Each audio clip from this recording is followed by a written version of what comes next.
Sometimes beef starts over copying, sometimes it's over money. This one is a bit of both. In August 2002, rap duo The Clips, composed of Malice and his younger brother Pusha T, released their debut album, Lord Willin'. Though technically it is their second album, as their initial debut album, exclusive audio footage, was due to be released in 1999 on Elektra Records, but got shelved and later leaked online. The brothers then signed to their friend and producer Pharrell's Star Trek label under Arista Records. Lord Willin' had the hit single Grindin'. It also featured other singles like Cot Damn and When the Last Time. The Neptunes, composed of Pharrell Williams and Chad Hugo, produced that album. And guess what else they produced around that time? The classic track, What Happened to That Boy, from Baby's major record label solo debut album titled Birdman. On that song, the Clips are featured. Baby must have gotten a bit too used to not paying his own artists, because allegedly, this whole beef dates back to What Happened to That Boy and the Neptunes not getting paid properly by Birdman for producing the track. Pharrell Williams being close to the two led to Pusha T taking up a long-lasting rap feud with Birdman, which led into other things. That wasn't the first time that they worked together though. On Lord Willin', the Grindin' remix was featured as a bonus track, which featured Birdman, Lil Wayne, and Nori. As far as I know, they have not done another song with Birdman since then, although they might have worked with other artists on the label like Wayne. The tension continued a few years later in 2006 when Lil Wayne started wearing Bape brand clothing. Years prior, Pharrell had met the owner of the brand, Nigo, through mutual acquaintance Jacob the Jeweler. Lil Wayne could be seen wearing Bape in the video for his song Hustler Music from the Carter II album. Then on the cover of a Vibe magazine issue that same year, Wayne once again was wearing the brand. Then in May 2006, the Clips released the lead single from their album, Hell Hath No Fury, which was released in November. That song would be Mr. Me Too, featuring Pharrell, and throughout the track they speak on people copying them, and a shot is thrown at Jive Records as well for the label trouble like delaying the album. Some consider this song to be a diss track aimed at Lil Wayne because of the situation with him wearing Bape clothing recently, which is something Pharrell had been doing already. Years later, Malice, now going by his new name No Malice, had an interview with Vlad TV, and when asked about the song, he stated that it wasn't directed at Lil Wayne and that if they were talking about someone, they would name names. Lil Wayne thought that that song was a diss record towards him. Did he really? I mean, did he think that? I really don't know the story of, you know, where things had went so bad with all of that. I don't know how it came about. If you were to ask me what the problem with us in between Lil Wayne, I probably would have told you. I think that somebody said something about his fashion resembling us. Something that we never said or anything. But I can tell you unequivocally, Mr. Me Too was not about Lil Wayne. At least to my knowledge. You know what I'm saying? At least to my knowledge. I've never heard that. Okay. So this was just a rumor that was. I'm talking about internally. Like, we're not even that lame to, talk about somebody and not say your name. You know what I'm saying? Whether the song was aimed at him or not, this is considered the other reason the beef started.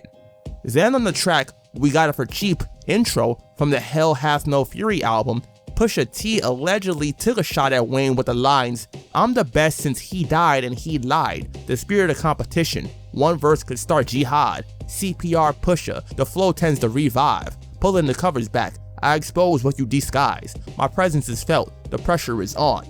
The first line being a reference to a dead rapper, most likely Biggie or Tupac, as they were considered among the best after their deaths. And then he lied is likely a shot at Wayne, considering he has a track on the Carter II titled Best Rapper Alive.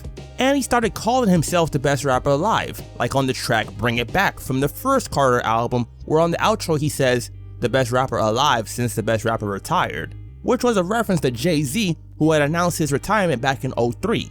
Shortly afterwards, in an interview with Complex, Wayne was asked about the Clips and the whole Bape situation. He essentially states that he didn't copy the Clips and that he made Bape a trend, not Pharrell, as when Pharrell wore it, he was looked at as weird.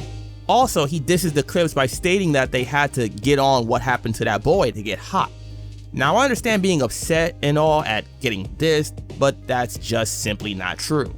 Their biggest songs, Grindin' and When's the Last Time, were on the Lord Willin' album, which was released a few months before Birdman's album. Don't get me wrong, that was a hit song too, but by no means was it the song that made the Clips famous. The Clips had a radio interview around this time also, and Pusha T took a shot at Wayne regarding the whole thing with him and Birdman kissing each other on the lips. Back in 2006, a picture of Birdman and Wayne went viral. That was something they had done for years, but up until that point, it wasn't widely known like it became due to that photo. Then in an interview with Lace magazine, the Clips again took shots at Wayne, like refuting his best rapper alive claim, and states that Wayne is biting styles from rappers like them and Jay-Z. That next year, they released the mixtape, We Got It For Cheap, Volume 3, the third installment in the series of mixtapes by the group Re-Up Gang, consisting of the Clips, Ab-Liva, and Sandman. On the track Re-Up Gang intro, Pusha T took a shot at Wayne with the lines, "Sorry, but I don't respect who you applaud and lil nigga flow, but his metaphor is boring. Don't make me turn daddy's little girl to orphan. That would mean I'd have to kill baby like abortion." A reference to the fact that Birdman and Wayne referring to each other as father and son. Then in 2010, the Clips were featured on the Jeezy song Illin from the mixtape Trap or Die 2, By Any Means Necessary. On Pusha T's verse, he takes a shot once again at Wayne with the lines, "Tell Hova don't pass the crown so soon, unless you got a crown for every writer in the room. There's too many spirits on these ghost-written tunes, so you can't crown the air until you seance the room." This being a shot at Wayne for the ghostwriting rumors that Wayne has had. For example, Gilly the Kid years ago had claimed to write for Wayne when he was down with Cash Money. Also in 2010, Pusha T signed to Kanye West's Good Music label. Kanye had a working relationship with several artists from Cash Money, Young Money, considering around this time he had Lil Wayne on his Graduation album and Nicki Minaj on My Beautiful Dark Twisted Fantasy, as well as having produced for Drake on his debut album Thank Me Later. The next year, things seemed like they were calmed down, as on the track Open Your Eyes from the mixtape Fear of God, Push congratulated Wayne on the outro for being released from prison and said T.I. should be freed next. And he also did an interview around that time during which he mentioned that the beef between him and Wayne is essentially put to rest. However, that next month in May, Push released the track Exodus 23-1 featuring The Dream, a straight diss aimed at Cash Money, Young Money, in particular Wayne and Drake. It's funny that he has The Dream singing on the track, considering that both him and Wayne have a baby by the same woman, that being the singer Nivea. She was engaged to Wayne. Then when they broke it off, she got with The Dream and had 3 kids with him. Then when they got divorced, she wound up getting back with Wayne again and having a child with him. So the choice of The Dream on the track could be done with more purpose than just him being a good singer. The first lines, "Contract all left up, I guess that means you all left up. You signed to one nigga that signed to another nigga that signed to 3 niggas, now that's bad luck," probably speak for themselves. But Wayne is signed to Birdman and his brother Slim through Cash Money, which has a deal through Universal. And to take it a step further, Drake is signed to Wayne's Young Money label, making him even lower on the record label totem pole. At the time, these lines in particular stuck out, but even more so when just a few years later, Wayne would have public issues with Birdman over not being paid properly. You could say that this song was a foreshadowing for the public to realize not only how Wayne was getting ripped off, but also how shady the music business could be overall. He goes on to say, "Damn, that ish evens the odds now, you better off selling this hard now, you call it living out your dreams, you can't fly without your wings, you get it?" Once again, a diss that could be aimed at Wayne and or Drake, as the wings can be a reference to Birdman being the owner of Cash Money, but also the mention of living out your dreams being a reference to the Drake track Dreams Money Can Buy, which he released back in 2011. Speaking of which, on that track is a line which could be interpreted as a shot at Pusha T. That being, "And I feel like lately it went from top 5 to remain at 5. My favorite rappers either lost it or they ain't alive. And they try to bring us down, me, Weezy, and Stunner. We stayed up, Christmas lights in the middle of summer." Drake is on record saying that he used to listen to the Clips a lot. He even has told a story about being 17 and searching online for signed items by the Clips because he was a big fan. He wound up buying a microphone from someone in Virginia for $200 that was allegedly signed by Push. This is something that would come into play a little later on during the beef. In response to Drake's Dreams Money Can Buy track released in May 2011, Push dropped the track Don't F With Me in September, rapping over the same beat as Drake and taking shots at him as well as other artists like Ambassador Rick, a fellow Virginia rapper who was beefing with Pusha T around the time. So yeah, Exodus 23-1 wasn't the first time a shot was thrown at Drake from Push. Shortly after the release of Exodus, Wayne released the track Ghoulish, which was a diss to Pusha. He starts the track off with the lines, F Pusha T and anybody that love him, his head up his ass, I'ma have to headbutt him, which is probably the most well-known line from the song, but it honestly doesn't get much better from there. As much as I've listened to Lil Wayne, this song just wasn't it, but it was definitely response to Push, facts are facts. The next month, Pusha T on Hot 97, when asked about the track, would state that it was horrible and not worth responding to. So when you heard, what was your opinion of Wayne's response? It was horrible. It was horrible. It was trash. It wasn't good. Right. Yeah, it wasn't good. Now the beat, how'd you feel about the track? I didn't like that either. I didn't. Well, I you know the what? beat was kind of chunky. But you know what? But no. But let me say this. I didn't like it for that type of record.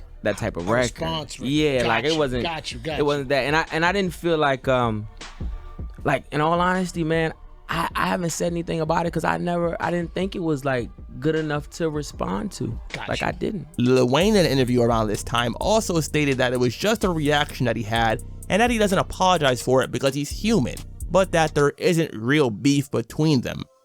Then that next month, the track New God Flow was released, featuring Kanye West and Pusha T, which was included on the Good Music compilation album Cruel Summer, which released that year in September.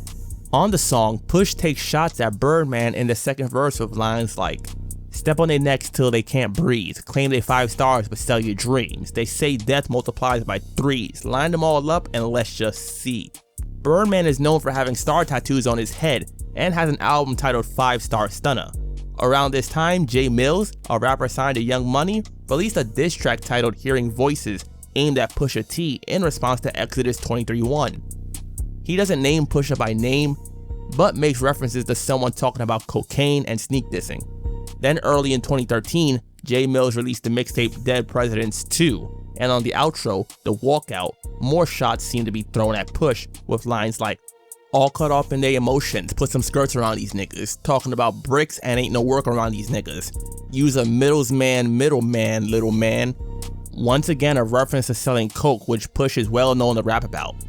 Again, not a spectacular diss or anything, but I'm glad someone from Young Money stepped up to the mic. Then in September 2013, Wayne released his Dedication 5 mixtape, and Pusha T shortly afterwards allegedly took a shot at him with a tweet saying, "You really lost it," which many took as a diss to Wayne about the mixtape. Push was then on a show with DJ Envy, and when the mixtape was brought up, he stated that it was trash. Things died down between the two afterwards, and Push turned his attention more towards Drake. However, before I get into that, I'm going to go over a short-lived beef that went on around this time as well involving the groups. I mentioned previously that Push had signed to Kanye's Good Music label. Other artists signed to the label were artists like Common and Kid Cudi, who had their own issues with Drake, as Common dissed him on the track Sweet from his 9th album, The Dreamer the Believer, released in November 2011. As you could probably tell from the title, he takes shots at a rapper who's considered soft.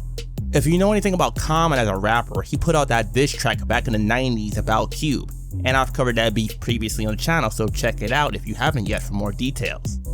He initially denied the track being about Drake in particular, and was pretty much like, whoever fits the description, but he did come out and admit that it was indeed directed towards Drake during an interview with Sway. Drake responded to Common on the track Stay Schemin' by Rick Ross featuring French Montana from Ross's mixtape Rich Forever, released in January 2012. From his first lines, "It bothers me when the guys get to acting like the broads. I guess every team doesn't come complete with niggas like ours. That's why I see no need to compete with niggas like y'all." You could tell that it's a diss, most likely aimed at Common and possibly Good Music, as at this time, the Pusha beef was already underway. Shortly afterwards, Common came back with a freestyle over the same beat as Stay Schemin'. He references his previous diss track Sweet with the lines, "Everybody know you're sweet, what the problem is? Don't play dumb, I'm the one that acknowledged it," and takes a jab at him for mentioning Kobe Bryant's wife on Stay Schemin', but not mentioning Common by name. and ends his verse with the classic line, "You ain't wet nobody nigga, you Canada dry." A humorous reference to the soft drink company as well as Drake being Canadian. Personally, I'd say Common did it once again with the diss tracks. Shortly after this, however, the two would make amends and be seen together in public. Later, on a Vlad TV interview when asked about the beef, Common stated that it was over Serena Williams, who Common had previously dated and Drake was interested in at the time. So Common now was out of the beef, but things were still heated amongst others. Back in 2012 when Wayne dissed Pusha back, he also posted a tweet stating F Pusha T and anyone who loves him. After that tweet, Kid Cudi made his own tweet in defense of Push, essentially bringing Cudi into the beef, who would soon be dissed by Drake as well. In November 2013, Drake released his third album, Nothing Was the Same, and on the intro track, Tuscan Leather, Drake has the lines, "Yeah, I'm just as famous as my mentor, but that's still the boss, don't get sinful, get hype on tracks and jump in front of a bullet you wasn't meant for, cause you don't really want to hear me vent more, hot temper, scary outcome, here's a reason for niggas that's hating without one, that always let their mouth run, bench players talking like starters, I hate it," which can be seen as a shot at Push in defense of Wayne. Then in October 2016, Push released the track HGTV Freestyle, which featured the lines, "It's too far gone when the realist ain't real. I walk amongst the clouds so your ceilings ain't real. These niggas call of duty cause their killings ain't real. With a questionable pen so the feeling ain't real," which is considered by some to be a shot at Drake. Hence the reference to So Far Gone, and the head in the clouds being a reference to Drake's album cover from Nothing Was the Same. The questionable pen line being a reference to the ghostwriting accusations that Drake had recently had against him. That same month, Drake released the track Two Birds, One Stone, which took shots at both Push and Cudi, with lines questioning Push's drug dealing raps and lines about Cudi and his mental health and drug use. Considering around this time, Cudi had been admitted to rehab due to his mental health, many people felt that the lines at Cudi were a low blow from Drake. Cudi sent a tweet at Drake in response to the track, essentially saying to confront him when he gets out. Fast forward to 2018, and the diss tracks came back in full force. In May, Pusha T released his third solo album, Daytona, which was the first album released from the Wyoming sessions. On the album is the track Infrared, which is another diss track, with lines like, "It was written like Nas, but it came from Quentin." It's pretty clear that Push is coming straight at Drake, as this was after the whole ghostwriting situation that Drake had, which led to his beef with Meek Mill back in 2015. Later on, he has the lines, "Oh, now it's okay to kill baby. Niggas looked at me crazy like I really killed a baby. Salute Ross cause the message was pure. He see what I see when you see Wayne on tour. Flash without the fire, another multi-platinum rapper trapped and can't retire," which is a reference to how he mentioned on the track Exodus 23:1 that Wayne was basically in a bad deal at Cash Money, and a reference to Rick Ross dissing Birdman in defense of Wayne due to the beef Wayne was having with Birdman at the time. That Rick Ross track is titled Idols Become Rivals, which was released back in 2017. Like I mentioned earlier, Push basically foreshadowed the whole situation that occurred between Wayne and Birdman. Drake came back that same day with the track Dubby Freestyle, which was a direct response to Infrared. He implies that Push is a hypocrite for dissing him for getting help with verses when Kanye West, the head of good music, has gotten help from Drake himself on songs, specifically Father Stretch My Hands and 30 Hours from the Life of Pablo album, which Kanye has admitted to getting help from Drake on. Kanye would later on tweet that he shouldn't have worked on any track with negativity towards Drake, which you could assume would be Infrared, which was produced by Kanye. He also seems to take a shot at both Kanye and Drake with the lines, "Must have had your infrared wrong, now you're heading to beam. Y'all are the spitting image of whatever jealousy breeds." Drake goes on to claim again that Push wasn't heavy in the drug game like he claims in his rhymes with the lines, "Your brother said it was your cousin, then him, then you. So you don't rap what you did, you just rap what you knew," which is a reference to that same Vlad TV interview with No Malice where he was asked about his involvement in the drug game, and he stated that their cousins were the ones that brought him into it, and then Push got involved later on while he was gone serving in the military. Considering Push is the younger of the two brothers, it makes sense that he would not be involved until later on. Drake then goes on to mention Push's fiancée with the lines, I told you keep playing with my name and I'ma let it ring on you like Virginia Williams. This would probably be something Drake regretted pretty soon. Both of these diss tracks are pretty good. They both had some good lines and Drake was applauded for his quick response time to the track. Considering the consensus from the Drake and Meek beef was that Drake had won with his diss tracks, some thought that this would be a similar situation. However, just a few days later, Push came back with another diss track, that being Story of Adidon, a cold, calculated, caustic diss that hit Drake with a low blow of his own. Push came with something I like to see in diss tracks: facts, especially ones that were unknown to us beforehand. He dismantles Drake piece by piece, starting his verse with the lines, "Drug dealing aside, ghost riding aside, let's have a heart-to-heart about your pride. Even though you're multi, I see that your soul don't look alive. The M's count different when baby divides the pie. Wait, let's examine why." Lets you know from the jump that things are about to get serious. He then goes on to mention the relationship of Drake and his parents, like his father leaving when Drake was 5 and never marrying his mother.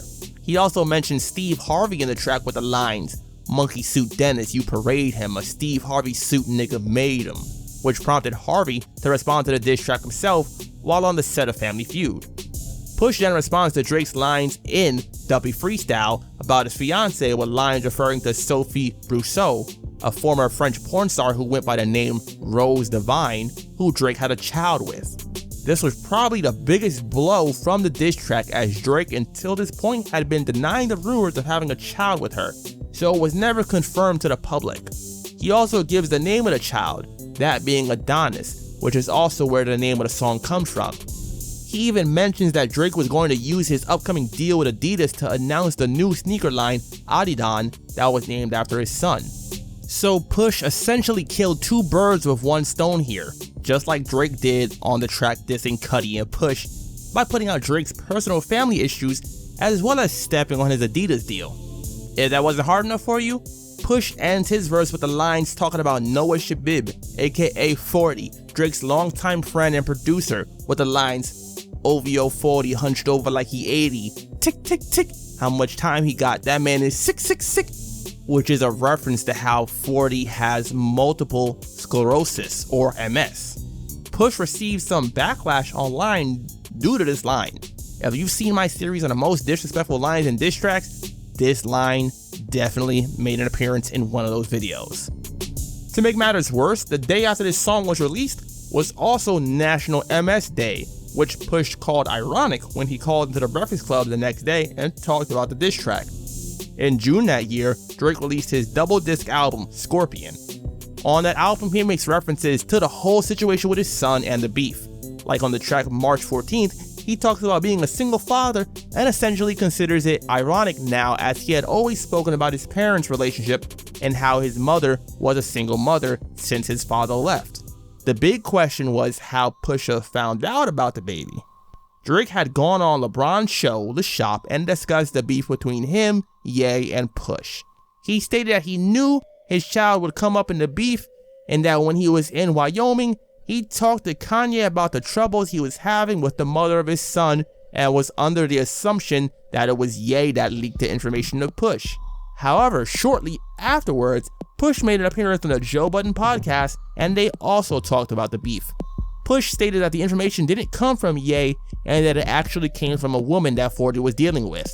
According to Push, 40 was intimate with a woman and basically venting his frustrations about his career and Drake, and he wound up mentioning Drake having a child as well.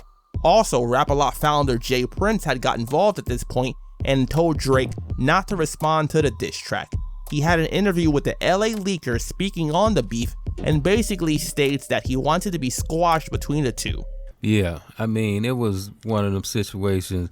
This is something I saw before, you know. Right. And when I witnessed it before, you know, it was a situation that, you know, can go from 0 to 100 like real quick. Mm-hmm. And so, you know, with me, you know, hearing all the different things that's taking place and knowing the possibilities of it going there, you know what I mean? I'm like, I'm a guy with some sense. Of course, yeah. There needs to be a voice of reason. You know what I mean? So at that point, I'm like, okay, let me unplug this situation because ain't nothing good gonna come of this. Shortly afterwards, in November, Push was performing on stage in Toronto and he had water thrown at him from the crowd. Then someone got on stage to try to attack him. He alleged that the attack was set up by Drake, but that was not confirmed. It is of course possible given it happening in Drake's hometown. Then in August 2019, Rick Ross released his 10th album, Port of Miami 2. That included the song Maybach Music 6 featuring John Legend and Lil Wayne. It also originally included a verse by Pusha T, but on that verse he was dissing Wayne and Drake, so Ross decided not to include it on the song. That you had said that you had this record on the album with Push and Wayne. Right. And then when the album came out, it's just Wayne. The Pusha verse is not on it. Can you give us the scoop on what happened? Because Push's people tweeted and said that they had cleared the verse. Can you fill us in on what happened? What's so dope about it is both verses were cleared from both parties. Okay. But like I said, it was more about the bigger picture. Is this going to move them two getting together, closer? And I'm going to take the charge for that. I didn't feel like this was the time for that. Push's verse, however, did wind up getting leaked online. Joe Budden later called him during his podcast and asked Push about the situation with the song. Why did you do that to this verse? That's not out. What? The verse that's not out, and we're not even. That's we don't out. Even, we don't even care why it's not out. The verse that's not out. That's out. Why did you do that to that verse? Why are you doing these to features? Nah, man. Listen, man. We, that's what we in it for, man. We here to rap, bro. We here to rap, bro. Like, that's what I'm here for. Anyway, like, No, man. Like no. we can't. No, man. No. Like no. But we already know that you can rap. We but we all have to do what we do best. Like I have to do what I do best. The next guy got to do what he does best. Like, come on. But it's lanes for When everybody. you do what you do best, then we're not allowed on the album no more. Well, I mean, hey, man. No, you can't. That's part of it. Listen. It's part of the game. Rick Ross, in an interview with Hot 97, also talked about why he decided to remove Push's verse and confirmed that both verses were indeed cleared by them. It's not surprising considering that Ross and Wayne seem to have a pretty good working relationship. They've been featured on several songs together, not to mention that Ross also spoke out in defense of Wayne regarding the Cash Money situation. Also, Ross was featured on Pusha's Daytona album as well. Then a few months later in December, Drake appeared on Rap Radar and was asked about several topics, including his past beefs and the current one with Push. He essentially stated that when it comes to Push specifically, he would have no interest in making amends with Push, and he also admitted that it was his first loss in a rap competition, but it was due to the information that Push had in the song about his child, not due to being out-rapped on a song. In that particular situation that you're talking about, don't know. I have no desire to ever mend anything with that person. And that situation just went, it just went where it went, and it's just there's no turning back. It's not like those other situations that you mentioned. Did Pusha go too far by revealing the child and presenting that to the world? Well, I'll say this. I tip my hat to the chess move. I mean, it was a genius play in the game of chess. And definitely, warranted my first quote unquote, loss in the competitive sport of rapping. He also essentially downplayed being a fan of Pusha and says that he was more so a fan of Pharrell and the Neptunes. And some people like his music. I personally don't, because I don't believe any of it. And I like to listen to guys that I believe. But you were a Clips fan. You had the sign mic and all that stuff. So how was that to have that? I still have it upstairs. Idols become your rivals, right? And I guess to genuinely lose respect for someone. Yeah, but it's also, you just get to peek behind the curtain too, right? It's like, when I was, 16, thinking that he was the biggest dope dealer in the world, serving bricks to every corner of America. Yeah, sure, I'm sure I was, again, a fan and obviously more so just a fan of like Pharrell and the Neptunes. I always wanted to be signed to Star Trek and stuff like that. When asked about if Kanye West is the root of his beef with Push, he essentially states that it is the case and that Ye got Push to diss him. You look at it though as like a sidebar almost to the biggest conflict, which is the ups and downs of your relationship with Kanye West at the end of the day?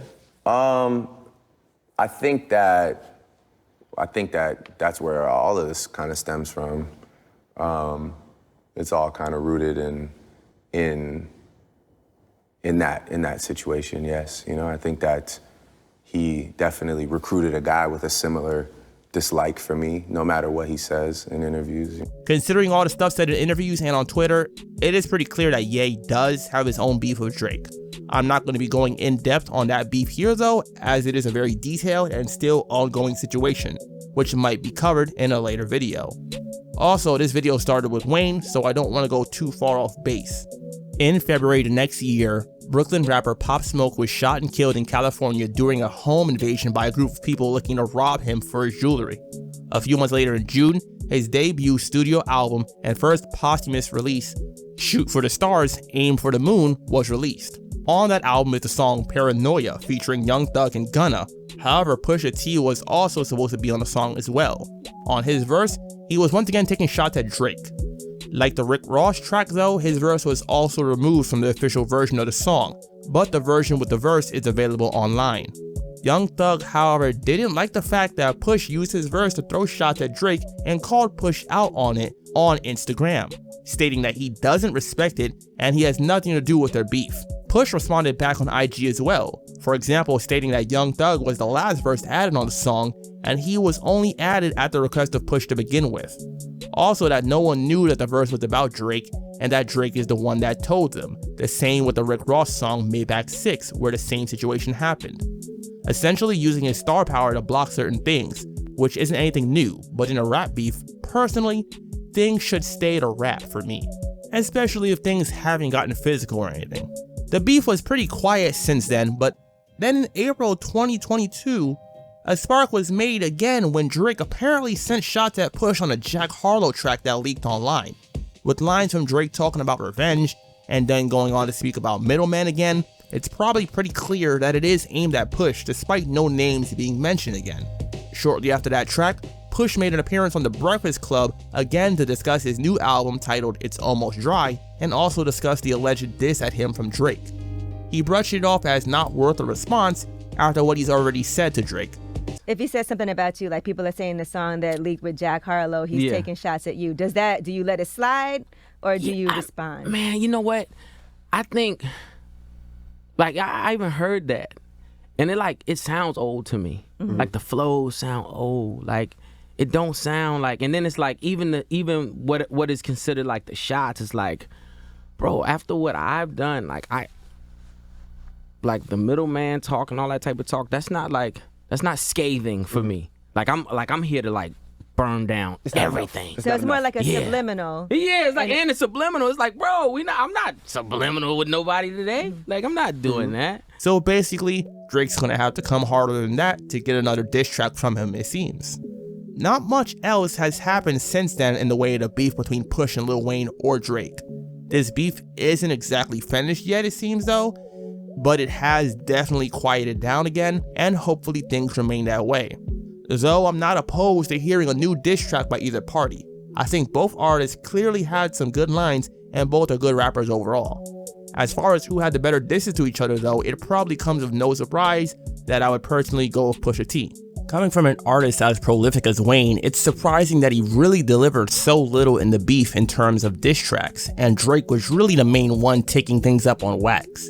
That might be because Wayne inherited the beef from Birdman and just didn't see much of a point in spending time going back and forth with Push. You should get into a rap battle. Yeah, you think so? Yeah, I think that would be great. I feel like that's just, I feel like those things are of the moment. The relationship between Jay-Z and Drake is a prime example of what you might call frenemies in the realm of hip-hop. They've been on songs together and have dissed each other on several songs as well. So it's understandable some people are confused by their back and forth, and hopefully I can help provide some clarity. We're going to be taking a look at their relationship, including their collaborations, and pointing out where things seem to have gone amiss. If you followed the career of either artist, then you probably have noticed something the two have in common when it comes to the way they handle rap beefs, and if you haven't, then it should become much more apparent. In February 2009, Drake released his third mixtape, So Far Gone, and then got signed by Lil Wayne to Cash Money Young Money. In September that year, he re-released So Far Gone as an EP, and on it is the song Fear, on which Drake makes a mention of Jay-Z, one that makes it quite clear how he holds him in high esteem. On the second verse, he has the lines, "I never cried when Pac died, but I probably will when Hove does. And if my tears hold value, then I would drop one for every single thing he showed us, and I'll be standing in a puddle." So we already have evidence of Drake being a clear Jay-Z fan. That same month, Jay-Z released his 11th album, Blueprint 3, which has the track Off That, featuring Drake on the chorus, marking their first collaboration. Then on the single, A Star Is Born featuring J. Cole, Jay-Z raps about various other rappers he's seen during his career. On his second verse, he mentions Drake with the lines, "Snoop Dogg did, Nelly came down, the Face Mob kept it ghetto for the H-Town, Luda moved ditches after he moved bitches, Drake's up next, see what he do with it."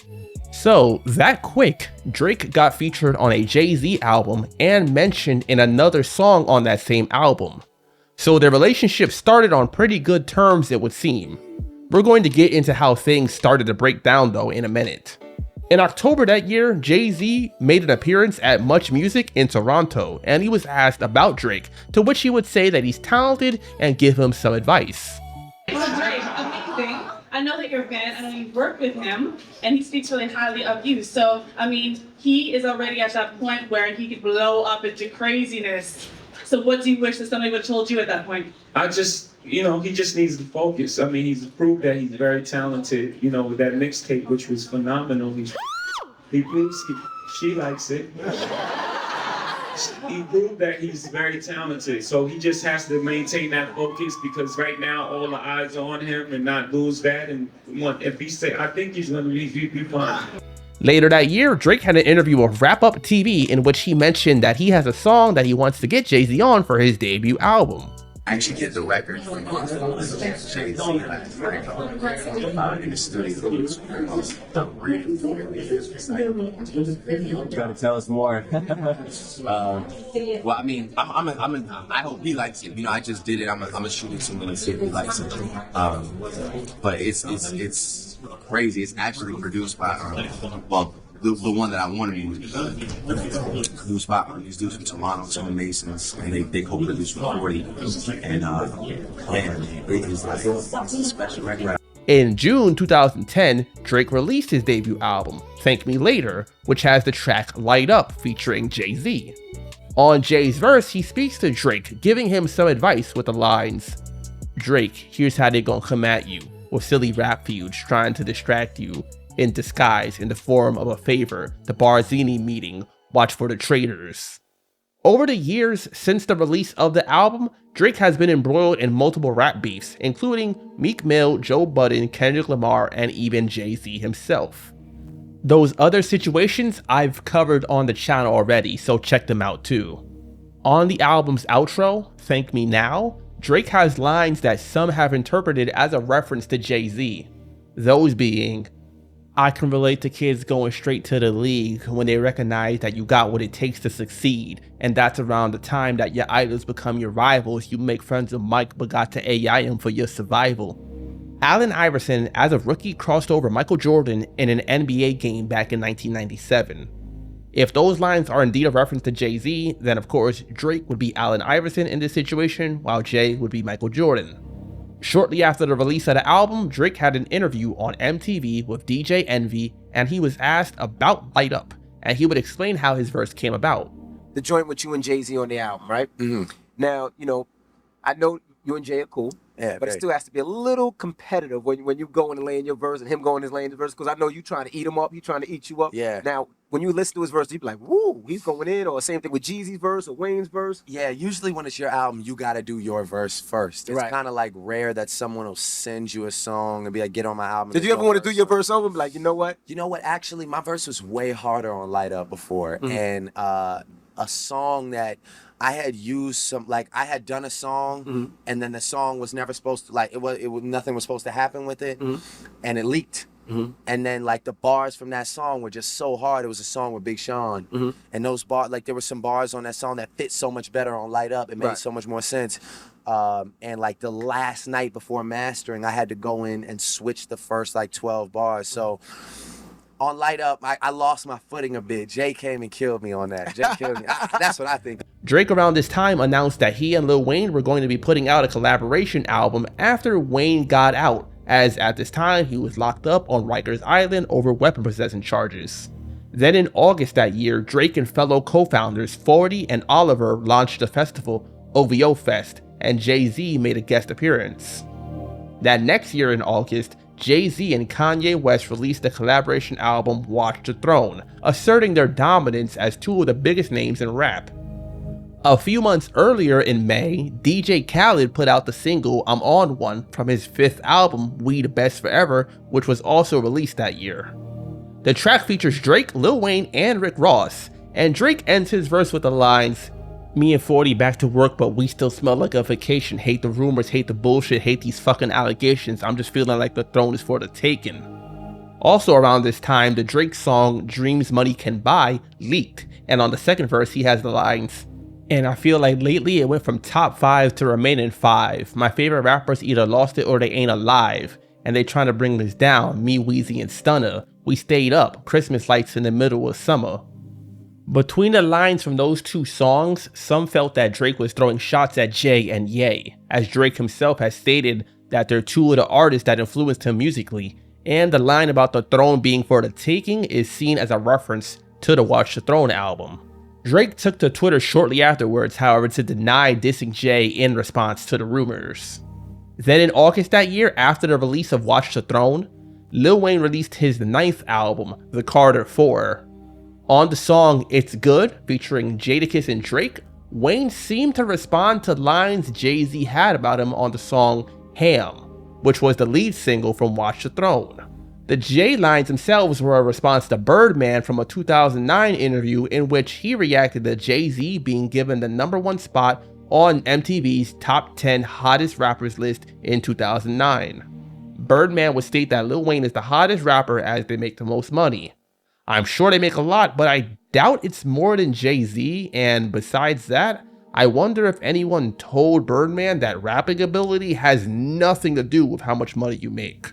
Jay responded with the lines, "Niggas fantasize about the shit that I do daily, like these rappers rap about all the shit that I do really. I'm like, really? $500 million? Nigga, really? You got baby money? Keep it real with niggas. Niggas ain't got my lady money." The lady he's referring to, of course, would be Beyonce, who he had gotten married to in 2008. Wayne responded to that with the lines, "Talking about baby money, I got your baby money, kidnap your bitch, get that how much you love your lady money." Those lines, of course, would be a reference to kidnapping Beyonce and holding her for ransom. Drake in his verse appears to make a reference to Wayne and Jay with the lines, "Mind in one place, heart in another, please pardon my brother, he's just angry at you niggas who don't have your heart in your rap shit and got too fucking comfy." If the Lil Wayne lines are a response to Jay, then it would be pretty clear that these Drake lines are aimed at him too. Wayne and Jay have had a bit of an on and off relationship, and Drake being close to Wayne seemed to follow suit, you could say.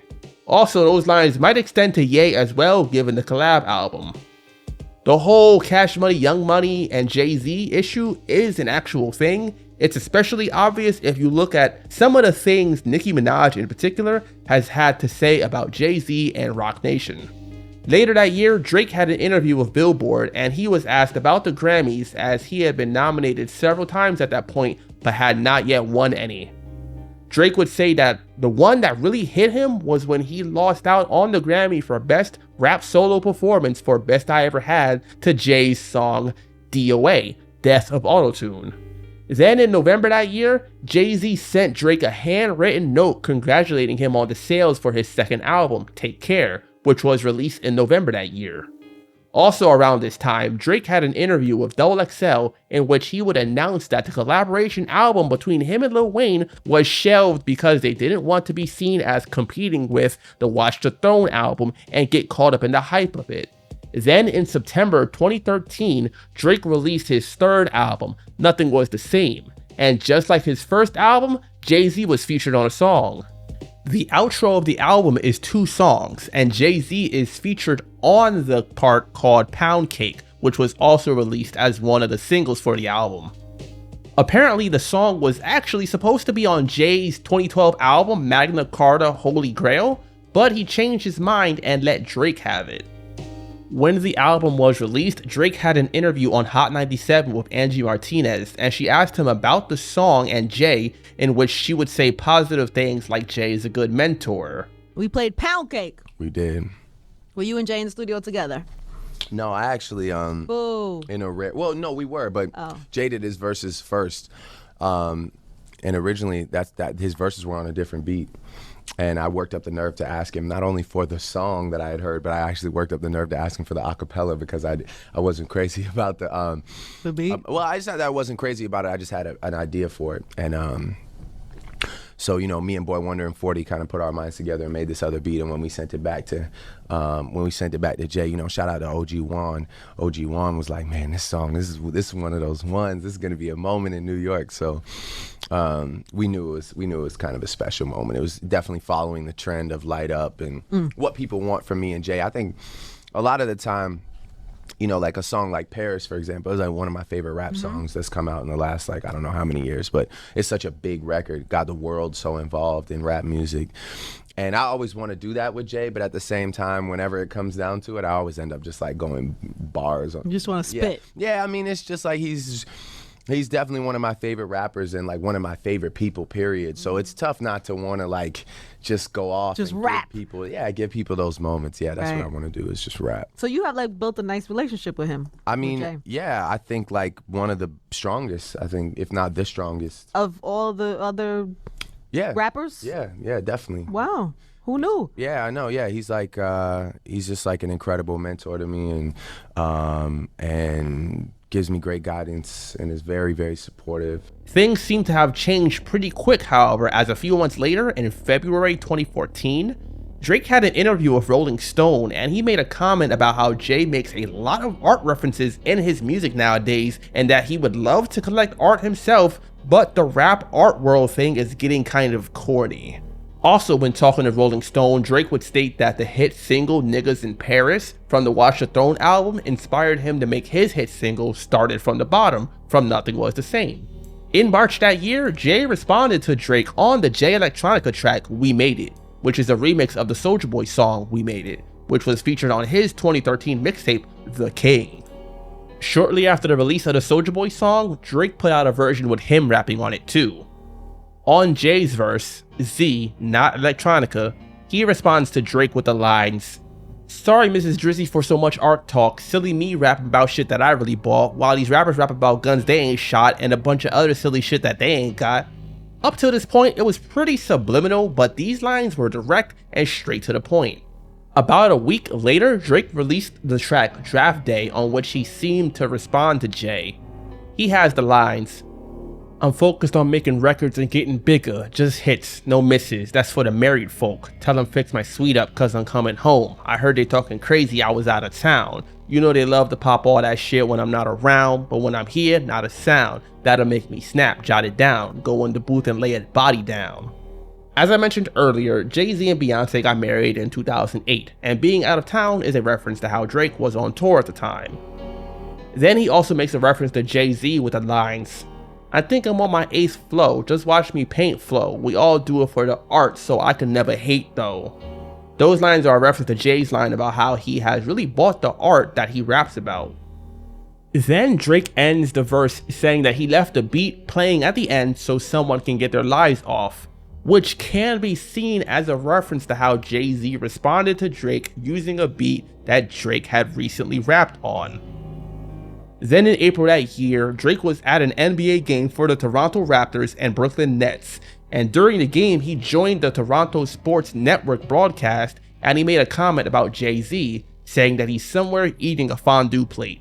Considering Drake is from Toronto and Jay-Z is from Brooklyn, Drake likely felt it was fitting to throw in a Jay jab there. Not to mention Jay-Z also used to be a minority owner of the Nets. Jay-Z somewhere eating a fondue plate. Oh, we got the Drake and Jay-Z thing going. Yeah, it's our time where we gotta play. We gotta keep it competitive. It's an ironic matchup.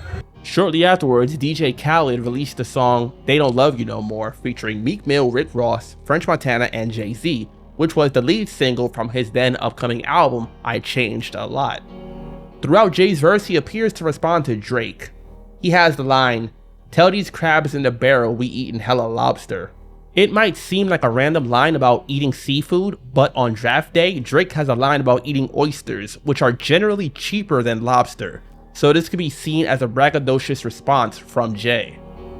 He ends his verse with a sports reference with the lines, "Niggas talking down on the crown, watch them niggas you round, got you wound, haters want a ball, let me tighten up my drawstring, wrong sport, boy you know you soft as a lacrosse team." Talking down on the crown can be seen as a response to Drake's line from I'm On One about taking the throne, and the title of the Drake song, Draft Day, is a reference to sports, hence the lacrosse line. Then in March 2015 was a press conference in which Jay-Z announced the streaming service Tidal, and multiple high-profile artists such as Madonna, Beyonce, and Kanye West were also on stage and all signed the contract to be partners in the streaming service. It was reported later on that Drake was supposed to be among the artists, but he backed out and instead chose to sign a deal with newly launched Apple Music. Then in January 2016, Drake released the track Summer 16, on which he threw shots at Meek Mill, former Young Money label mate Tyga, and others. On his second verse, he makes a reference to Jay-Z with the line, "I used to want to be on Rockefeller, then I turned into Jay." Then in the very next line, he also mentions how he has a bigger pool than Kanye, which again can be seen as a reference to Watch the Throne as well. Also keep in mind that Drake and Kanye had their own beef that has been on and off again since 2009 when they first started working together. The same day that Drake released Summer 16, Meek Mill responded with the track War Paint featuring O'Malley. He mentions Jay with the lines, "You ain't write it, nigga, we caught ya, can't erase that shit, and you claiming you Hove now, why you state that shit?" Which is a response to Drake's line from Summer 16, and then with the lines, "Culture vulture, now it's time to pay the tolls, soft as the lacrosse team, boy that's where the Hove." Which is a callback to the line Jay has on They Don't Love You No More, about someone being soft. Meek Mill at the time was signed to Jay's company Roc Nation for management, and it seems that even he felt the Jay line was aimed at Drake. Ironically enough, a few months later in April, both Jay and Ye were featured on the Drake single, Pop Style, credited as The Throne. However, while Ye rapped a whole verse, Jay only had 2 lines, leading people to question why didn't Jay dedicate a whole verse as well.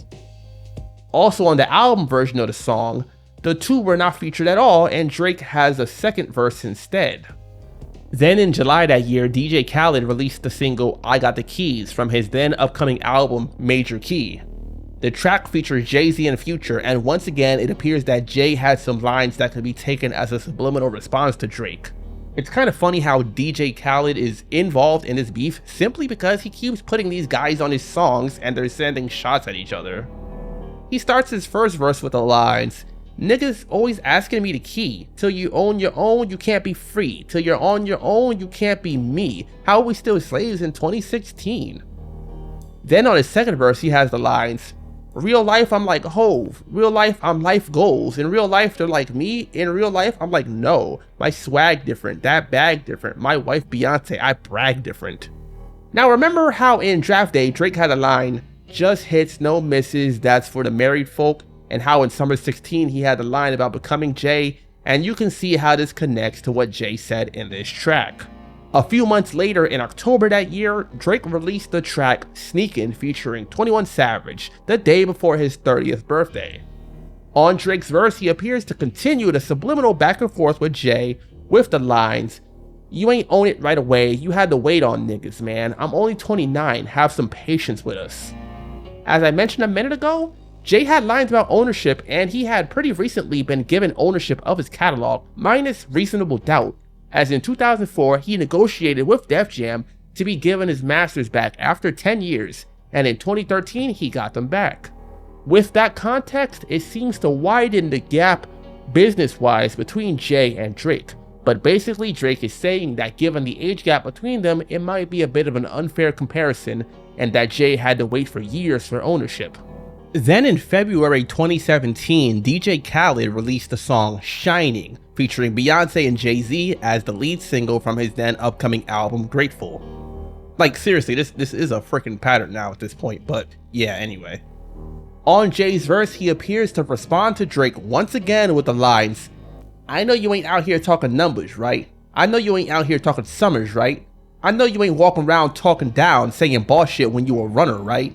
Once again, Drake, like a lot of rappers, have plenty of braggadocious lines, but given their back and forth over these years, this could be seen as yet another subliminal shot aimed at Drake, especially the line from Summer 16 where he said he turned into Jay. Then later that year, in November, while Jay was on his 444 tour, he had 2 shows in Toronto, and during the shows he put on a Drake song and was freestyling to the beat.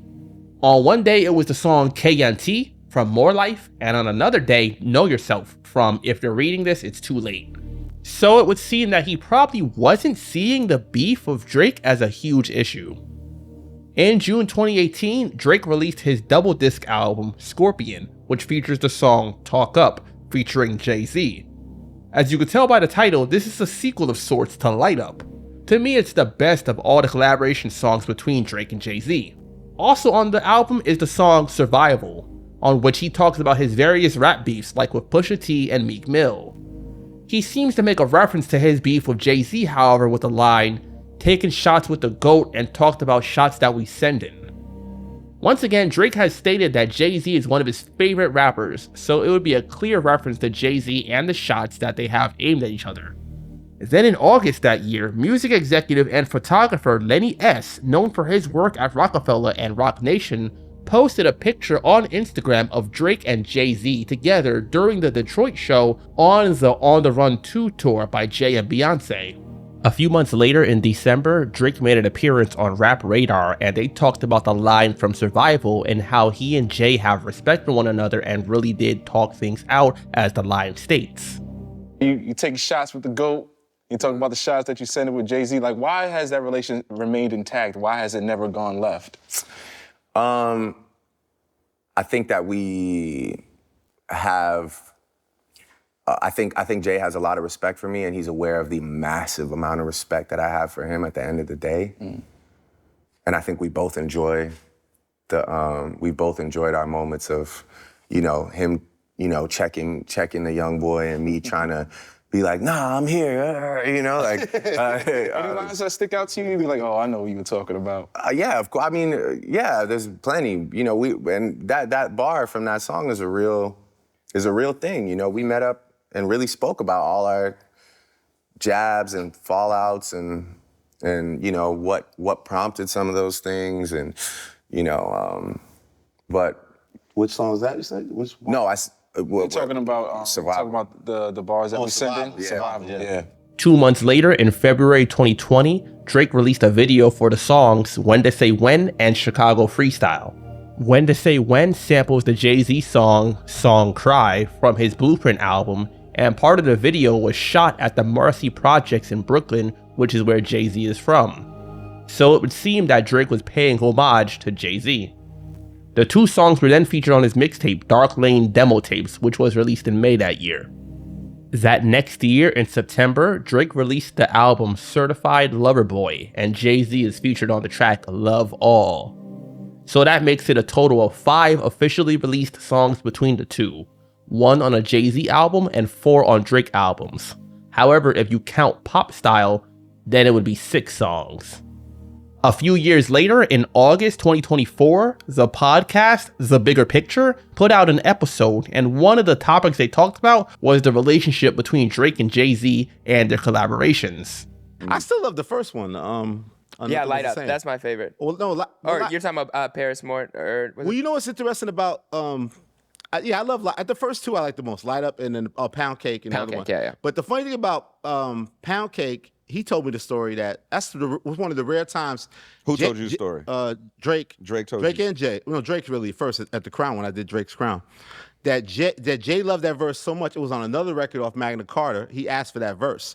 So they took the lyrics that Jay did, the verse, and put it to a different beat. So Jay doesn't rhyme to that. Jay's not rhyming to that beat. Oh, that was mixed together. So it's a rare time that Jay's rapping over something that he didn't rhyme to that beat. I wonder if he did he get clearance from Jay for that? Yeah, he charged him. Yes, exactly. Okay, he charged him. It's the rare time. Elliot Wilson mentioned how Jay and Drake are 2 of his favorite rappers and he encouraged them to talk to each other. The funniest part is that him and Drake ended up going back and forth on records, rap records, and Jay predicted that people like it was just so the age don't thing on that. That was a bad time for you. What was that time period like for Elliott Wilson? His I told you favorite that. I told you the rappers. Mrs. Drizzy, Mr. Drizzy. Yeah. It was Well, that. I was just trying to get them back. I got them back together. I got them to talk around the time when Drake was doing the tour with Lil Wayne, and they had a show in Queens, and then Drake came backstage and hugged me. He's like, I spoke to Hov. We're figuring it out. He was excited. Like they finally had talked. He would also state that the comment Drake made about Jay-Z and rapping about art in the Rolling Stone interview was in Drake's perspective, something that was supposed to be off the record, which means that it wouldn't be public. Because he said something disparaging in Rolling Stone. Yeah. He thought it was off the record. Jay said something. No, Drake. Drake said something negative about his Hov. art music. He said like all he has is art music. Nobody listens to that shit. Nobody can relate. But it was supposed to be off the record. Yeah, he considered it off the record. That he was critical of like Jay's musical direction and saying he didn't want to go that way with his music, and he felt it was off the record at the time. So it's possible that if Drake's comment never got public, Jay might have never responded directly to him and caused the several other jabs they sent at each other afterwards. That next month, it was announced that Kendrick Lamar would be headlining the Super Bowl in February 2025. As Jay-Z is a key figure in the decision for who gets to be the performer at the Super Bowl halftime show, some people came to the conclusion that Kendrick was picked as another dig at Drake by Jay-Z, considering that both he and Kendrick have had problems with Drake. Some have even guessed that this is some kind of overarching issue that Jay-Z has with Young Money, considering his beef with Lil Wayne, Drake, and the tension that's there between Nicki Minaj and Jay-Z as well. Others, however, had rationalized it as just the obvious choice given how big of a year Kendrick had in 2024 with the song Not Like Us being the biggest rap song of the year.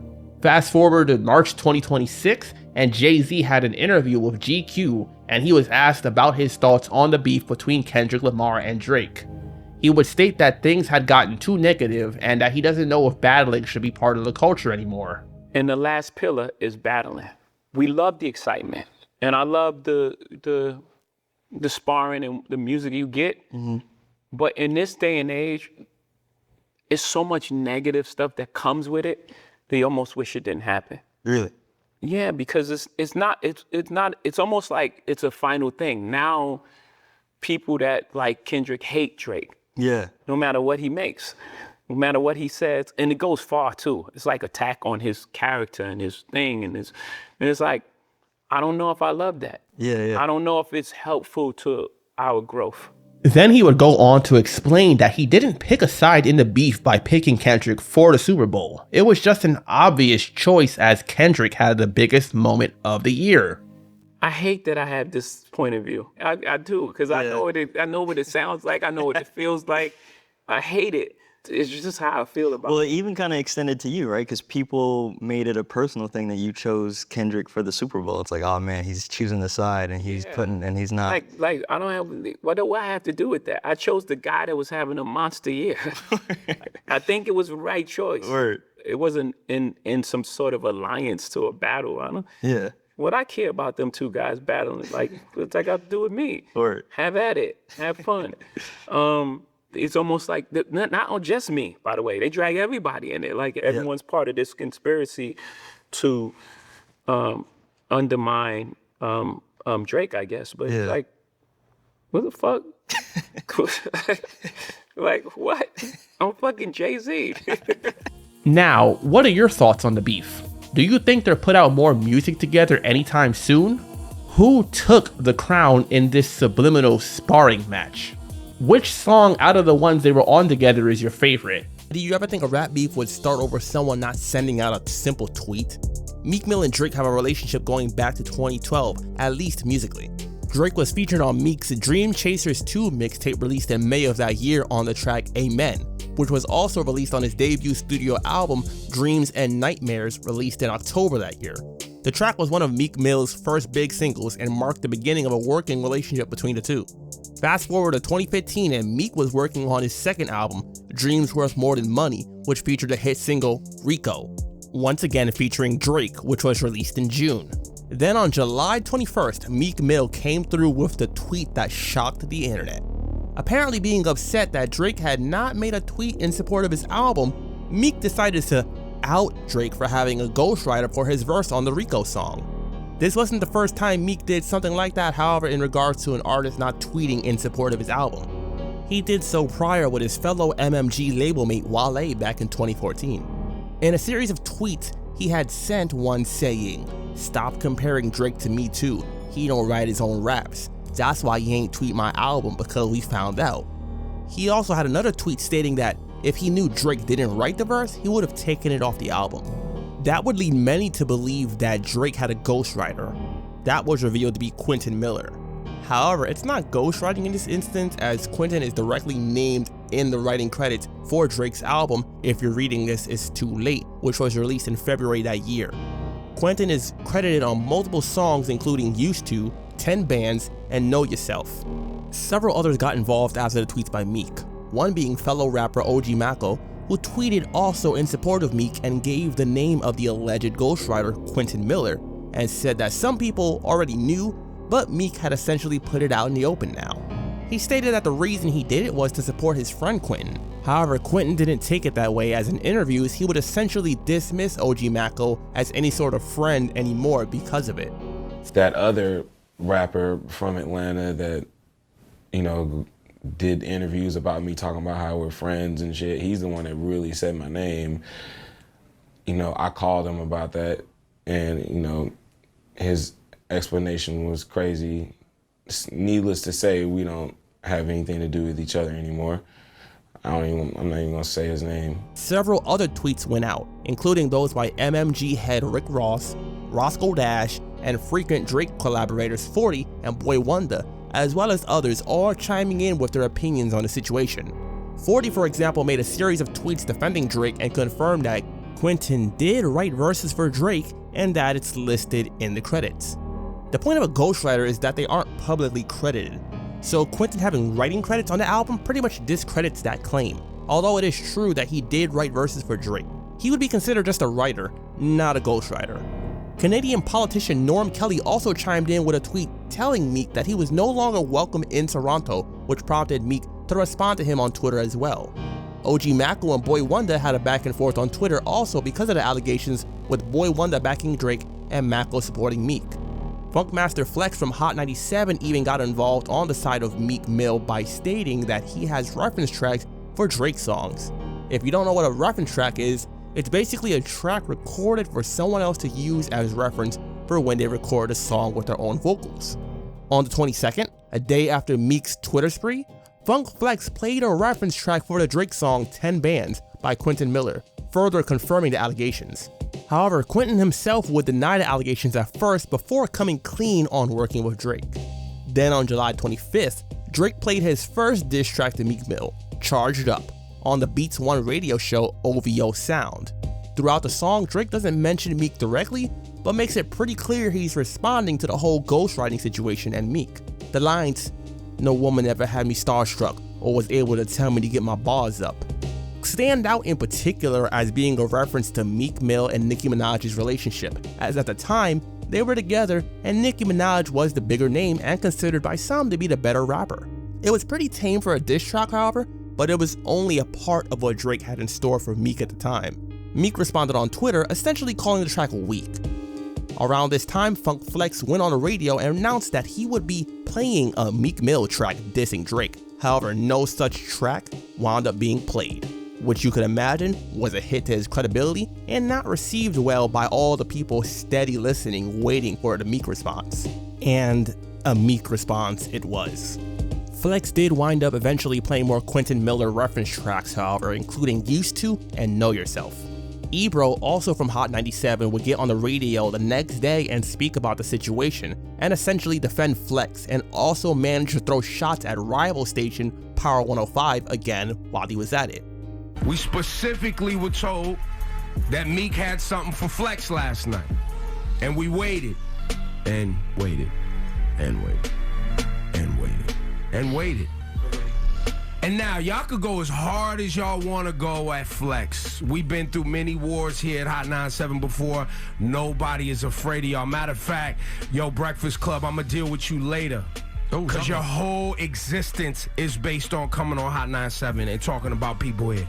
Your entire existence. And I don't care how much money iHeart puts behind y'all or how many random markets you in. I don't want to be in Boca Luca, Mississippi, my G. That's not what I want to do with my career. Charged Up was a quick response to Meek before his second and much more popular diss track was released. That being the hit single Back to Back, which featured several lines coming at Meek, including more about his relationship with Nicki Minaj, which was released a few days after Charged Up. The cover art for the song was even a shot at Meek Mill, as it was a reference to the 1993 World Series game where the Toronto Blue Jays beat the Philadelphia Eagles. A reference to the fact that Drake, a rapper from Toronto, is essentially beating Meek Mill, a rapper from Philadelphia. This is the track that brought Charlamagne Tha God from Power 105 and fellow Philly rapper A.R.Ab into the beef with the lines, "You gonna make me step out of my effing frame. You gonna make me buy bottles for Charlamagne. You gonna make me go out of my effing way. I waited 4 days, nigga, where y'all at? I drove here in the race playing A.R.Ab." He really did wind up buying bottles for Charlamagne Tha God, who had been critical of Drake at times, and also was a good move, as Funk Flex from Hot 97, which is a rival station to Power 105, was on Meek's side. So essentially, he was playing the radio host against each other. Back to Back also had one of the harder hitting lines in the beef with, "You love her, then you gotta give the world tour. Is that a world tour or your girl's tour? I know that you gotta be a thug for her. This ain't what she meant when she told you to open up more." That being a reference to Meek's relationship with Nicki Minaj and the fact that Meek was a part of Nicki's Pink Print tour that year. One of the other most memorable lines was, "Yeah, trigger fingers turn to Twitter fingers. Yeah, you getting bodied by a singer nigga. I'm not the type of nigga that'll type to niggas." Which pretty much became an internet sensation at the time and was essentially a response to all of the tweets that Meek Mill sent out that started the beef. The song was a hit and even got him a Grammy nomination for Best Rap Performance. Other people were involved in the beef or had their own as well due to various circumstances, some of which I might cover in a later video. Rappers like Safari, for example, who had beef with Meek due to his involvement with Nicki Minaj. Shortly after Back to Back, Meek Mill released the track Wanna Know, which takes aim mainly at Drake but also has a few lines to Safari in response to the diss track Safari had recently released, titled Lifeline. Throughout the track, Meek disses Drake for having Quentin writing verses and mentions the beef Drake had with Chris Brown, as well as the allegations that Diddy smacked Drake back in 2014 over a dispute regarding the 0 to 100 track. It samples the track Graveyard Symphony, which is well known for being the theme song for the wrestler The Undertaker. A pretty fitting theme for what Meek was probably attempting to do, which is body Drake's career. The cover art for the song features Drake's face photoshopped over Fab Morvan from Milli Vanilli and includes a picture of a ghost, which of course is a reference to the ghostwriting allegations. These things were pretty good, but as a diss track in response to Charged Up and Back to Back, it wasn't as well received or commercially successful. Shortly afterwards, A.R.Ab dissed Meek Mill over the beat to Back because Meek dissed him while on stage during the Pink Print tour, essentially calling Meek fake throughout the track and questioning Meek for coming at him when Drake is the one who dissed Meek. Meek Mill's cousin and fellow Dream Chaser O'Malley then dissed A.R.Ab also on the beat for Back to Back for A.R.Ab dissing Meek. Then in September that year, Drake and Future released What a Time to Be Alive, which is considered a commercial mixtape. That is still a weird thing to me, as a commercial mixtape is essentially just an album. However, Drake would do the same thing that next year when he released More Life as a playlist. Remember the good old days back when rappers released mixtapes for free and you could just download it and be on your way? Music had a little more staying power back then too, I feel like, but that's another topic. Either way, it includes multiple songs on which Drake takes subliminal shots at Meek Mill. On Digital Dash, for example, he raps, "I might take Quentin to Follies, you hate your life, just be honest." Follies being a strip club in Atlanta, the mention of Quentin and hanging out with him and this other person hating their life can be seen as a diss to Meek Mill hating the way things are now since the beef started. Another example being on the track 30 for 30, which is a Drake solo and has several lines referencing the beef like, "The pen is working if you niggas need some ghost lines. I thought you wanted yours like I want mine. I guess you just making moves on your own time. But just know it'll be January in no time and your absence is very concerning. It's like you went on vacation with no plan of returning." which is ironic as that next January is when Meek released another diss track aimed at Drake. On the track I'm the Plug, Drake has a line, "And it really ain't no thing, I got Summer P in this thing." Summer P is DJ Drama's ex-wife. Drama is from Philadelphia, just like Meek, so you could say there's a connection there as well. After the song was released, Summer P also tweeted out that lyric, possibly hinting towards something between her and Drake. It is rumored that Drama, much to his namesake, is a big part of the drama behind Meek Mill and Drake. Allegedly, Drama is the one that leaked the reference tracks to Funk Flex to begin with, because of Drake sleeping with Summer P. This rumor would be furthered some months later when DJ Khaled released his 9th album, Major Key, which featured the track For Free, which was the lead single. On that track, Drake has the line, "Last year I had Drama Girl, not right now," which can easily be seen as a double entendre referring to the beef of Meek Mill that started the previous year, as well as DJ Drama's ex-wife, Summer P. DJ Drama at first would deny that he was involved with the leaking of the reference tracks and the whole situation between his ex-wife and Drake, but a few years later he would essentially own up to the situation during interviews. You know what? A lot of niggas be lying. It's the light. She's okay. That's why me and Drake like probably have had some issues because we Loving the same broads? Yeah, same broads. We're both certified lover boys. Then on December 1st, Rick Ross released the track Color Money, which the title is a reference to the incident that occurred with Plies being assaulted on stage some months prior.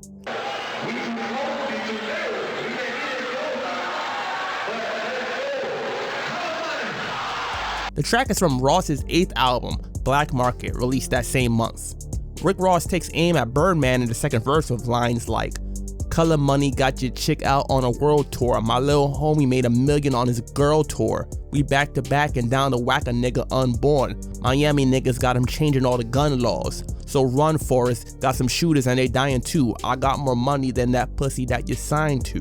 The girl tour, of course, being Nicki Minaj's Pink Print tour, and the last line being a reference to Birdman as Drake was signed to Cash Money Young Money.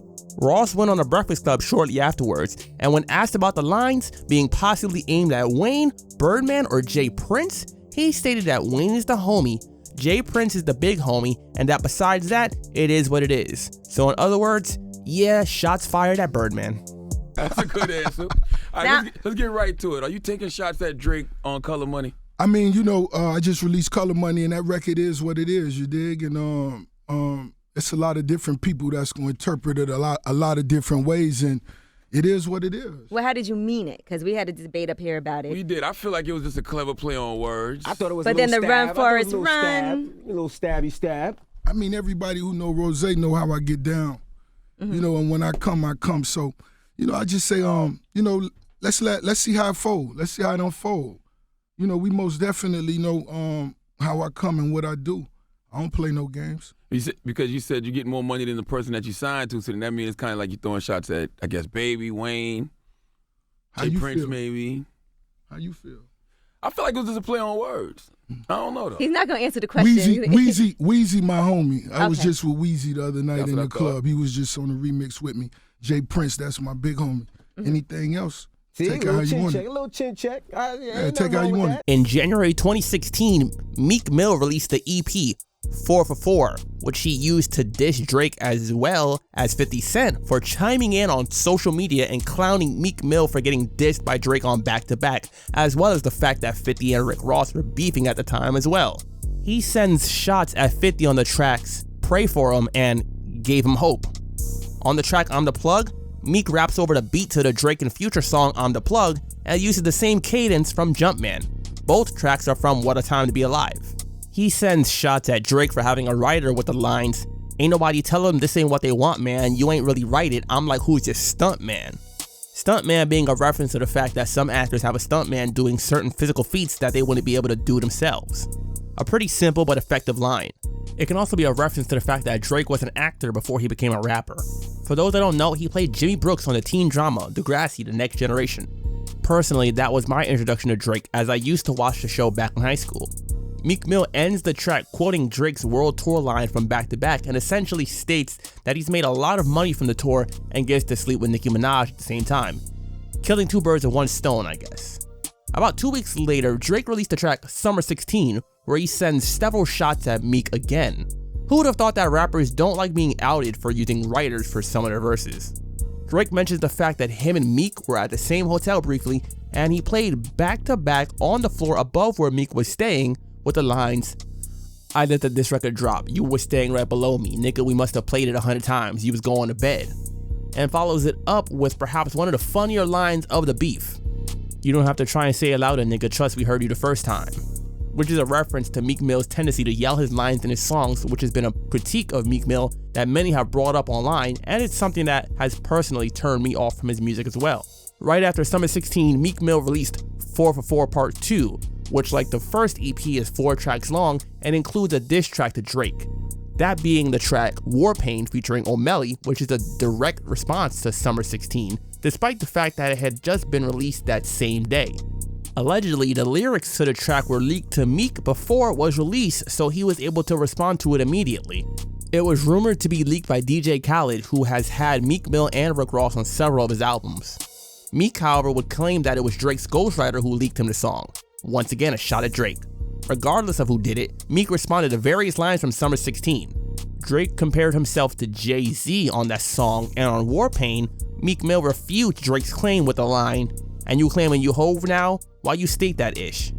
And he questions Drake for the shots that were thrown at Tory Lanez as well. He also disses Drake for his dance moves in the Hotline Bling video. War Pain was received better by fans compared to Wanna Know, but was considered by some to be a little bit too late of a response, as Charged Up and Back to Back had been released 6 months ago at that point. Then in March 2016, on a Quentin Miller interview with Vlad TV, it was confirmed that Quentin was jumped by the Dream Chasers due to the Tumblr post that Quentin had made back in 2015, essentially stating that he isn't a ghostwriter for Drake and that he helped him write a few songs and that he's proud to collaborate with Drake. It's true. They caught me, we was in LA, I was walking to the Nike store, and he approached me, and this was really my first time really talking with me, and basically told me, like, you know, he didn't appreciate the letter that I dropped, and it made him seem like he was a liar or whatnot, and they fucking stole off on me in the Nike store and ran. I shed blood in the Nike store on Wilshire. The post was eventually taken down by Quentin, but apparently Meek didn't feel too happy about the post to begin with, considering what happened afterwards. Meek also took shots at Drake on his remix to the Fat Joe and Remy Ma hit song All the Way Up. His version includes Fabulous and Jadakiss and was released in May. He takes shots at Drake with lines like, "This is hip hop, you ain't write it, don't record it. I don't know how to get down across the border," which is again a reference to the Quentin Miller writing situation and the fact that Drake is from Canada. He also has lines referencing Drake's songs like 6 Man and Started From the Bottom, as well as Drake's album Views, which was released the month prior. Throughout the beef were plenty of social media posts, shots thrown at concerts, and they even had companies like Whataburger and Burger King tweeting about the beef. But the diss tracks between the two were pretty much done by this point. The tweets from the burger companies remind me of the Fabulous line, "Beef is only good when you in the burger business." If you haven't heard that song, that's Fabulous's song Pain from the Soul Tape mixtape. Yet another rapper entered the fray at this point, as in June 2016, Joe Budden started releasing diss tracks at Drake, and on the track Making a Murderer Part 1, he mentioned Meek as well with the lines, "I'm right here per your request, now you stuck in them shoes, no alliances with Meek, it's still F him too." As at this time, Joe had said some things on his podcast about Meek, to which Meek responded, and they went back and forth on Twitter. The next year in November, Meek was sentenced to 2 to 4 years in prison for once again violating parole, but was released in April 2018. Things between the two had calmed down a lot before then, however, as in November, shortly after Meek got sent back to prison, Drake was on tour, and during a show in Australia, he shouted "Free Meek Mill" in response to seeing a fan wearing a Free Meek Mill t-shirt. I see you with the Venus 3 stripes. I see you got the Free Meek Mill t-shirt. Free Meek Mill too, man, for real. Several other artists at the time were in support of freeing Meek, but to see Drake say it, considering their beef, showed not only how it was apparently quite obvious how unjust his situation was, but how the beef between the two was not beyond reconciliation. The beef was officially squashed when Drake appeared on the track Going Bad, a single from Meek's 4th album, Championship, which would be their 3rd officially released song and the third of Meek's albums that Drake appeared on.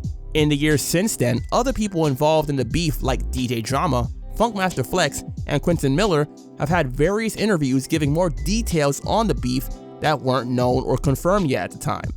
You know what I'm saying? But what was just like when you seeing this and going through that, because that was such a fucking moment. Summer 16, that was like. I like good, I mean, I gotta be honest, I kind of bit that whole routine or my involvement. I was copying, watching Red Alert and Shan and KRS-One. And I watched people throw the flame on it. Yeah. And I said, if I throw the flame on it, you sure did. Yo. This can be one of those. And I wanted to be, I ain't gonna lie, I wanted to be in the history book like Red Alert and Shan and KRS-One. And one of the biggest was in a 2022 Vlad TV interview of Quentin Miller, where Quentin stated that Meek Mill had actually approached him through DJ Drama and Dom Cannon trying to get his writing services, but he had turned them down. Walk me through what exactly happened, because you're writing for Drake, and you guys are having a lot of success with that. And initially, Meek Mill approached you to write for him as well? Yeah, so after the Rico situation, and Meek has knowledge of the shit, then I was approached by, it was never direct. It was always through like Drama or Cannon, and they were like, yo, Meek wants you to write for him or whatever. And I was just like, nah, he asked me the first time, I said, nah. Then like maybe a week or two later, they asked me again. I said, nah. At this point, Drama was very upset. He was really upset about me saying no. Between things like this and the whole situation with Quentin getting jumped years back due to the beef, many people feel like he got the worst out of the situation, especially considering how Meek and Drake have worked together since then. In that same Vlad TV interview, Quentin also mentioned that he didn't get any publishing checks from it because of the label deal that he was in. Like, I'm working with a nigga that literally is about to change my life, Even though, I was in my horrible publishing situation with Tricky, so I never got a publishing check off of any Drake songs.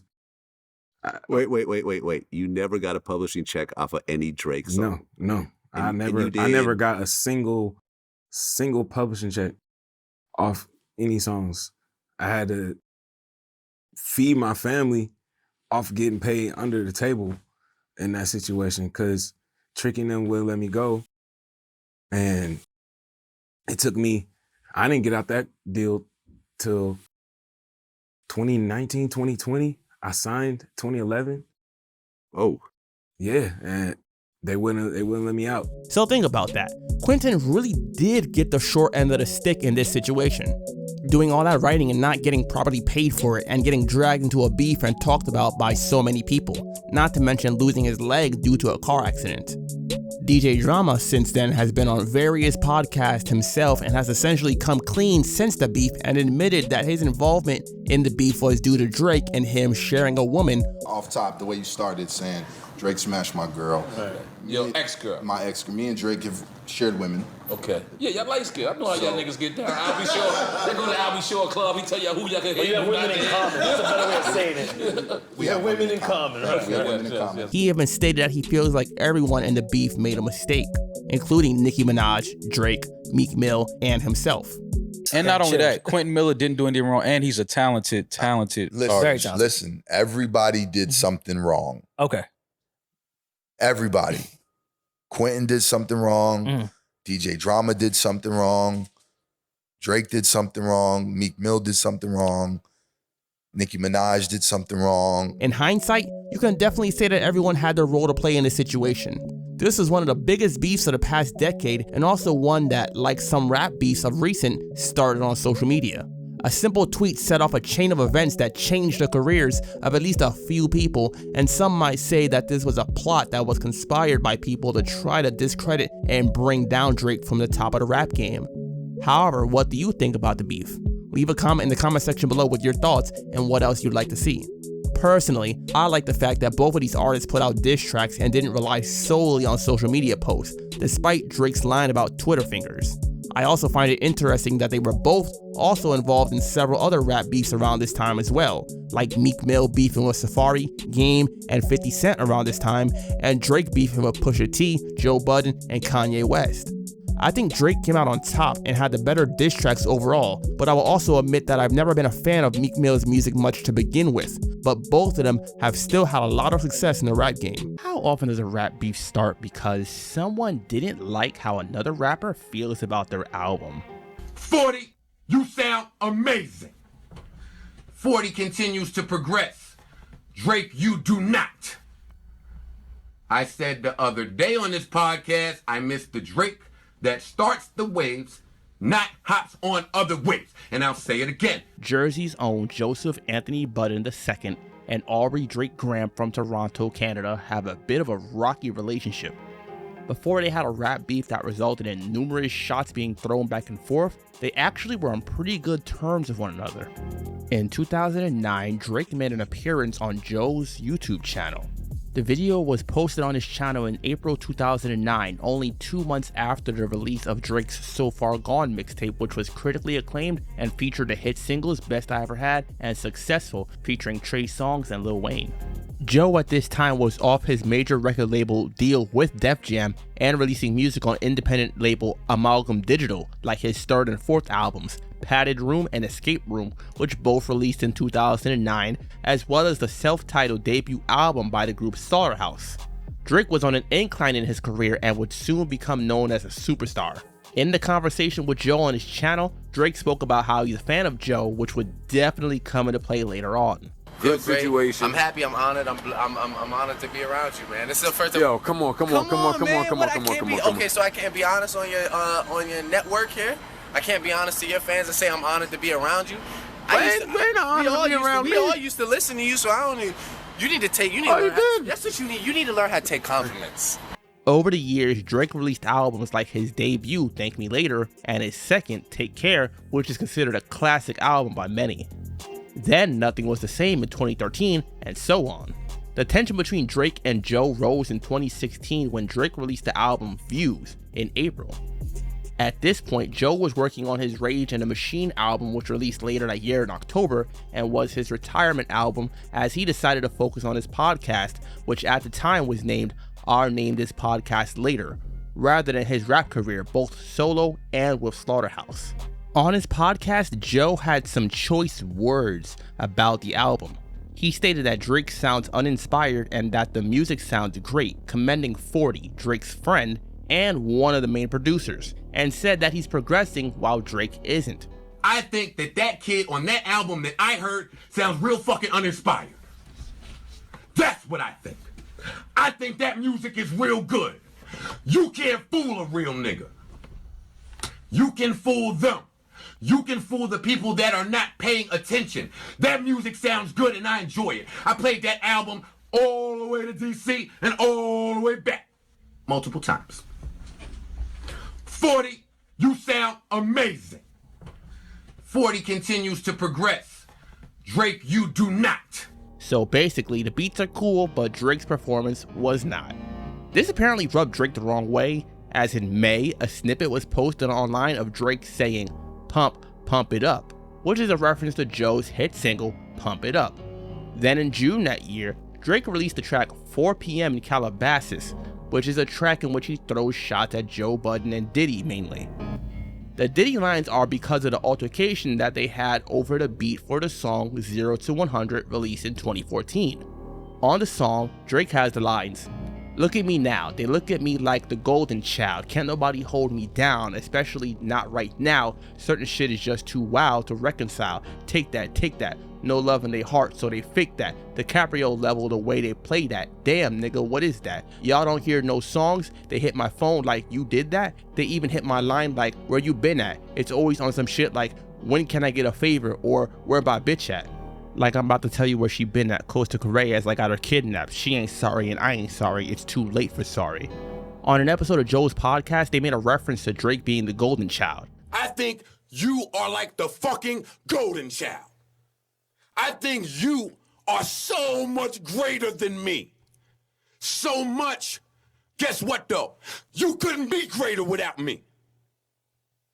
There's a whole line of MCs from last decade that laid their blood, sweat, and tears for the ground that y'all can walk today. Last decade, they told me I had to act a certain way and dress a certain way and record a certain way. I told them niggas suck my dick. Fuck your record label, nigga. So based on that, these lines would appear to be a reference to Joe Budden.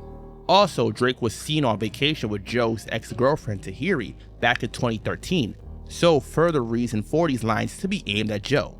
There's also several references to Diddy here, like the "Can't Nobody Hold Me Down" line, which is the name of Diddy's debut single and was featured on his debut album No Way Out, as well as Drake making a reference to the group Total at the end of his verse, which is the group that was signed to Diddy's label Bad Boy Records.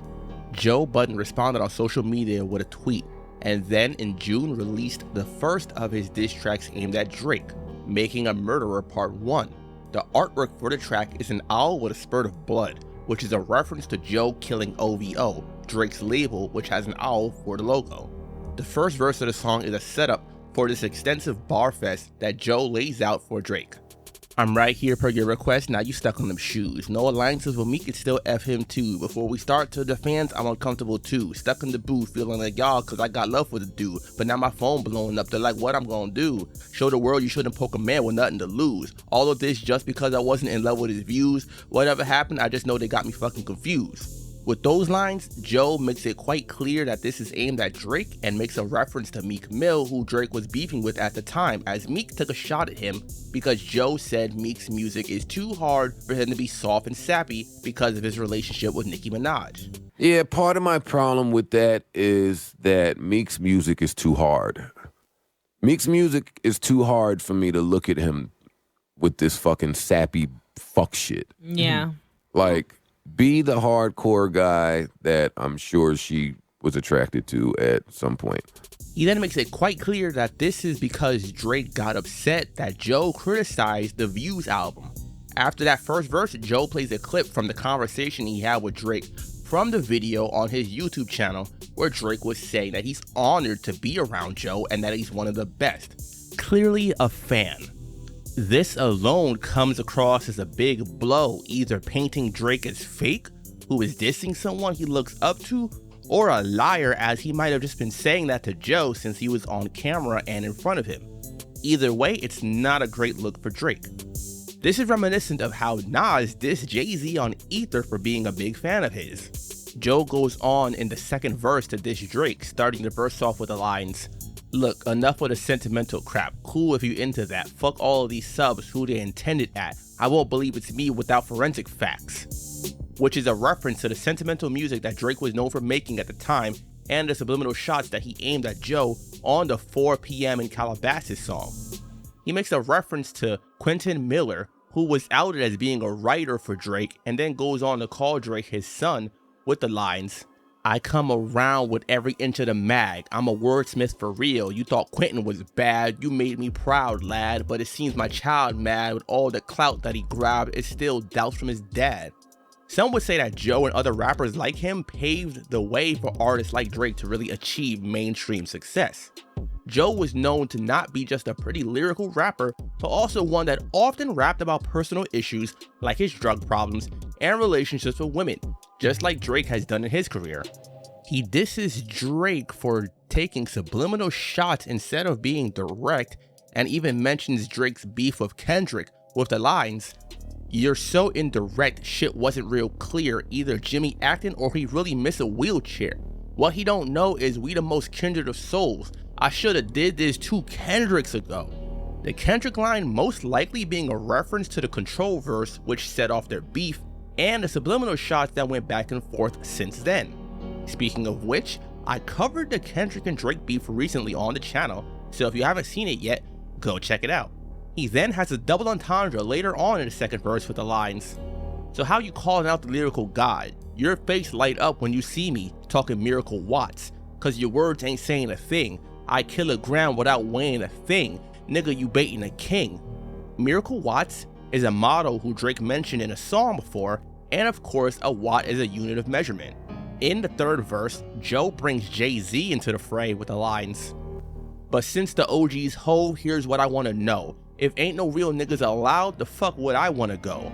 That's thinking back to Jay. Now let's get back to Drake. Both too big to respond to all I have to say. Still, with all their success and all their accolades, the universe makes it so they come right back to me. Here's a reminder that we go way back. I mean, for me, the kid is practice. Hova, I make these words flip as if they practice yoga. Okay, practice over. Back to Blacklist Hova. Nothing personal. This Red Reddington, Sean. I don't work for you. Still, I'm doing the work for you. Payback. Wire his jaw. Reimbursing you. Metal all behind his face. Sprite commercial you. Joe had beef with Jay years prior, back when they were both on Def Jam. And Jay also has had subtle beef with Drake as well, on and off, as they've sent subliminal shots at one another and also appeared on songs together on each other's albums. On Jay-Z's Blueprint 3 album, Jay has the song Reminder, on which he sends a subliminal shot at Joe, and Drake is featured on the track off that. Then the next year, Jay was featured on the track Light Up from Drake's debut album Thank Me Later. He also, after this, wound up featuring on the song Talk Up from Drake's album Scorpion. The commercial line is a reference to when Drake was featured on a Sprite commercial back in 2009. In these lines, Joe is basically acknowledging his beef with Jay as well as his beef with Drake, and also acknowledging Jay as one of the greats. Since Jay never really went at Drake overtly, Joe was taking it upon himself to do so. So basically, Jay and Drake are sneak dissers and Joe is being direct. Joe continues on throwing punchline after punchline at Drake and ends the third verse with more double entendres. Might have made a mistake out of this one, can't Bell Biv DeVoe your way out of this one, nah, so warn your damn campaign that hammers rang. I just bought a new edition, you can't stand the rain. Y'all say this soft nigga hard and that, I can't explain, y'all think he's so for real, I see candy rain. So Aubrey, when you sub real MCs, you get murdered, and since you signed to 5 Guys, makes you a burger. Bell Biv DeVoe is a group formed by Ricky Bell, Michael Bivins, and Ronnie DeVoe from the group New Edition. So once again, Joe sending shots at Drake for his soft singing persona. Basically, he can't avoid Joe by just making R&B songs, he's gotta rap with him, which Drake just can't or won't do. Soul For Real is another R&B group, and they have a hit single titled Candy Rain, so more singing references. 5 Guys is a fast food restaurant chain, and it's a reference to how Drake is signed to multiple people. At the time, he was signed to Young Money, which was Wayne's imprint under Cash Money, which is under Republic Records, which is under Universal Music Group, or UMG. Drake, of course, is also signed to his own label, OVO, so yeah, 5 Guys. Not to mention whatever other deals he had going on at the time.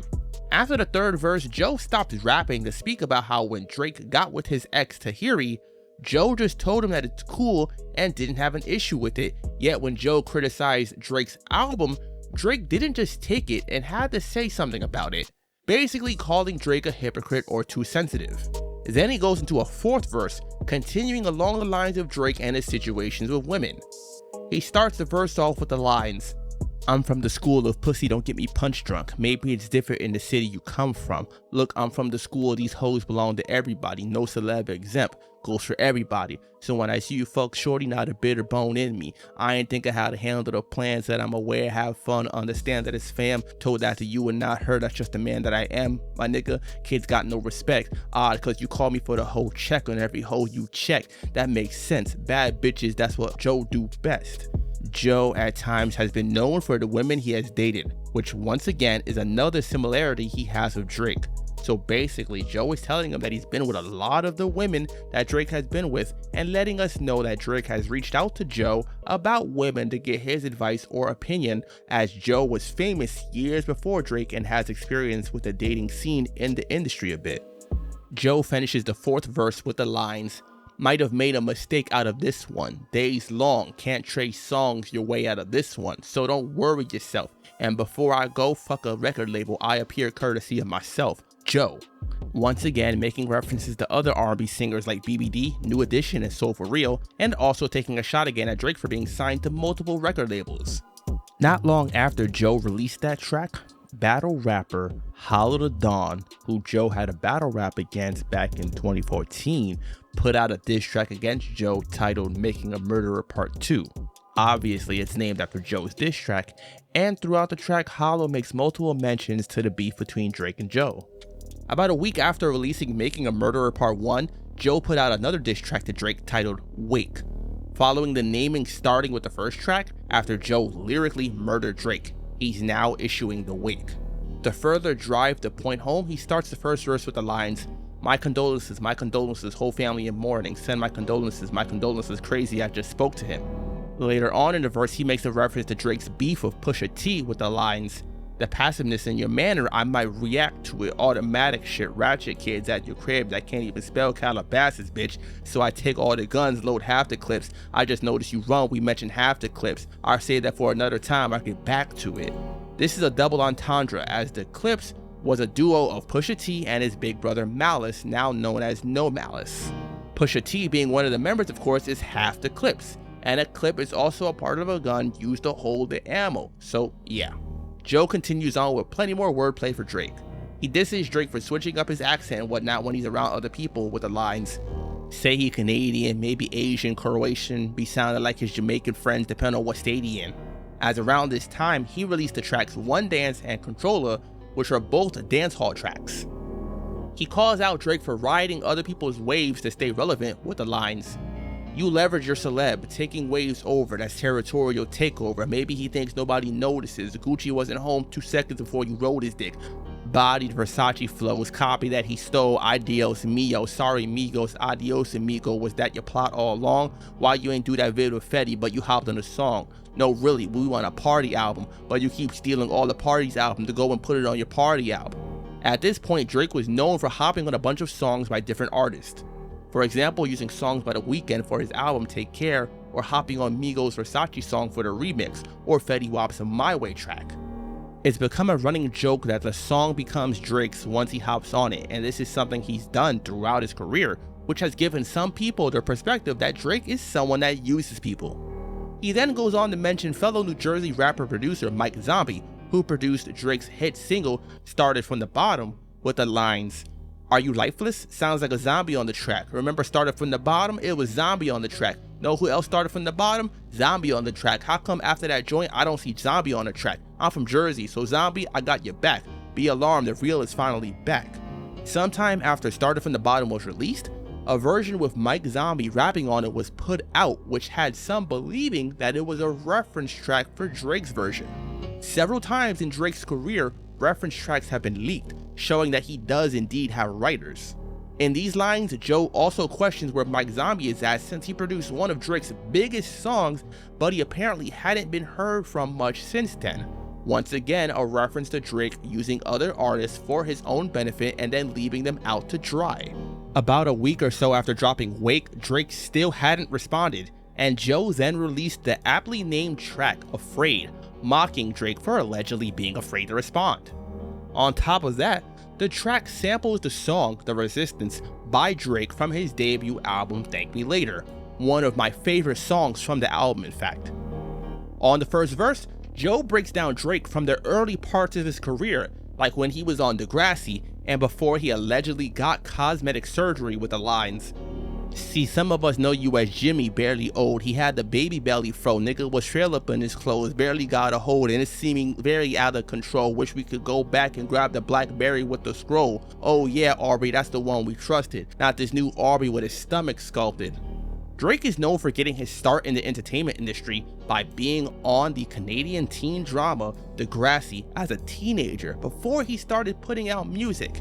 And the Blackberry line is a reference to an interview he had when he was asked to freestyle and he took out his phone and started scrolling through it to see what he had typed out. On the second verse, Joe continues to break down Drake's persona and again targets Drake with comparisons to Drake's beef with Pusha T and Meek Mill with the lines, so off the hook of me, maybe y'all should be shook of me, should know I'd kill him at even the slightest push of me, and when his team pressed up shirts, I'll help him push a T. Should it read, he pressed buttons but wouldn't push a T, gotta be bugging, maybe he don't know where push a be, or when push the agenda, he isn't pushed to see. If push to the streets, I see wood in your physique, thinking you misunderstood my hood, this isn't Meek, nigga. In Drake's beef with Pusha T, he hadn't really responded at this point. Later on in 2018, however, he would release the track Duppy Freestyle aimed at Push. However, in his beef with Meek, Drake took a much more direct approach and dissed him with the tracks Charged Up and Back to Back, along with several subliminal shots on other tracks. Here, Joe basically calls out Drake for not responding to Push and also claims that he's not as easy a target as Meek, however. He then ends the verse with the lines, "This ain't a standard that you couldn't meet, just from your views you couldn't see, that's cool, that kind of success you could never plan for it, heard the question nigga, I'ma help you answer it." That last line ties the song all together as, like I mentioned, the song samples The Resistance from Thank Me Later, and the chorus on that song has Drake questioning quite literally what is he afraid of. However, in that song is the question of fear of success and things changing in his life. In this track, Joe is using it to call Drake afraid of him, and the track goes on for over 2 minutes with the beat continuing to play, Drake continuously questioning what he's afraid of. Considering his lack of a response to this, the question could be answered with the name of Joe Budden. To me, this is one of the best diss tracks ever aimed at Drake, and if Joe were still signed to a major label, it might have gotten much more attention. Earlier that same day, the track No Shopping by French Montana featuring Drake was released. That is the track that had a snippet played that caused Joe to realize that Drake planned on taking a shot at him and caused him to release these diss tracks to begin with. Drake begins his verse with the lines, "Pump, pump, pump it up. She got a good head on her, but I pump it up. I'm not a one-hit wonder, they know all my stuff. You let me turn into the nigga that you almost was. I done seen a lot of shit and I done been in things before and I never started nothing, I just finished things." The Pump It Up line of course makes it quite clear that this is aimed at Joe, as his hit single is titled Pump It Up. He disses Joe for the fact that Joe never got to the level of success in the rap game that he has gotten, and disses him for being a one-hit wonder while he himself has several hits. Nothing heavy from Drake really though. Then later on in July, while on tour, Drake mentioned Joe Budden during one of his shows. He states he should have had Joe come out and perform Pump It Up, which is once again a jab at Joe for being a one-hit wonder. We got that good energy going on. I should have brought Joe Budden up here and let him do Pump It Up one time tonight. Pump it up. Fuck the niggas, man. Shortly after this, Joe released a 4th diss track, this one titled Just Because. As the title says, I guess you could say his reason for putting out the track was just because. It samples the track Just Because I Love You by the Jackson 5. Joe yet again takes more shots at Drake for allegedly stealing his style from other artists with the lines, "I mean, I think I hear my part in your style. I can attach different acts to different parts of your style. Yeah, we let you act as if you had parts in your style. Nah, that's retarded. It couldn't be any farther out. But you really ain't shit about it, that's hard to doubt. Ain't bothered about it. You fathered your father's style, which makes you a grandfather. A clock I highly doubt. You a hybrid, credited with the art of it now. Evolved with a style and redressed it in garments from now." Joe was probably one of the first people to really call out Drake on record for this kind of stuff. He ends the verse with the lines, "Now we not enemies. He just got a bar up now. I'm still on energy. Let's see if he charged up now. And I'll be sure he's in the secret garden I found where lions, tigers, bears, Tahiri dolphins. Wow." Charged Up is the name of the first diss track Drake put out against Meek Mill. Energy is the name of a track from If You're Reading This, It's Too Late. And The Secret Garden is a track by Quincy Jones featuring multiple singers including I'll Be Sure. So, more references to Drake's beef with Meek Mill, as well as him being a singer known for his sensitivity. Right around this time, Joe became a viral sensation because 2 apparent Drake fans ran up on Joe while he was in his car and they were recording it. Joe chased him down in his car and he called up to their car and confronted them, telling them that if they did it again, they would get hurt. Joe stopped putting out diss tracks after this and was focused on his podcast, which began to amass quite a following over the years, and he stopped putting out music in general after releasing Rage in the Machine in October 2016. The beef between Drake and Joe took a pause for a while, for the most part, besides some social media jabs. For example, in August 2019, Joe was hosting his annual pool party, which is something he's talked about on his podcast before, and he was on IG Live and Drake came in the comment section trolling. Then some months later, in April 2020, Joe was on IG Live and Drake joined the live to talk to him. They talked about doing an interview for his upcoming album and joked around, which would lead us to assume that the beef between the two was indeed squashed. There we go. There's Mr. Tootsie Slide himself. Hold up. Let's give it a shot, man. Come on, you got to talk to more people than just Elliot. Nah, yo, I can't do this with you right now. Why? Because I can't. Because you're at the embassy? Nah, I just I know where this is gonna go. It's gonna go left. No, it's not. Yo, why do you think that about me, man? We can have like a smooth talk. You do it with Tory Lanez and all your other fucking buddies. It's gonna be bad for the brand right now. Oh, but all the other OVO dudes kick it with me. I know. Everybody fucks with you. You're the only one that avoids me for some strange reason. Never avoid you. I just don't see you. We're never in the same place. Because I'm too broke. I didn't want to say. You invited Elliot and B-Dot over there to the embassy. They got to see the Tootsie Slide exclusive. They got to hear Tupac in your bathroom, nigga. Can I have another drink, please? Look at this. You got a bartender there. Holy shit. Can I have a beverage? I'm parched. Get the fuck out of here. Yo, go back to your live, man. I'm gonna talk.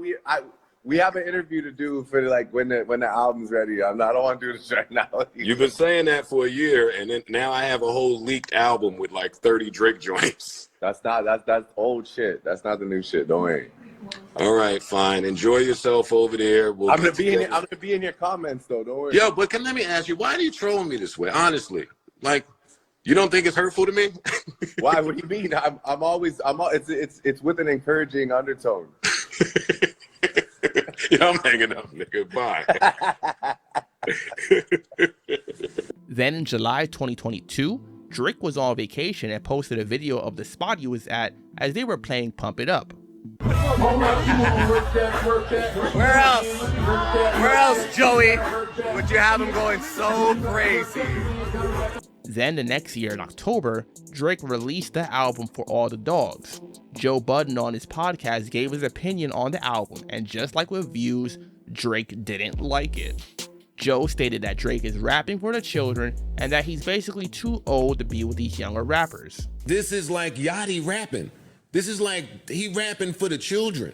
And that's yo dog, I had to look up how old this was when I finished listening to the album. You are 36. Your birthday is in 20 days. I Googled that too. You will be 37 years old. Get the away from some of these younger niggas and stop these 25-year-olds. DJ Academics posted a clip from the podcast, and then Drake made a comment under the post going off on Joe for his comments. You have failed at music. You left it behind to do what you are doing in this clip because this is what actually pays your bills. For any artist watching this, just remember, you are watching a failure give their opinion on his idea of a recipe for success. A quitter give their opinion on how to achieve longevity. You switched careers because the things that pop into your brain had you broke, living check to check, and the raps you write had 450 men showing up to your shows in dusty and Nietzsche jeans to screw up their face to Mood Music 29 and pretend you are the GOAT. Please, to any artist that's doing what they feel is right, don't let these opinions affect your mindset after the fact. This guy is the poster child of frustration and surrendering. You retired and we never hung up your jersey. We don't even remember your number. We know you for doing this. You withdrew from rap, not because you accomplished all you need to, it's because it wasn't working for you. I never want anybody in the generations to think that the whole everybody's entitled to their opinion is a real thing. This is a man projecting his own self-hate and the fact I did and continue to do everything he wanted to do for himself. If you need it in simpler terms, I own a 767. He owns a modest house in the 973 and flies first class on special occasions. Joe replied with a comment of his own, simply stating, "You'll grow up sooner or later. Father Time is undefeated." Since then, things again quieted down between the two. Recently, Joe did speak on Drake again, however, on his podcast due to the beef between Drake and Kendrick, among others. On the podcast, they've talked about the various diss tracks released as well as other things like the mistakes they feel Drake made during the beef. Since then, the beef between the two has been quiet. It's probably obvious once again who won this rap beef. Lyrically, it clearly goes to Joe Budden. dropping 4 diss tracks over the course of a month or so, and Drake just sending a few shots on a track or two and jabs on social media. This is yet another rap beef featuring Drake that he just, for whatever reason, chose not to approach lyrically. What do you think? Was Drake right in taking offense to Joe criticizing his album on the podcast? Was Drake a hypocrite to be offended by that when he's dated Joe's ex and Joe was fine with it? Did Joe say what he said on the podcast just to get attention? If you've heard any of the songs in which the two are going back and forth, it's obvious that this involves Rihanna, so I'm going to spend some time explaining the relationship between Drake and Rihanna first to provide better context. In 2016, when Drake was presenting Rihanna with an award at the MTV Video Music Awards, he gave a speech which included how he and Rihanna first met in 2005 when she was filming the video for Pon de Replay at a restaurant in Toronto in which Drake had been working at the time. The first time I met Robin Fenty, it was 2005. She was shooting a music video at a restaurant called Avocado in Toronto. The song was Pon de Replay, and the director of the video was Little X. I was introduced to her as a kid who played background music at the restaurant as people ate their dinner. Pon de Replay is Rihanna's debut single from her debut album, Music from the Sun. A few years later, after Rihanna and Chris Brown broke up, it was rumored that she and Drake were dating. Then in August 2010, Drake released his debut album, Thank Me Later, which features the intro track, Fireworks, on which the second verse is about his relationship with Rihanna and basically how it seemed like she didn't want a serious relationship with him. Later that year, he was featured on the Rihanna hit single, What's My Name, from her 5th album, Loud. That next year, Rihanna was featured on the title track of Drake's 2nd album, Take Care. In the music videos for What's My Name and Take Care, the two appeared to be quite close, which led to dating rumors again between the two. Then in June 2012, Chris Brown and Drake got into a fight in a club, allegedly over Rihanna. Then in 2014, Drake put out the song Days in the East, which was about his relationship with Rihanna. Then later on in 2019, that song was officially released on his compilation album titled Care Package. Fast forward to 2016 and they collaborate on the hit singles Work for Rihanna's 8th album, Anti, and Too Good on Drake's album, Views. Then in August 2016, before the VMA Awards show that I mentioned earlier, Drake surprised Rihanna with a billboard congratulating her. Then came the award show presentation in which he gave a speech about her before presenting the award. During this speech, he mentioned that he's been in love with Rihanna since he was 22. She's someone I've been in love with since I was 22 years old. Fast forward to 2018 and Rihanna has an interview for Vogue magazine during which she was asked about Drake, and she would state that the speech at the MTV Awards made her feel uncomfortable and go on to say that they are not friends anymore, but they're also not enemies. Also in 2018, Drake made an appearance on the talk show The Stop, and during it he mentioned how he had wanted to have a family with Rihanna. So as you can see, it seems pretty clear that Drake was truly into Rihanna, but the feeling didn't appear to be mutual. That's the gist of things between Drake and Rihanna, so now we're going to do the same real quick for Rocky and Rihanna. They met in 2012 during rehearsals for the MTV VMAs, and during the awards show, she performed her song Cockiness, during which Rocky made an appearance to do his verse from the remix. Then in 2013, Rihanna was featured in the video for Rocky's single Fashion Killer from his debut album Long Live ASAP.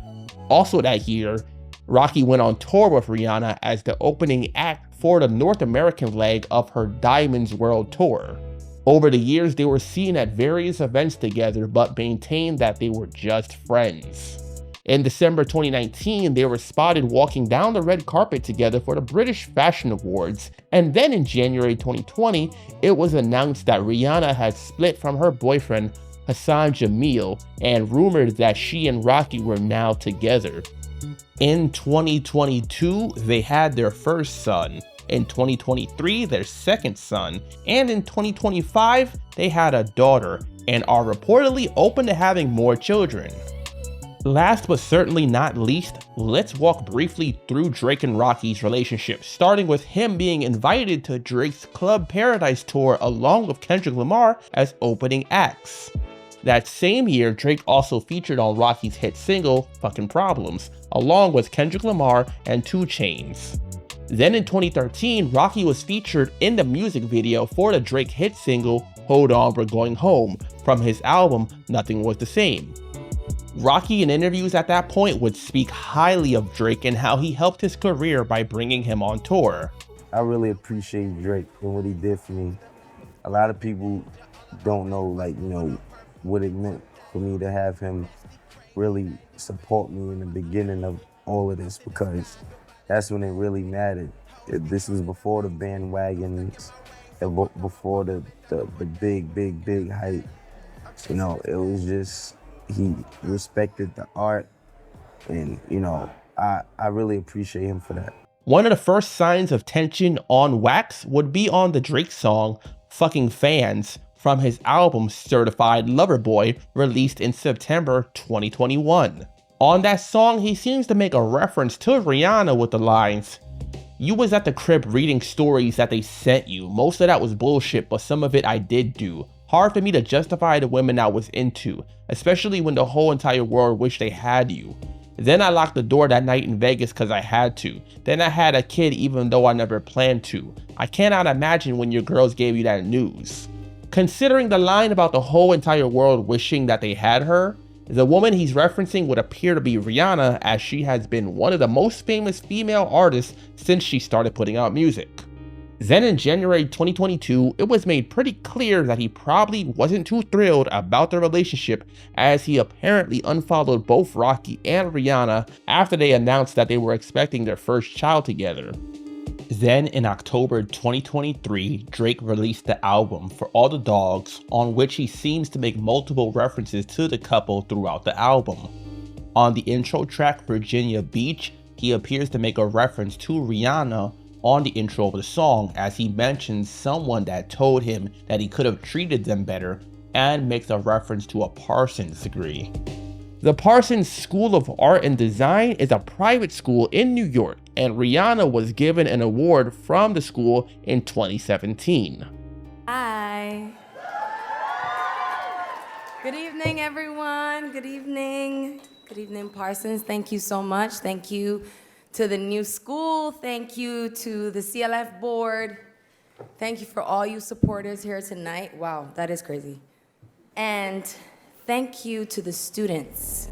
Of course, this could be not directed at Rihanna at all, as that might just be some wordplay by Drake, but when it comes to these subliminal lines, it's truly up in the air and left up to the listeners.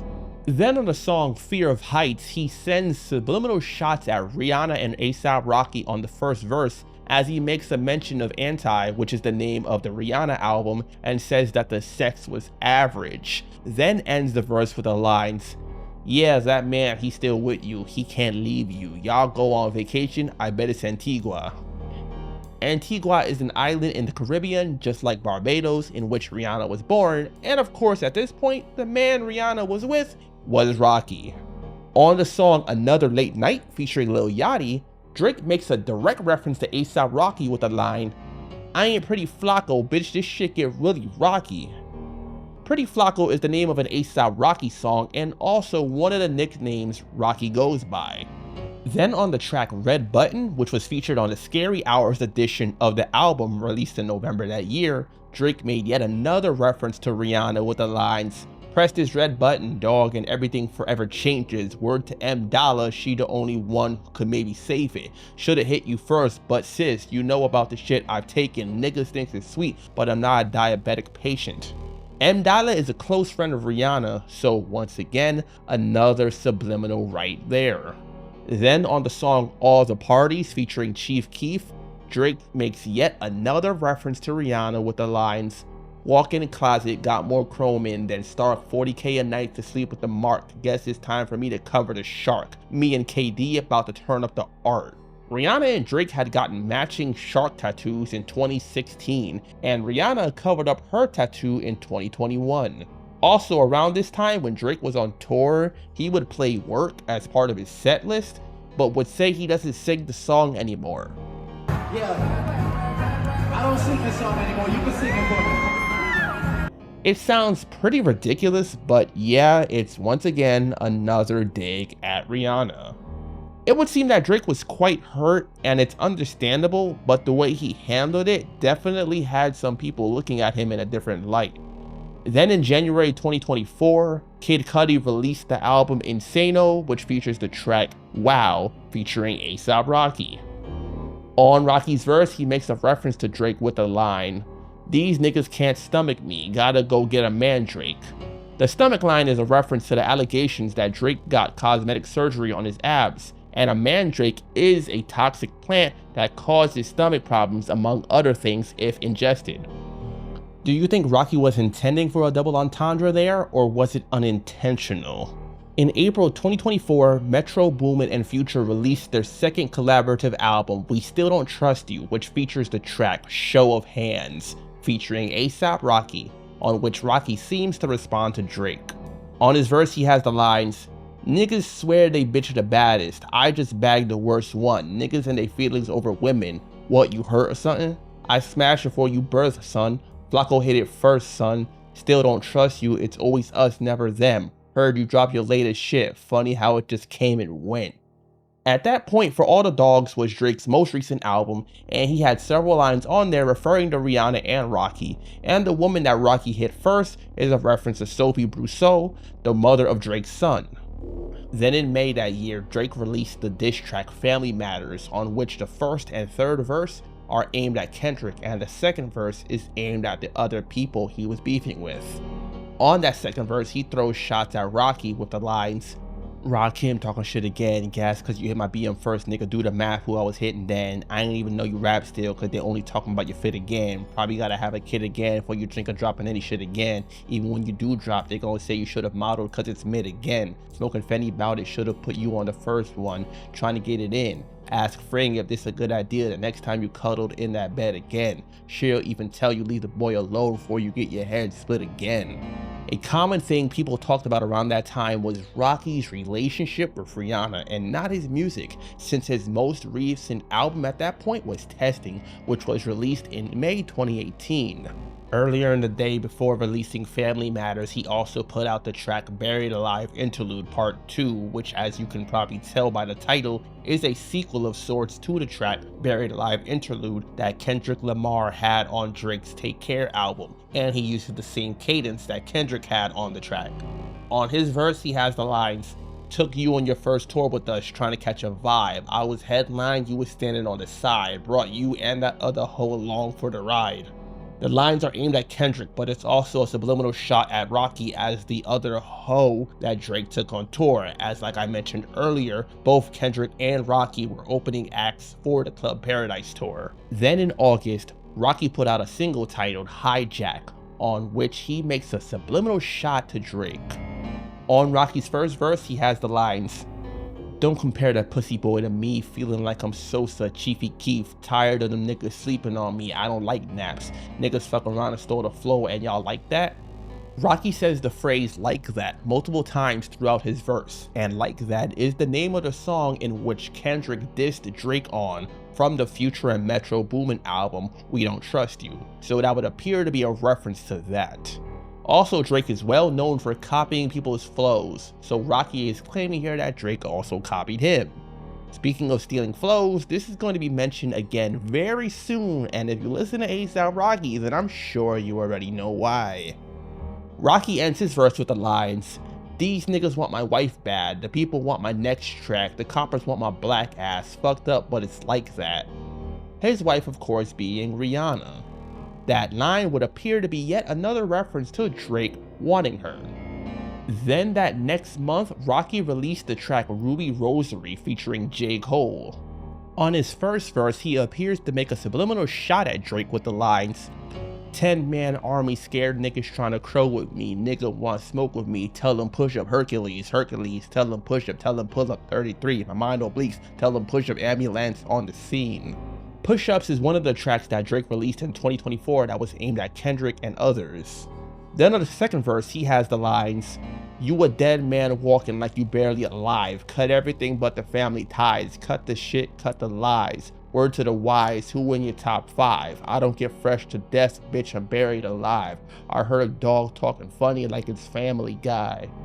Family Ties is similar to Family Matters, which is the Drake song on which he dissed Kendrick, Rocky, and others. Buried Alive is the interlude by Kendrick Lamar on Drake's album Take Care, and Family Guy has a character named Brian who was a talking dog, which is also a reference to Drake's album For All the Dogs. Once again, this is subliminal, but if you put those things together, it seems pretty clear to be a reference to Drake.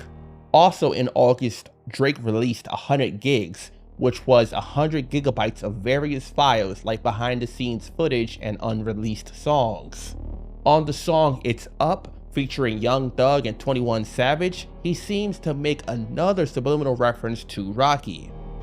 On the outro he says, "Knocking off the name brand niggas in your crew, heard you miss your dogs, now it's long live who?" Rocky's crew, of course, would be ASAP Mob, who are well known not only for music, but also for their fashion. And ASAP Yams, one of the co-founders, died in 2015, which Rocky has been clear about missing. Also, Long Live ASAP is the name of Rocky's debut album, which features Drake on the hit single Effin' Problems, as I mentioned earlier. So putting those things together, this would seem to be aimed at him. Also, Who sounds like the noise that owls make, and the logo of OVO is an owl, so there's some more wordplay by Drake. Then later that month, Drake released the track No Face, on which he sends general shots at everyone he had been going back and forth with that year, which would be people like Kendrick, Rick Ross, The Weeknd, Rocky, and others. On the first verse, he makes a mention of people that he helped out by featuring on their song with the lines, "Niggas got lit off the features I skated on. I gotta know how you get lit off the nigga you hated on. Numbers untouchable, they got the data wrong." Like I mentioned earlier, Drake featured on Effin' Problems from Rocky's debut album, so he would be included in that list of people that Drake got lit, as he says. Then in August the next year, the film and soundtrack to the film Highest to Lowest was released, which features ASAP Rocky tracks Trunks and Both Eyes Closed. Rocky also starred in the film, and I think it was good, so check it out if you haven't seen it yet. On the first verse of Trunks, he has the lines, "Pancake ass niggas stay turning sides, cookie cutter niggas soda pop, yeah they Canada dry, fuck a fight, nighty night if we shoot the 5. Of course, that is a reference to Drake, given Canada Dry is a soft drinks company that originated in Toronto, which is where Drake is from. Then on the second verse, he has the lines, "BBL think they built, they straining when they training in the gym, they think they wilt. Chamberlain, can't name a bitch who pussy I ain't killed. You lame as shit, we ain't forget the muscles, they ain't real." That is a reference to the BBL Drizzy track produced by Metro Boomin, which was aimed at Drake and his allegedly fake abs he got through cosmetic surgery. A few months later, in January, Rocky released his long-awaited 4th album, Don't Be Dumb, and he sent shots at Drake on multiple songs throughout the album. On the chorus of the song Stole Your Flow, Rocky has the lines, "First you stole my flow, so I stole your bitch. I can't trust a soul, just my pole and my kids." Of course, the woman in question would be Rihanna again. Then he sends a shot at Drake's alleged cosmetic surgery again with the lines, "Niggas getting BBLs, lucky we don't body shame. Throwing dirt on Rocky name, turn around and copy game." He also calls Drake sensitive and a biter with the lines, "You just a sensitive nigga, still in his feelings. You bit the image. My nigga, I had to switch it." He goes on to mention when Drake was booed at Camp Flognaw back in 2019 with the lines, "We take these boys to school, they try to Columbine ya. Word to Tyler, we see you bomb like Oppenheimer." Camp Flognaw is a festival created by Tyler, and also Tyler had an album released in 2015 titled Cherry Bomb, and Oppenheimer is a movie that was released in 2023 about the invention of the atomic bomb. Then he goes on to mention Rihanna with the lines, "Now I'm a father, my bitch badder than my toddler, my baby mama Rihanna, so we unbothered." Despite not mentioning Drake's name, this track is pretty blatantly aimed right at him. Stole Your Flow isn't a brand new track, as Rocky has performed it at both Rolling Loud and Camp Flognaw before, and possibly other times as well. So if we go under the assumption that this song is aimed at Drake, Rocky has been throwing shots back at him since at least 2023, as that seems to be the first time that he performed the song live from what I've seen. Then on the track Player, Rocky takes another shot at Drake on his second verse with the lines, "Taking care of your kids, boy, that's player shit. One bitch, boy, that's player shit. No baby mama drama, no new friends, boy, that's player shit. Don't switch, boy, that's hater shit. You snitch, boy, that's lame as shit. Forever talking shit on someone else's relationship." While Drake is still rapping and singing about various women, Rocky has been rapping about and seen with Rihanna since they've been together, and has had no kids before this, while Drake has a child with a woman that he's not with, hence the baby mama drama line. And No New Friends is a song from DJ Khaled's album Suffering From Success, which features Drake on it. Then on the track No Trespassing, Rocky takes shots again at Drake on the first verse with the lines, "Niggas looking jealous, see it in his eyes. Niggas acting desperate, you ain't gotta lie. I might move to Texas, roll around with protection, pull up to your section, hit him with that fire." Considering Drake was sending shots at Rocky for being with Rihanna, he would be the jealous guy in this situation. And on top of that, Drake had announced in 2023 that he was going to be moving to Texas, and he bought a house there. Some people also took some of these lines on the album to be aimed at Travis Scott instead of Drake, or to be aimed at both of them, especially the Texas line since that's where Travis is from. To be fair, some of these lines could be easily aimed at both of them because Rihanna also dated Travis Scott back in 2015, and some people have claimed that Travis stole Rocky's style. It could be a matter of killing two birds with one stone. Given the context, however, I believe a lot of these lines are directed at Drake, as for example, Rocky had an interview with DJ Academics, who is admittedly a huge Drake fan, and they spoke about his beef with Drake. Academics stated that he thinks their beef is over women, and Rocky agreed with the statement. I don't know, like I think when I got with my girl, he just started throwing shots out of nowhere. Like I just woke up and just felt like he was just throwing subs and shit. And then before that. Nah. It was completely normal before that. Bro. I think y'all beefing with women, honestly.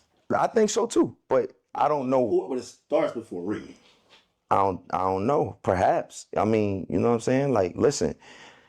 Niggas know how I give it up before my girl, nigga. I'll fuck your bitch. Like, that's what I was doing to niggas, you know, respectfully. Rocky also had an interview with Ebro for Apple Music, and he asked Rocky about the beef with Drake, in which Rocky would state that he doesn't F with Drake, and that Drake is too old to be picking on women. For sure. And I want to know that I'm kind of asking this as I want to know the inside. Please do. Is there really an issue, or is this wrestling where y'all are trolling us and rage baiting people to comment on the internet to promote? Like, is it a real thing, or is it just promo? I think hip hop tactics and beefs is like WWF. It's like wrestling all the way, right? But this thing between us, it's not real smoke, but I just don't fuck with him. Like, right. You know what I mean? We was once friends. I feel like it's over females. I feel like he wasn't happy, and he expressed that. Yeah. And I think at some certain point when everybody getting older, and it's just like you're supposed to be moving on, for you to still be picking at a female and all that, that's soft to me. So yeah, yet another rap beef over a woman. To me, Drake clearly seemed hurt and was getting it out in his music, but Rocky and Rihanna have multiple kids together, so I don't fault him for responding to Drake in his music either. What do y'all think? Will Drake and Rocky ever make amends? Which artist is your favorite? Hip-hop is such an interesting field. The people you see together or against each other sometimes can be pretty unexpected. Some great music can come out of the collaborations or their feuding. On one side, we have a mixed actor from Canada who was raised Jewish and played a fully black character on TV, then became a rapper who you can't pinpoint his real heritage through his music because it became a hodgepodge of dodgy metaphors about how tough, rich, and black he is. What was the response you get as a Canadian black Jewish rapper trying to get attention in the US? I think the details of my like background kind of came afterwards. I think what caught first was the music. And I think what became almost more appealing was like, this is the guy that, I remember those moments from people like, wait, this guy is this guy? Like people really, you know, drawing the connection. The other side, we have a former correctional officer based in Florida who took the name of a certified drug lord from the West Coast and made a big name for himself in rap. If you don't know who I'm talking about, then let me break it down for you. Today we're going to be talking about Rick Ross and Drake's complicated relationship. William Leonard Roberts, aka Rick Ross, started his rap career under the name Teflon Don and was featured on the song Ain't Shh to Discuss from Eric Sermon's third solo album, Eric Onassis, released in June 2000. Then he changed his name to Rick Ross, left Suave House Records to join Florida-based Slip and Slide Records, and made guest appearances on fellow Florida rappers Trick Daddy and Trina's albums before signing a joint venture with Def Jam Records and releasing his debut album, Port of Miami, in August 2006. He continued putting out albums on the labels and then formed his own label, Maybach Music Group, aka MMG, in 2008 as an imprint under Def Jam and signed artists like Wale and Meek Mill. Definitely keep that last part in mind for later because it plays a part in the whole situation. Aubrey Drake Graham, aka Drake from Toronto, Canada, got his start acting on the Canadian teen drama Degrassi, and in 2006 released his first mixtape, Room for Improvement, then left Degrassi in 2008 to focus on his music career. In February 2009, he released his third mixtape, So Far Gone, which was critically acclaimed and signed to Cash Money Young Money and put out his debut album, Thank Me Later, in June 2010. Rick Ross and Drake's working relationship goes back as far as 2009 when they both featured on the DJ Khaled single Fed Up, along with Usher, Young Jeezy, and Lil Wayne. The song was featured on Khaled's fourth album, Victory, released in March 2010. If you know DJ Khaled, you know he's well known for featuring a plethora of different artists on his albums, Drake and Rick Ross being two of the most common ones. Also in 2009, Rick Ross and Drake were both featured on the remix to the track Deuces by Chris Brown, along with Kanye West, Fabulous, and Andre 3000. In May 2010, Drake had an interview with XXL in which he mentioned that people have been reaching out to him to do choruses, including rappers like Rick Ross. And in July 2010, Ross released his fourth album, Teflon Don, which features the hit single Aston Martin Music featuring Drake and Chrisette Michele. Drake also made his own version of the song called Paris Morton Music, which was released online and then officially released on Drake's compilation album, Care Package, later on in 2019. Shortly after Aston Martin Music, Drake was also featured on the Rick Ross song Made Men. The song was recorded for his mixtape Ashes to Ashes, which was released on Christmas Eve 2010, however wasn't officially put on the mixtape and was instead released as a promotional single for his then upcoming album, God Forgives, I Don't. The video for the song was released in April 2011, in which Drake also appeared in. Later that year, in July, Rick Ross performed at Drake's OVO Fest in Toronto. That next month, Drake had an interview with Entertainment Weekly in which he spoke quite positively about Ross. Drake would say, "One of the people I enjoy rapping with the most in this business is Rose. Me and him have talked about potentially doing something after our albums come out. I just love making songs with him. Every time we make a song, it just seems to be something I love listening to after the fact when I'm in the car." So yeah, a seemingly great relationship. Imagine if we actually got a whole collaboration album by the two. What do you think it would sound like? In August 2011, Lil Wayne released his ninth album, The Carter 4, which features the hit single She Will featuring Drake. Shortly after the single was released, a version featuring a verse from Rick Ross was released, which was supposed to be on the album but wound up being cut. Ross was also featured on the album on the single John, which was released some months prior to the album. So it looks like it might have been a matter of the record label only clearing one Ross verse for Wayne's album. In September 2011, Drake released the track Free Spirit, which features Rick Ross. On November 15th, that year, Drake released his second album, Take Care. Rick Ross is featured once again on the song Lord Knows. Then in January 2012, Ross released his second mixtape, Rich Forever, which features the single Stay Schemin', featuring Drake and French Montana.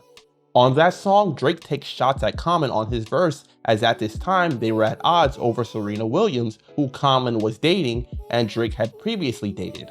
In June 2012, French Montana released the hit single Pop That featuring Rick Ross, Drake, and Lil Wayne, which was featured on his debut album, Excuse My French. That next month, Rick Ross released his 5th album, God Forgives, I Don't. On that album is the hit single Diced Pineapples featuring fellow MMG artists Wale and Drake. This song made the 3rd platinum song Rick Ross had that featured Drake. Even more if you count the songs that they both featured on for other artists. By this point, it was pretty well known that you could feature Drake on your song and make a hit. Like Lil Wayne said on the Birdman song, Money to Blow, and we ain't gonna be alright if we put Drake on every hook. Ironically enough, Drake was also featured on that song, and that was back in 2009. This isn't even all of the songs Drake and Ross have together. Let's continue, shall we? In October 2012, Rick released his 3rd mixtape, The Black Bar Mitzvah, which features a remix to the Lil Reese track, Us. Drake is featured on that remix as well. Then in August 2013, Drake released the hit single, Hold On, We're Going Home, which was featured on his 3rd album, Nothing Was the Same. In October, Ross released his own version of the song. In July 2015, the beef between Drake and MMG artist Meek Mill started when Meek exposed Drake for having a ghostwriter for his verse on the song Rico from his 2nd album, Dreams Worth More Than Money, which was released in June that year.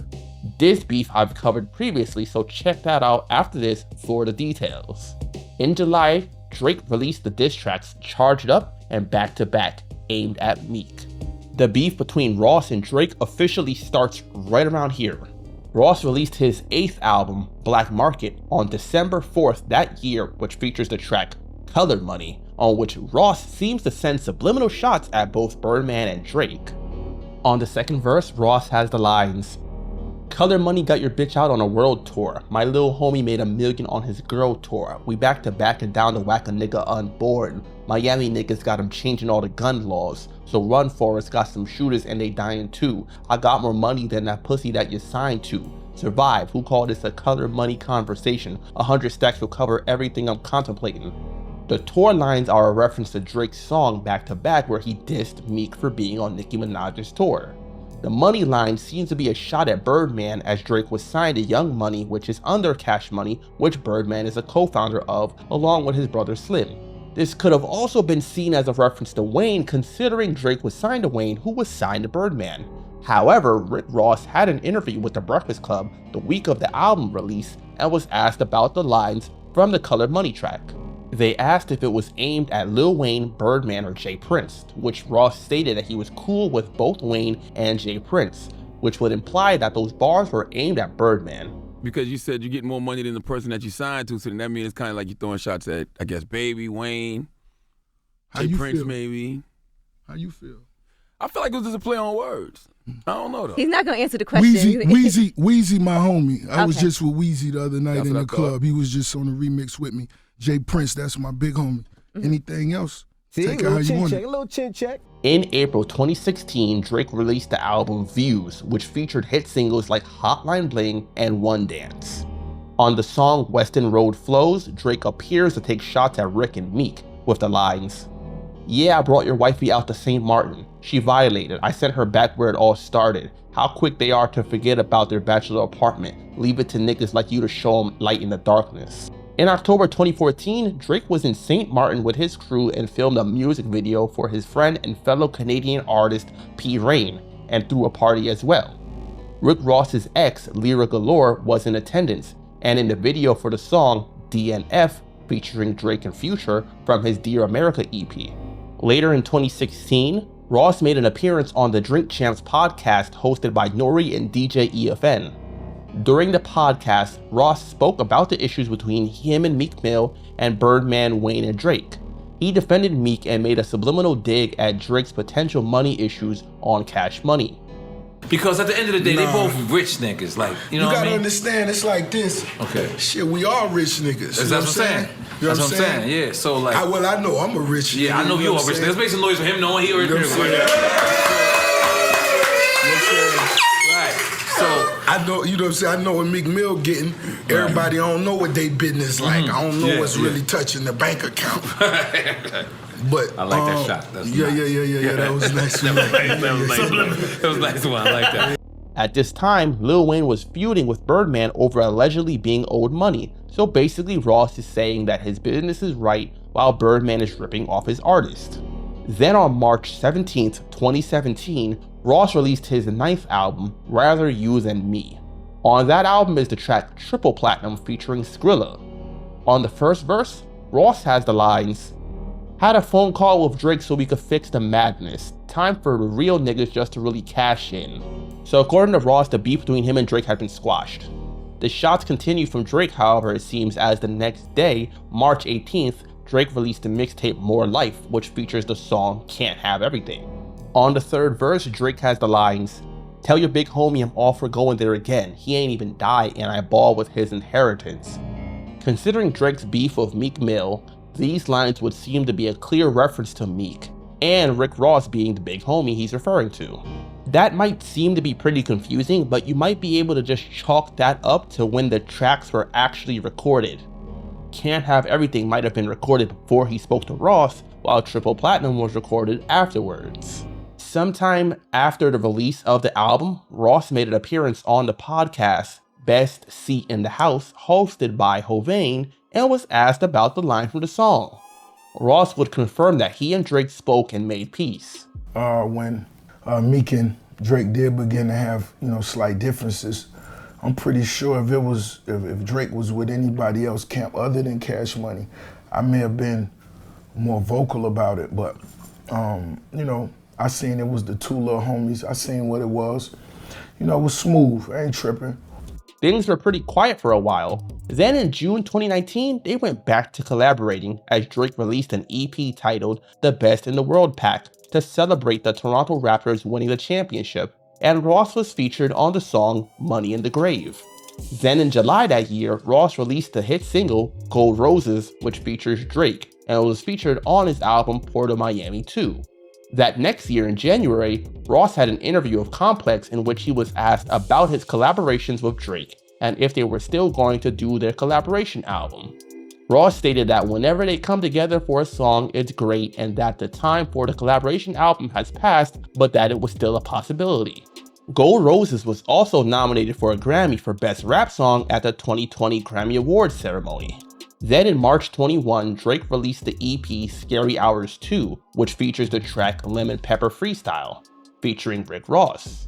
The title is a reference to Wingstop's Lemon Pepper Wings. Rick Ross owns several Wingstop locations, so it makes sense to title the song and have Ross on it.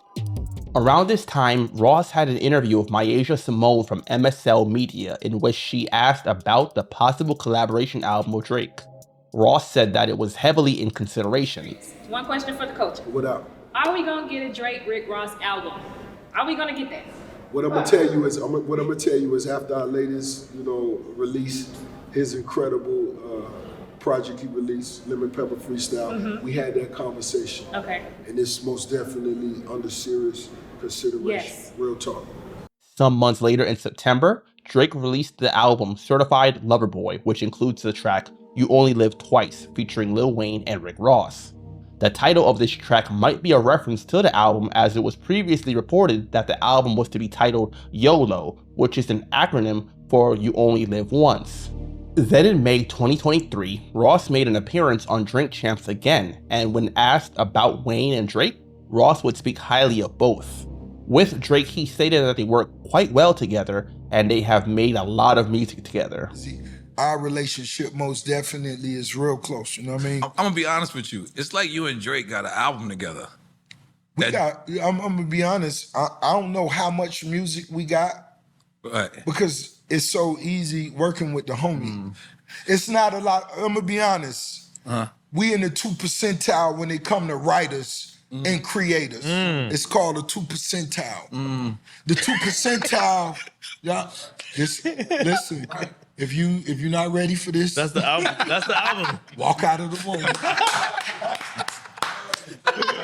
Somebody walk out the room. But the 2 percentile is when you walk into the room, you hear something, a beat or a production that you actually love. It can actually create it, think of it, create it, write it, and execute it right then. Right then. I can't say I've done that with many artists. That next year in January, Ross appeared on a live stream by Aiden Ross in which he was asked what his favorite moment in the studio was with Drake, in which Ross responded with the time they made the song Stay Schemin'. Question, because they're curious. You have a favorite moment you've created with Drake in the studio before, or like anything that you guys have done that's like one of your favorite songs with Drake? Stay Scheming. I'm gonna say Stay Scheming. Legendary song, right? Yeah, you have to put that there. Drake came out. He came out to us. He came out in the streets. He came to us when we put that record together. It was one of those vibes. Now here is where the beef between the two would ignite again.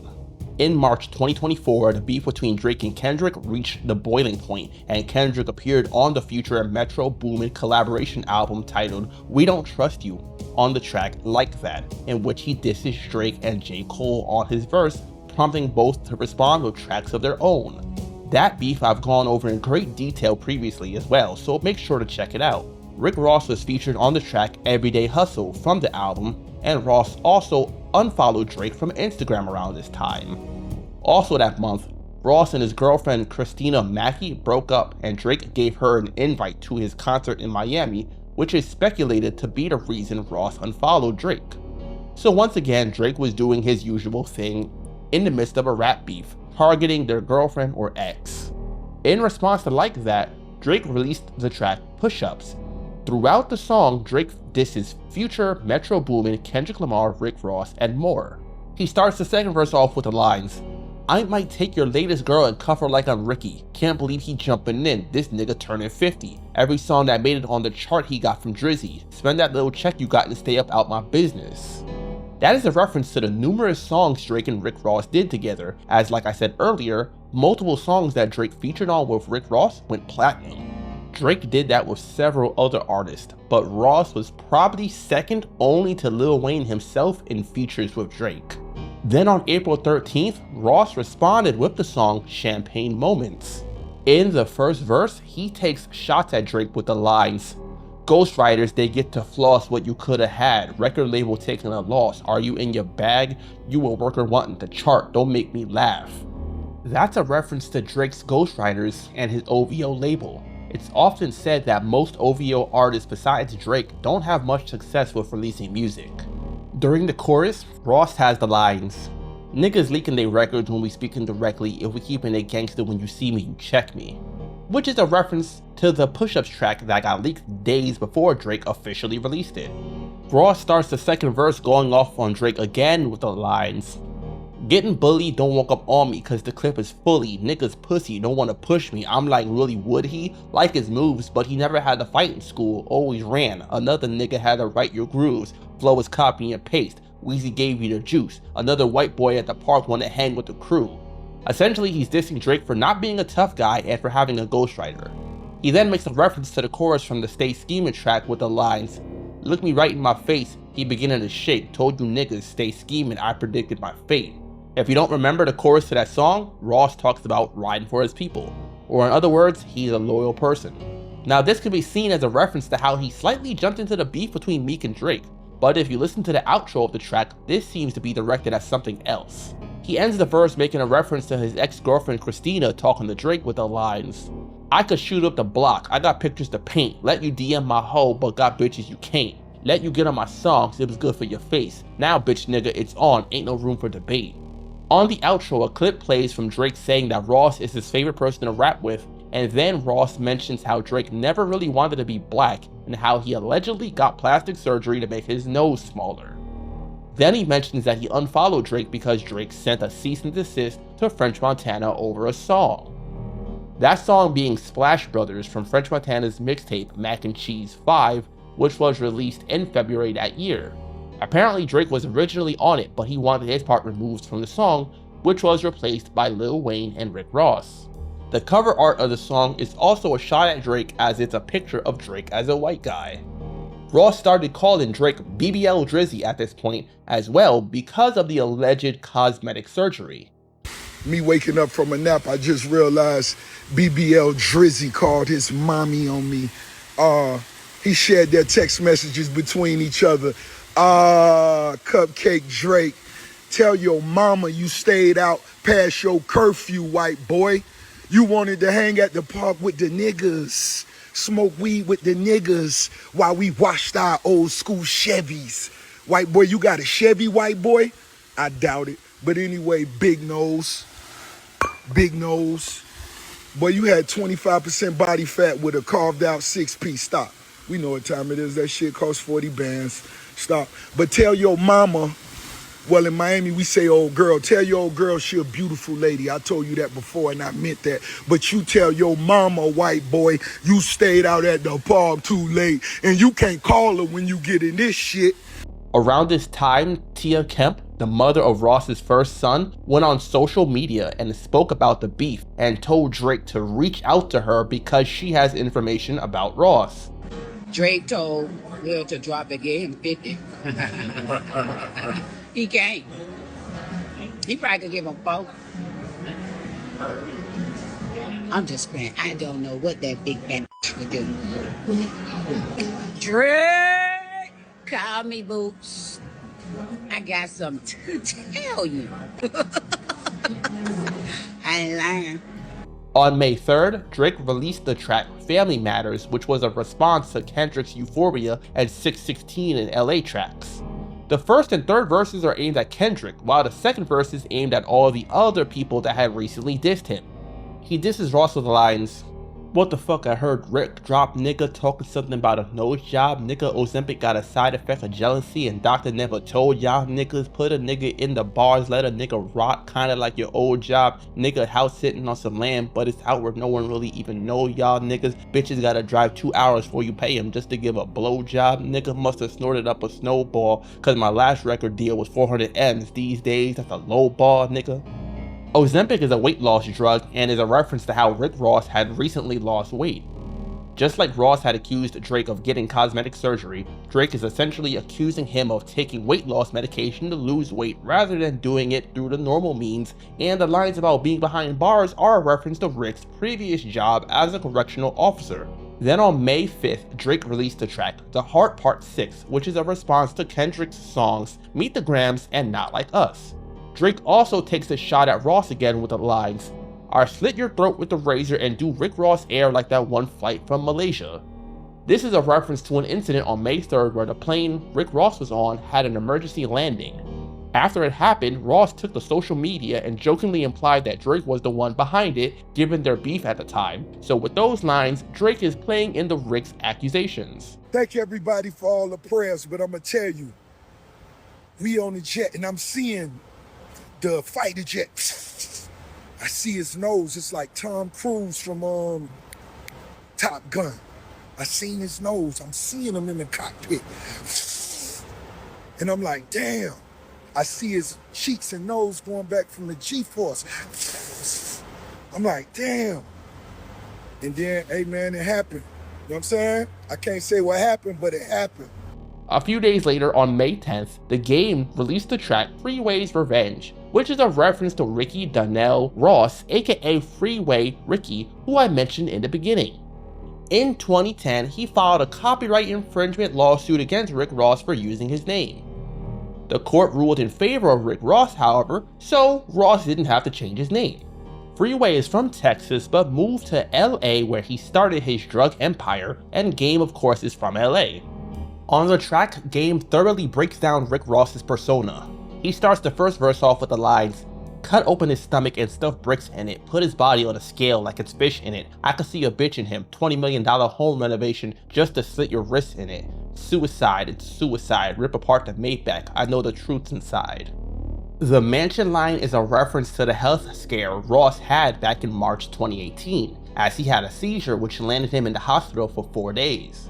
Rip Apart the Maybach can be a double entendre as Maybach Music Group is the name of Rick's record label and a Maybach is also a vehicle. Some years back, Game had beef with Meek Mill, who was of course signed to MMG, so in a way he ripped apart the Maybach before, and he's doing it now by dissing the boss.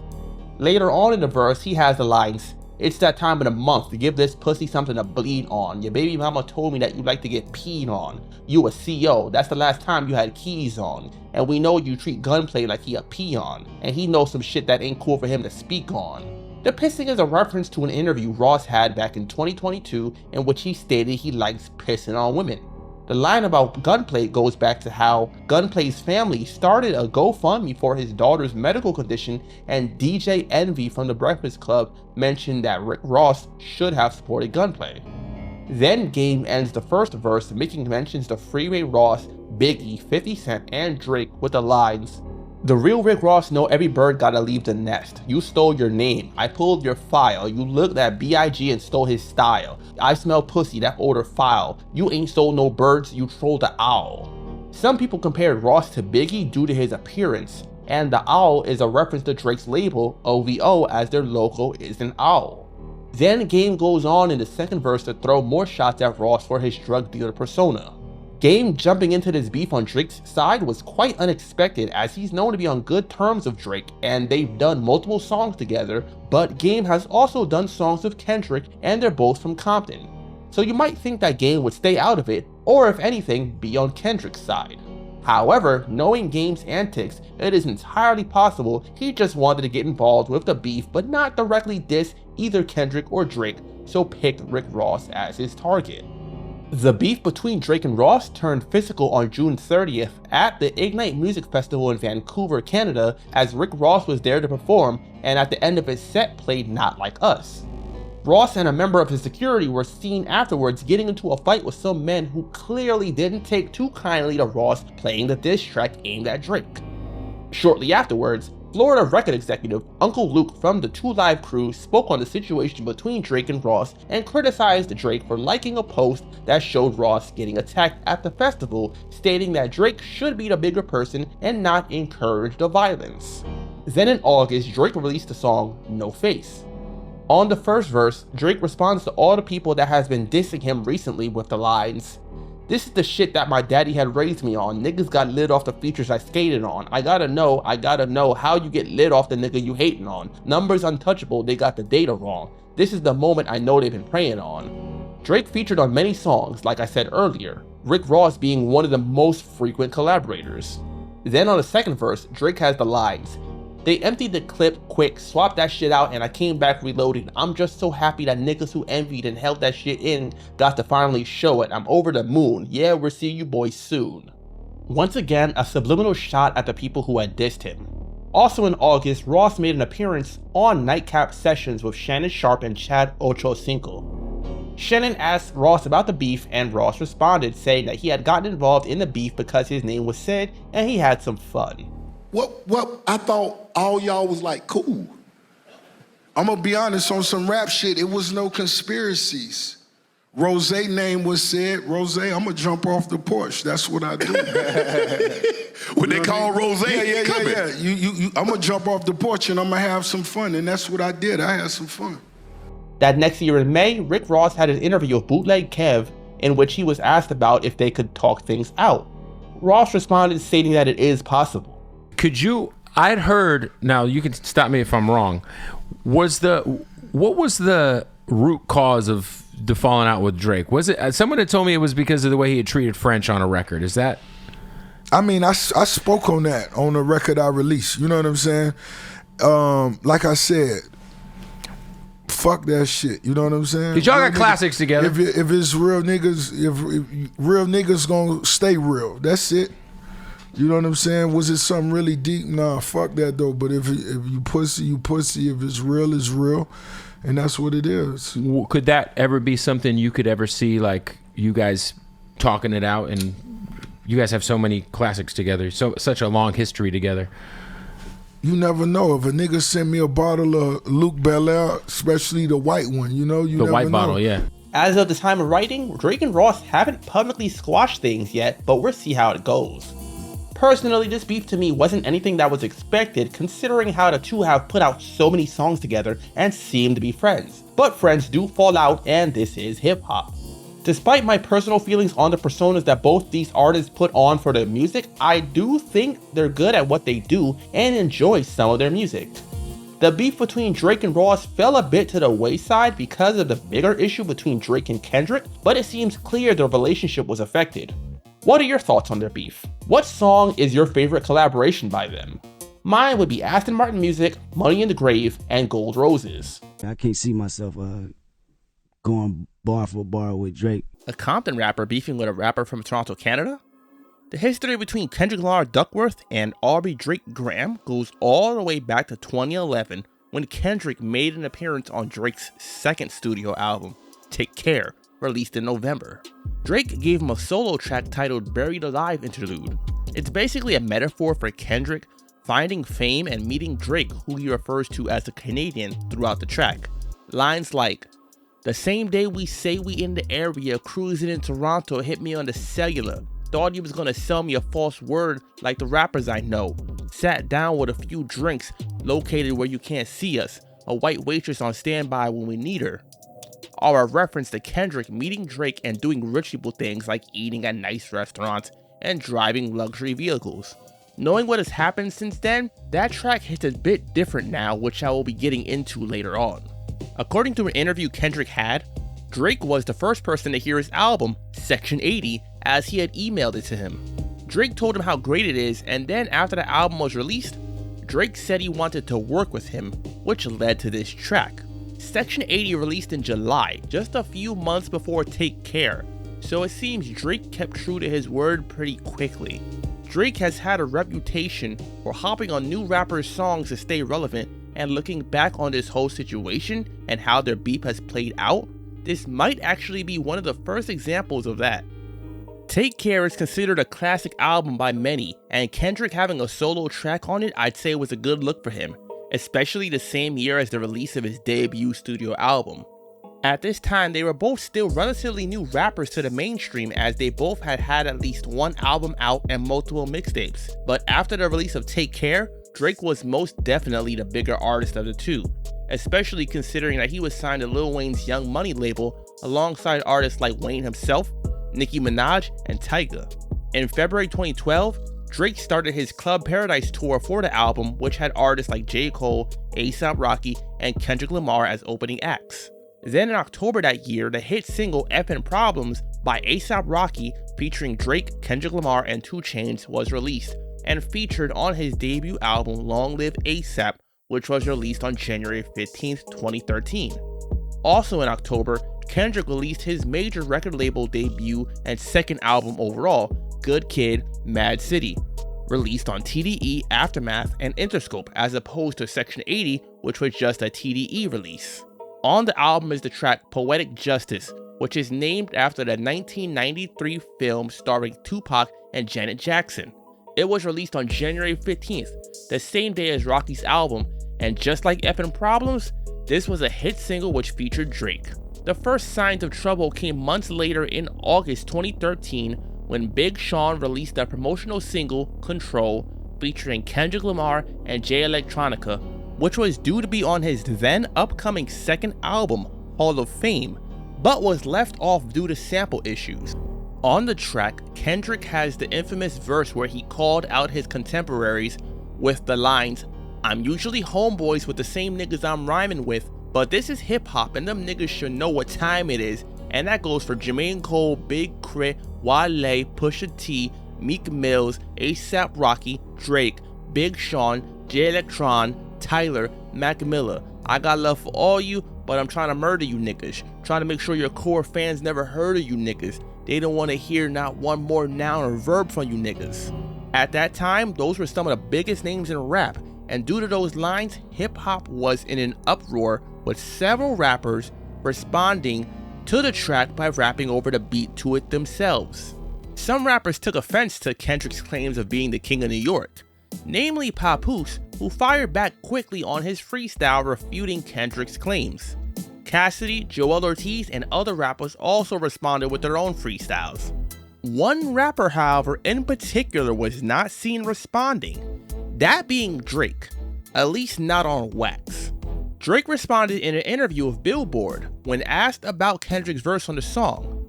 He stated, "It just sounded like an ambitious thought to me. That's all it was. I know good and well that Kendrick's not murdering me at all in any platform. So when that day presents itself, I guess we can revisit the topic." Then on September 24th that year, Drake released his third album, Nothing Was the Same. On the fourth single from that album, The Language, Drake seems to send the first of several subtle jabs. On the first verse, Drake has the lines, "I don't know why they've been lying, but your shit is not that inspiring. Bank account statement just look like I'm ready for early retirement. Fuck any nigga that's talking that shit just to get a reaction. Fuck going platinum. I look at my wrist and it's already platinum. I am the kid with the motor mouth. I am the one you should worry about. I don't know who you're referring to. Who is this nigga you heard about? Someone just talking that bullshit, man. Someone just gave you the run around." Basically, Drake brushing off Kendrick's boast with his own braggadocious lines about being rich.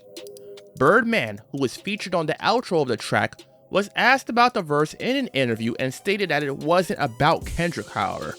Drake, when asked about it in an interview with Vibe magazine, stated, "It's a commitment to go there. The language is just energy. I never once felt the need to respond to that record. The sentiment he was putting forth is what he should have. Of course you want to be the best. Where it became an issue is that I was rolling out an album while that verse was still bubbling, so my album rollout became about this thing. What am I supposed to say? Nah, we're be buddy. Mind you, I never once said he's a bad guy. I don't like him. I think he's a fucking genius in his own right, but I also stood my ground as I should." And goes on to basically say that he doesn't want to speak on it anymore, and the last time he's seen Kendrick was at the BET Awards. Shortly after this was the BET Hip Hop Awards Cyphers, in which one of the cyphers was by TDE members J-Rock, Schoolboy Q, Ab-Soul, Isaiah Rashad, and Kendrick Lamar. On Kendrick's verse, he has the lines, "You either corny or an opportunist. I let you eat, now go back to church and steal crackers at communion. What are we doing? I'm about to crack the Da Vinci Code, yeah, and nothing been the same since they dropped Control and tucked the sensitive rapper back in his pajama clothes," which drew speculation to these lines being aimed at Drake. Shortly after the cypher, Schoolboy Q had an interview on Sway in the Morning, and Sway asked him to call Kendrick on the phone. When Q called him, Sway asked if those lines from the cypher verse were about Drake, to which Kendrick essentially dodged the question, and then Schoolboy hung up the phone. Yo, that verse has ruined my morning show this morning. Everybody's asking me questions about that verse. First of all, congratulations on the BET Cypher. Congratulations. Oh, good looking. Yeah, man. Hey, so people want to know, was that directed towards Drake? Hello, Kendrick? You're breaking up. Yo, no, seriously, was people want to know, was that directed towards Drake or anybody in particular? That was just us having fun as usual. Uh-huh. All right, that's enough, Kendrick. Wait, you ain't taking my shot. Come on, Q, you hung up the phone. The tension between the two was clearly building, and people could see it with these questions being asked in interviews. In December that year, DJ Esco released the mixtape No Sleep, which features the remix to the Future track Shit. On this version are Drake and Juicy J. On Drake's verse, he has the lines, "If a nigga say my name, he the hot shit, but if I say the nigga name, he still the hot shit. Fucked up, lucky I don't feed into the gossip. Niggas act like they don't know, but they should know. Yeah, I just think it's funny how they dangle and debate, but I'm the one that's killing niggas on the hooks though." This would appear to be yet another shot at Kendrick for the Control verse. Sometime in 2014, one of the two rappers had an interview on the ESPN show Sports Nation. Marcellus Wiley, one of the hosts, said that the rapper basically went off and spoke about the other rapper. The interview was recorded 2 hours before it was set to air, and shortly before the airing, they got a call not to air it and to delete it. It wasn't confirmed who it was, but people had guessed that it was Drake.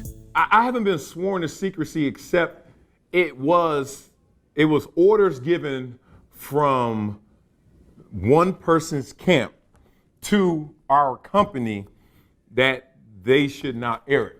Years later, Marcellus revealed who it was, but I'll get to that in a little bit. In October 2014, the J-Rock track Pay For It, featuring Kendrick Lamar and Chantel, was released.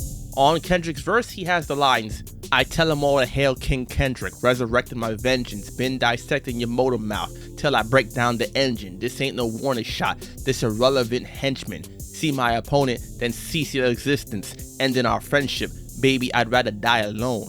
Remember how on the language, Drake had the line about being the motor mouth? This would appear to be a direct response to that line.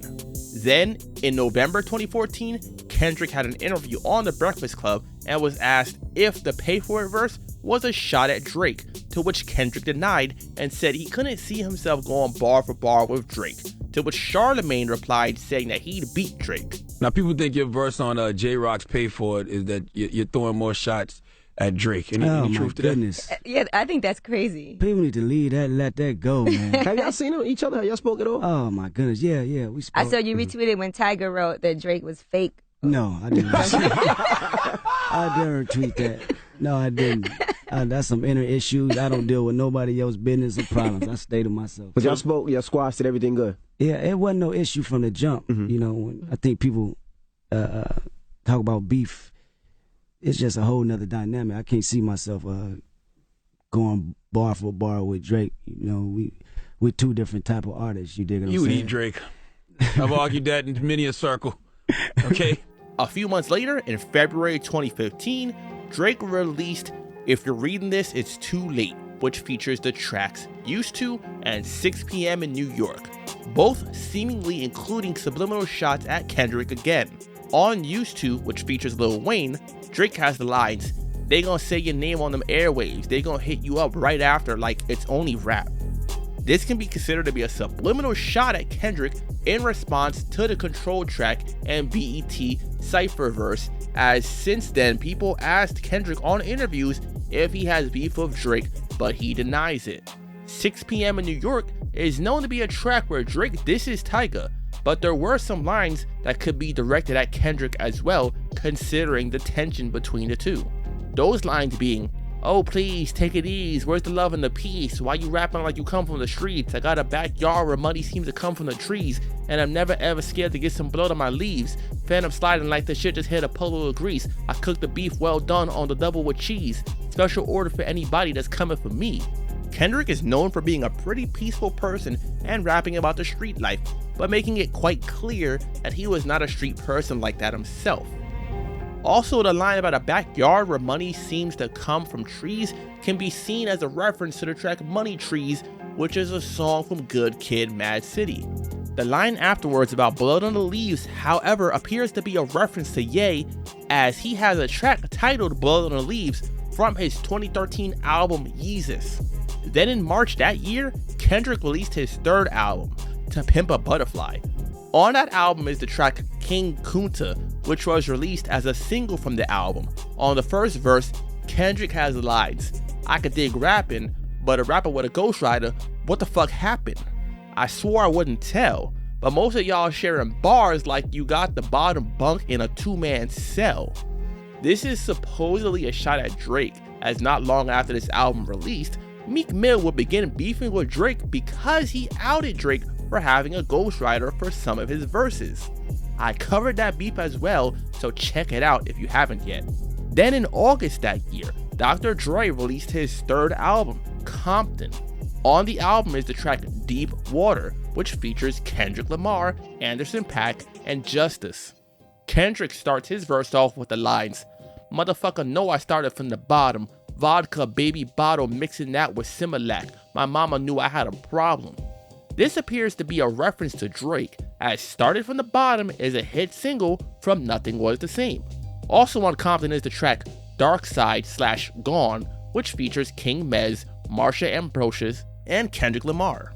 On Kendrick's verse, he has the lines, you scared of my heights now, but still, I got enemies giving me energy, I wanna fight now, subliminal. Sending me all this hate, I thought I was holding the mic down. I thought I was holding my city up. I thought I was good in the media. You think I'm too hood in my video, but really no clue, you idiot. This was seen by some as once again a subliminal shot at Drake, as Energy was the name of a Drake song which was featured on If You're Reading This, It's Too Late. Later that year in October, Game released the album Documentary 2, which features the single 100 featuring Drake. On Drake's verse, he has the lines, "I would have all of your fans if I didn't go pop and I stayed on some conscious shit." Again, a possible subliminal shot at Kendrick. Also, probably a reference to the Jay-Z lines from the track Moment of Clarity from the Black album. If skills sold, truth be told, I'd probably be lyrically Talib Kweli. Truthfully, I wanna rhyme like common sense, but I did 5 mil, I ain't been rhyming like common sense.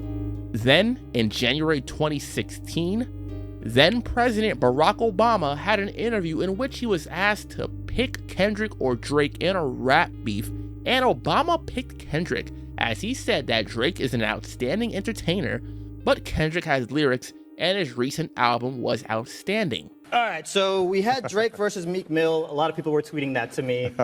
We kind of know the outcome of that, but if Drake and Kendrick Lamar got in a rap battle, who do you think would win? You got to go with Kendrick.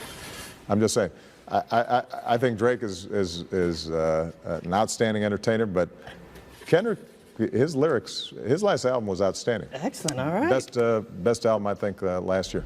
Later that month, Drake responded to that on the track Summer 16, which was basically a diss track to Meek Mill and Tory Lanez.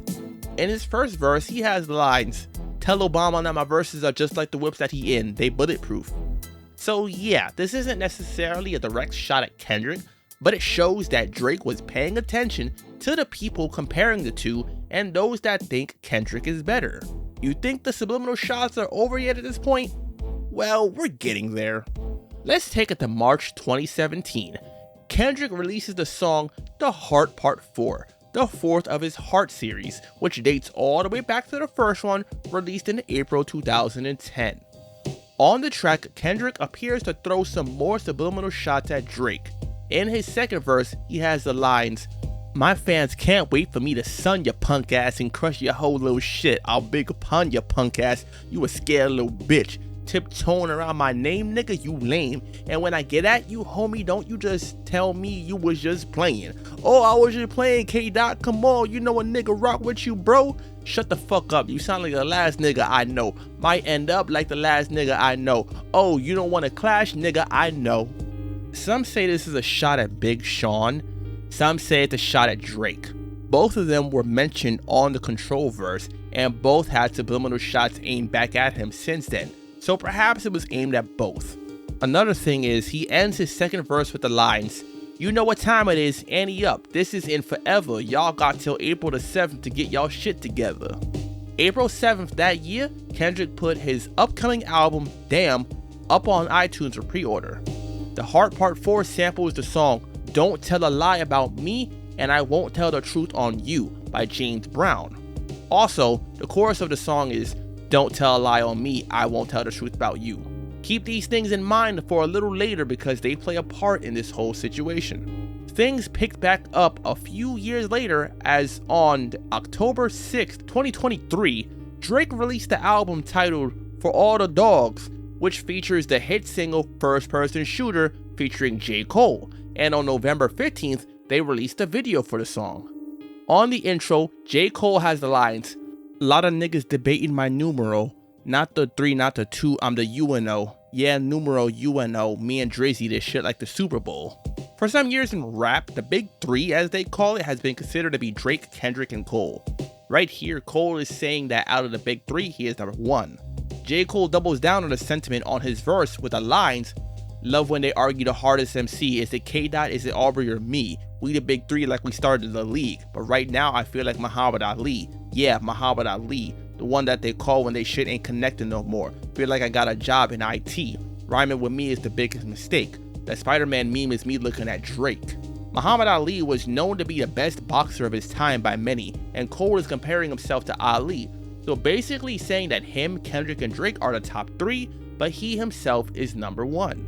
Later in the verse, he has the lines, "Everybody steppers, well fuck it then, everybody breakfast and I'm about to clear up my plate," which appears to be a reference to Kendrick's 2022 album Mr. Morale and the Big Steppers.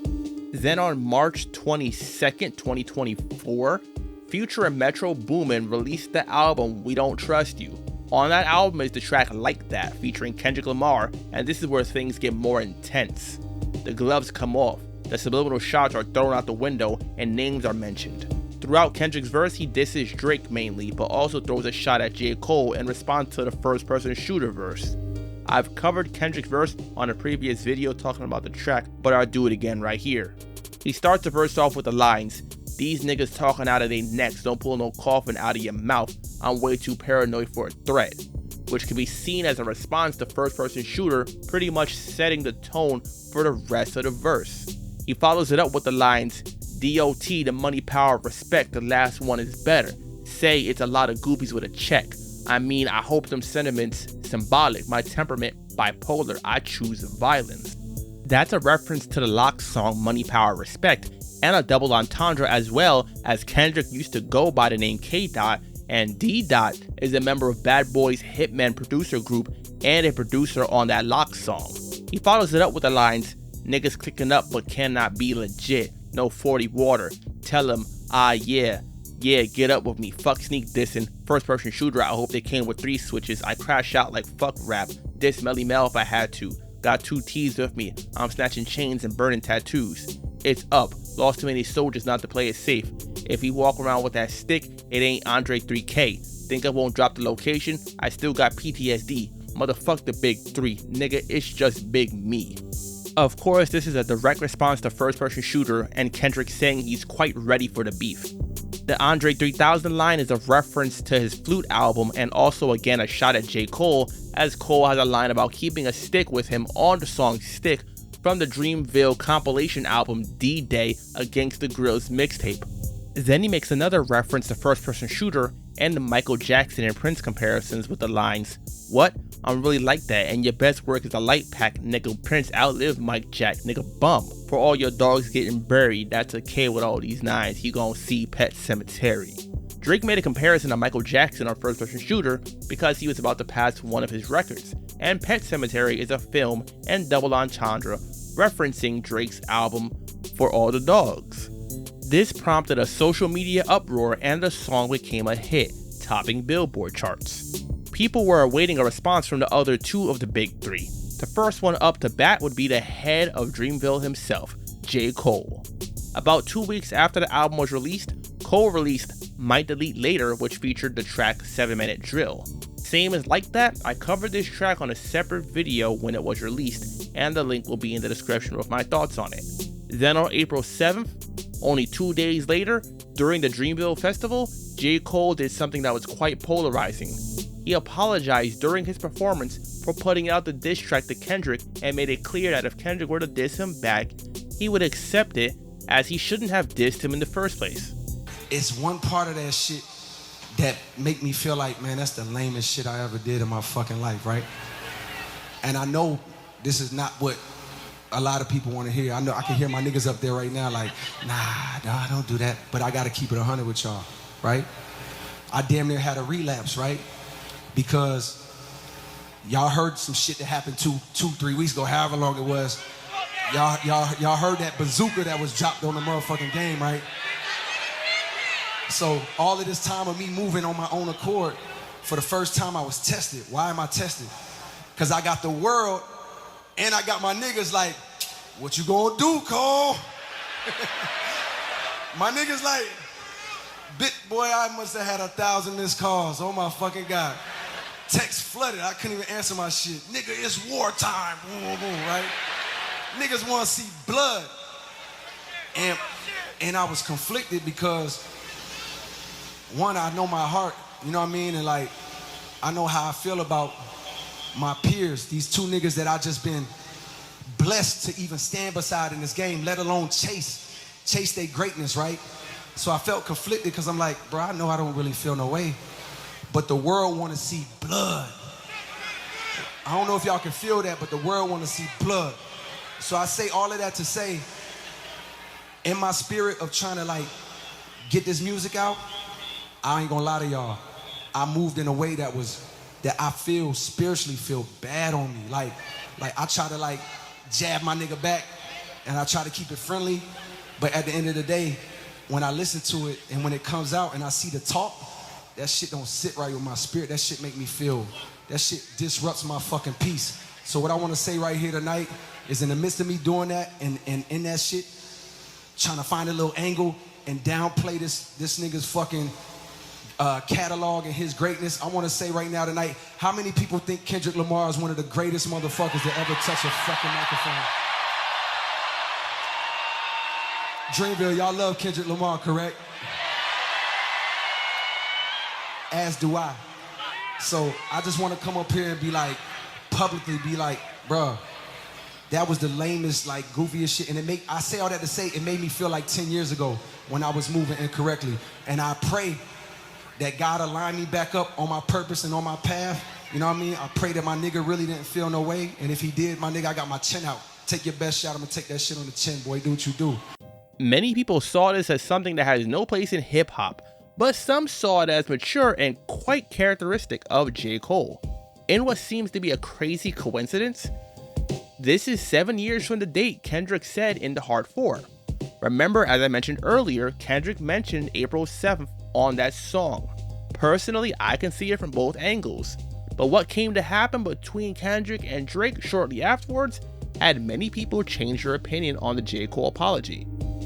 As Drake was still on tour, he didn't put out a track in response to Like That, but he made a comment during one of his shows that made it quite clear that he heard the track and many expected a response to be on the way. A lot of people ask me how I'm feeling. I'm gonna let you know how I'm feeling. And listen, the way I'm feeling is the same way I want you to walk out of here feeling about your self. Because you know how I'm feeling?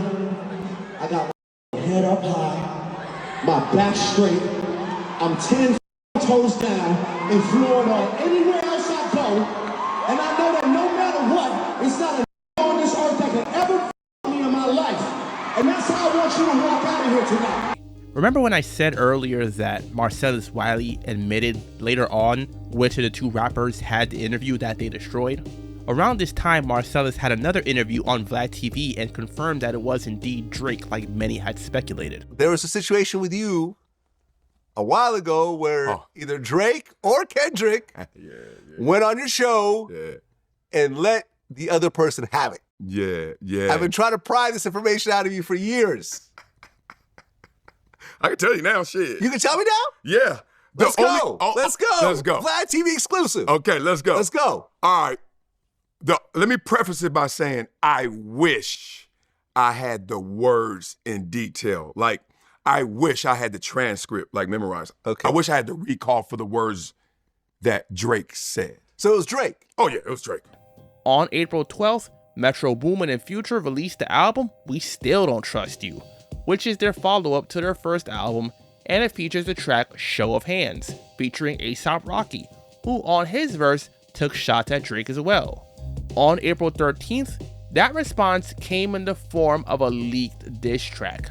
I've covered this one as well on the channel in a previous video, so yet again, check out that one to see my initial response to it. The song at the time was titled Drop and Give Me 50, and was getting a mixed reaction from listeners, as some felt that the track might be AI as it wasn't released officially by Drake.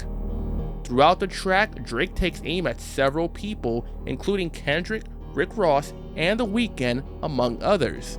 He seemingly sends a shot at Ross because Ross unfollowed him on IG after Metro and Future dropped their album, and he was also posted up on IG listening to Like That. This is also where the viral line, "Metro shut your hoe ass up and make some drums, nigga," comes from. Rick Ross responded to the track on April 15th with his own track titled Champagne Moments. Ross disses Drake throughout the track, calling him white boy and hitting him with plastic surgery accusations for his nose and abs. After this, Ross would go on social media and continue to clown Drake, and they had the whole beef over mansions. Yeah, rich people stuff. Then on April 19th, Drake officially released the track and it was given the name Push Ups. On the official version, there's a DJ Who Kid drop at the beginning. The beat is slightly changed and the sample from Junior Mafia's Get Money track is removed. On the leaked version, Drake has an extra 8 bars or so after his second verse, but on the official version that is replaced with a sample from a DJ Academics live stream, and then the intro to the next diss track that Drake would release, which I'll be getting to in a little bit. Unlike the J. Cole and Rick Ross tracks, this one is obviously directly involved in the beef between Kendrick and Drake, so I will be going over it in more detail. First of all, the title is a reference to a video of Kendrick doing push-ups that was posted online a while back. Also, the artwork for the song is an image of a shoe size label, specifically a US size 7. On the song, Drake rebuffs Kendrick's line from Like That about snatching chains with the lines, "You won't ever take no chain off of us, how the fuck you big stepping with a size 7 men's on?" A slight jab at Kendrick for his height and allegedly small shoe size. Drake follows it up with an allegation about Kendrick's record label dealings with the lines, "Extortion baby, whole career you been shook up cause Top told you drop and give him 50 like some push-ups. Huh, your last one bricked, you really not on shit. They make excuses for you cause they hate to see me lit. Pull your contract cause you gotta see the split. The way you doing splits, bitch, your pants might rip. You better do that motherfucking show inside the biddy. Maroon 5 need a verse, you better make it witty. Then we need a verse for the Swifties. Top say drop, you better drop and give him 50. Here, Drake alleges that Kendrick has a 50-50 split with TDE when he drops music. Also insinuating that the reason Kendrick did features with artists like Taylor Swift is because his record label made him do it to make more money. This is a similar approach that Eazy-E had on one of my favorite diss tracks of all time, Real Motherfucking G's, with the classic lines, "And at Death Row I hear you getting treated like boot camp, gotta follow your sergeant's directions or get your ass popped with the Smith & Wesson," taking aim at Dre's record label deal. Like I mentioned earlier, Drake also sends shots at Ross, Weeknd, Metro, and others on the track, but he's definitely mainly aiming at Kendrick. He makes it quite clear that this beef with Kendrick isn't new and it's been going on for a while with the lines, "And that fucking song y'all got did not start the beef with us. This shit been brewing in a pot, now I'm heating up. I don't care what Cole think, that dot shit was weak as fuck." This of course confirmed to everyone that didn't know yet that there was definitely tension and the two clearly didn't like each other too much for some years now. He also shows his disagreement with J. Cole apologizing to Kendrick, and Cole definitely catches a few strays throughout these tracks and a lot of slander online because of it. On the leaked version of the song, Drake finishes his verse with the lines, "Teaming up with all of y'all folding like some dominoes, bros turning to hoes, dog, like I ain't got enough of those. I can't wait to see how far you niggas get to reaching now. This the closest thing you niggas getting to a feature now. Backpedal gang cause a few of y'all been reaching now. Y'all drew the line, what the fuck we gotta speak about? Get your fucking head tapped, you niggas get to peeking now. You had a song for 4 years, drop that shit and shut your mouth." These lines imply that someone, most likely Kendrick, had a diss track aimed at Drake for 4 years that they hadn't released, which once again confirms that this beef is anything but new. Also, Drake insinuates that some people from the other side have been reaching out trying to squash the beef, but he makes it quite clear that he's not having it. The reason why he removed these lines from the official version is unknown to me. Overall, I like Push-Ups as a track personally. He had some clever lines, the beat was hitting, and he took aim back at several people. He confirmed the beef on his side and brought up something that we didn't necessarily know, the contractual issues that Kendrick had with TDE, although that hasn't been confirmed yet. Also on the 19th, he released another track, Tailor-Made Freestyle, perhaps in an attempt to back-to-back Kendrick like he did Meek Mill. This didn't go as well for him, however. On Tailor-Made Freestyle, Drake raps using AI in the form of Tupac for the first verse, then Snoop Dogg for the second, and uses his own voice for the third verse. Kendrick being a West Coast rapper, Tupac and Snoop are probably two of his favorite rappers, so the track comes across as a way to mock the so-called new king of West Coast rap. In fact, Kendrick confirmed this in an interview he had when asked about his top 5 favorite rappers. You know what I'm saying? But do you have a top 5? Top 5? Dead or alive? Ooh. Yeah, I got a top 5. Let me see. Give me J. Mm-hmm. I gotta write it so it can look right. Mm-hmm. This in any order too. Give me M. Mm-hmm. Give me Pac. Give me Big. Yeah, and give me Snoop. On Tupac's verse, he basically gives Kendrick advice on how to respond to Drake, which once again is mocking Kendrick as if he needs help on what to say in a diss track towards Drake. On both Tupac and Snoop's verses, he makes a reference to the House of Blues, which is the venue where Tupac, Snoop, and their crews performed at back in July 1996, just 2 months before Tupac's death. And it's also where Snoop Dogg, along with several other West Coast rappers, including The Game, passed the torch of West Coast rap to Kendrick. On the third verse, Drake has the lines. The first one really took me an hour or two. The next one is really about to bring out the coward in you, but now we gotta wait a fucking week cause Taylor Swift is your new top, and if you about to drop, she gotta approve. This girl really about to make you act like you not in a feud. She tailor-made your schedule with Ant, you out of the loop. This is a reference to the fact that Taylor Swift released her new album, The Tortured Poets Department, on April 19th as well, and how Kendrick won't drop a diss track because Taylor Swift is of course dominating the charts and he doesn't want to be overshadowed by her. Overall, the census that I've seen from this track is that people didn't like the AI, and this is considered one of the weakest tracks of the group. My thoughts on it are pretty much that, as I'm not a fan of all the stuff going on with AI myself, and I didn't like the usage of the Tupac AI, especially given he's not even here to speak on it. As far as disrespectful though, I will give Drake credit for using their voices to diss Kendrick and also find it a bit creative, but that's it really. Out of the diss tracks, this is the one I just don't find myself going back to at all. Drake wound up taking the track down on April 26th, whether due to the social media backlash or legal issues. Kendrick responded to the diss tracks on April 30th with the track Euphoria. Let's begin with the title and artwork. Just like push-ups, this is a reference to something related to the person they're dissing. The artwork for the title is the definition of the word euphoria, which is a feeling of well-being or elation. So yeah, it seems like Kendrick is happy to finally be getting out direct diss tracks to Drake. The title is also a reference to the show of the same name, which Drake is listed as a producer on. The show is a teen drama. This can be seen as both a reference to the fact that Drake started his career as an actor on the teen drama Degrassi, as well as a hint at the allegations Drake has regarding his relationships with certain chicks. On Kendrick's first verse, he's extremely mellow and soft-spoken with things, but sending direct shots at Drake by stating that Drake is making up fake stories and calling him a scam artist. He ends the first verse with the lines, "Know you a master manipulator and habitual liar too, but don't tell no lie about me and I won't tell truths about you," which is a recurring thing throughout this beef. This is also a callback to the Heart Part 4 and ostensibly confirms that the track included shots at Drake. The beat switches up after the first verse and then things truly pick up. He has the lines, "Somebody had told me that you got a ring. On God, I'm ready to double the wage. I'd rather do that than let a Canadian nigga make Pac turn in his grave," which is a reference to Drake buying a custom ring that Tupac owned that went up for sale since his murder. Drake paid over $1 million for the ring, and this would come into play once again in a little bit. Kendrick takes shots at both J. Cole and Drake afterwards with the lines, "It's 3 goats left and I seen 2 of them kissing and hugging on stage. I love them to death." And in 8 bars are explaining that phrase. Huh? It's nothing nobody can tell me. Huh? I don't want to talk on no celly. Huh? You know I got language barriers. Huh? It's no accent you can sell me. Huh? Yeah, Cole and Aubrey know I'm a selfish nigga. The crown is heavy. Huh? I pray they're my real friends. If not, I'm YNW Melly.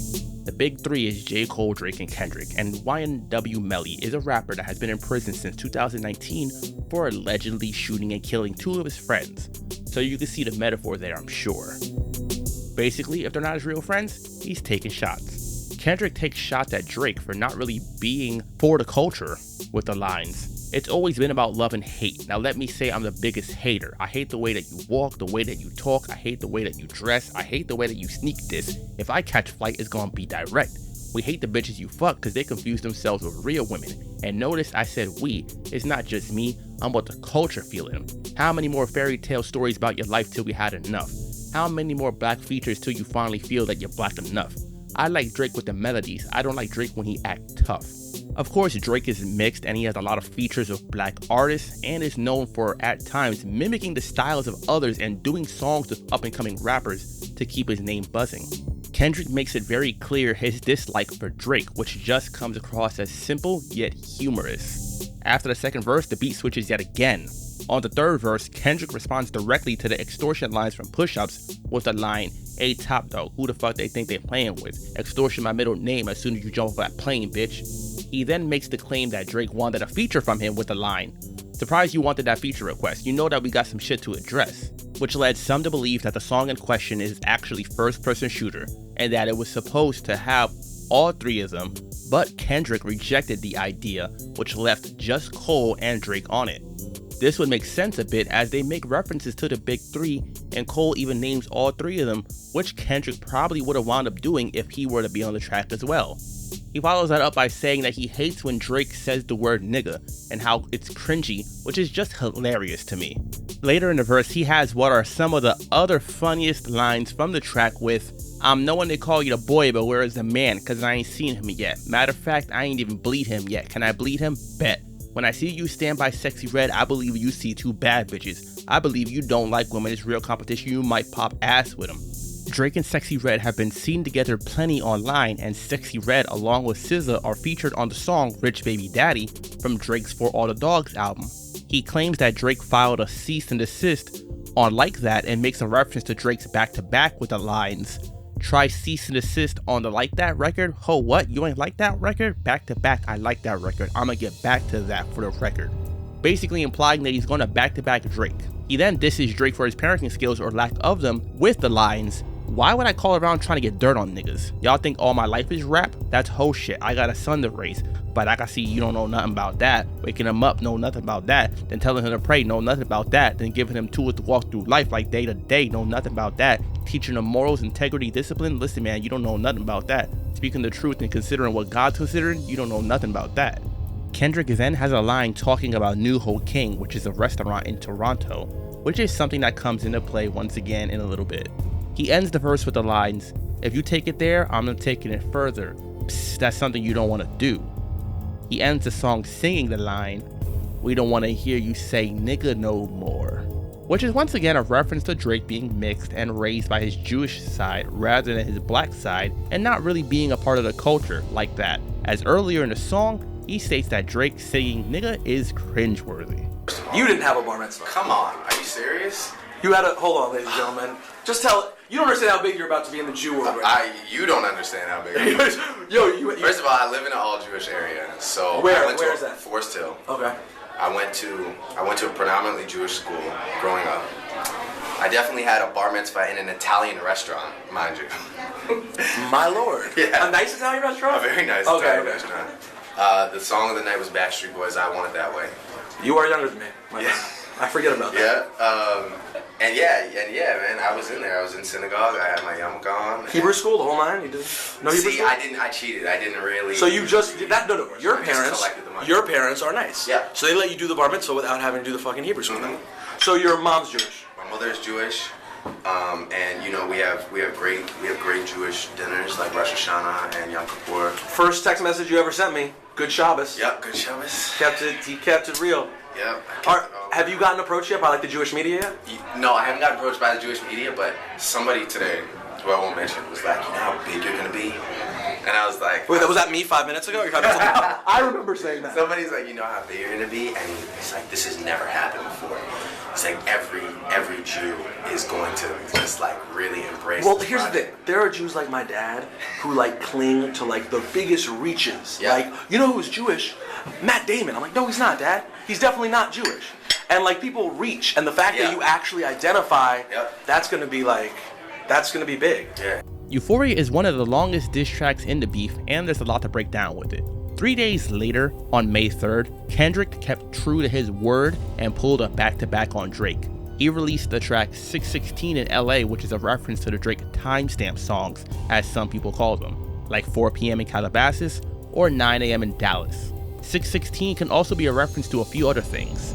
For one, June 16th is Tupac's birthday, and in 2024 it's also Father's Day, which would be relevant due to Drake's whole Tupac AI verse and Kendrick dissing Drake for his parenting on Euphoria.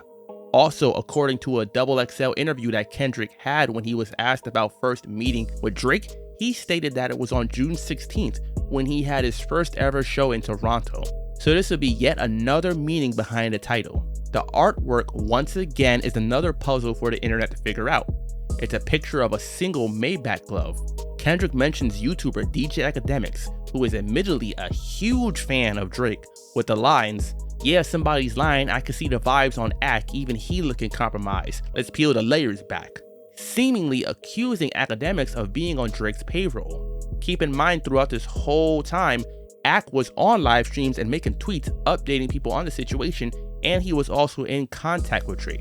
He then takes aim at the loyalty of Drake's OVO crew with the lines, "Are you finally ready to play Have You Ever?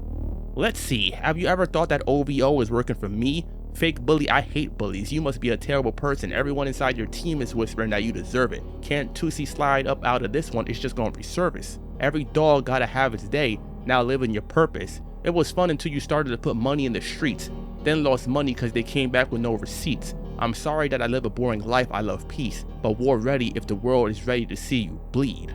Of course, Kendrick is making claims that some people in OVO really don't mess with Drake like that, and he's gotten some kind of information from them to use against Drake, and insinuates that Drake paid money for people to find information on Kendrick, but they came up with nothing because there's not much dirt to dig up. Of course, if this is true, that would turn out to be a bad look for Drake. He continues to drive that point further with the lines, 100 niggas that you got on salary and 20 of them want you as a casualty, and one of them is actually next to you, and 2 of them is practically tired of your lifestyle, just don't got the audacity to tell you. We know some of the people closest to Drake are 40, Oliver, and Chubbs, or at least it would appear to be, as those are some of the people he mentions the most in his songs. So Kendrick insinuates that probably one of those people doesn't really like Drake as much as it would seem, and they're just there for the pay. Once again, a pretty heavy blow if true. This also is a callback to when Pusha T revealed that it was 40 who spilled the information about Drake having a child, as he allegedly told a woman who then told Push. The information came from 40. It didn't come from Kanye. At all. Okay. 40 is sleeping with a woman who begins to, he talks to her daily, 5-6 hours a day. Oh, she must have a great personality. Yeah, bruh. Come on. Listen, talks to a woman 5-6 hours a day, provides opportunity for her. Provides opportunity for her. He's a great guy. And ultimately speaks about how he's disgruntled about certain things, notoriety and things involving Drake and his career, so on and so forth. To this young lady. Yes. With that also came the fact that Drake has a child. With that also came the trip that everybody took to go see the child and bring them gifts and all of this information. He then ends the song with the lines, "It's time that you look around on who's around you. Before you figure out that you're not alone, ask what would Mike do?" This would appear to have multiple meanings. The Mike in question is assumed to be Michael Jackson, as they have been compared to Michael Jackson and Prince, who were rivals at one point and 2 of the biggest musicians of their time.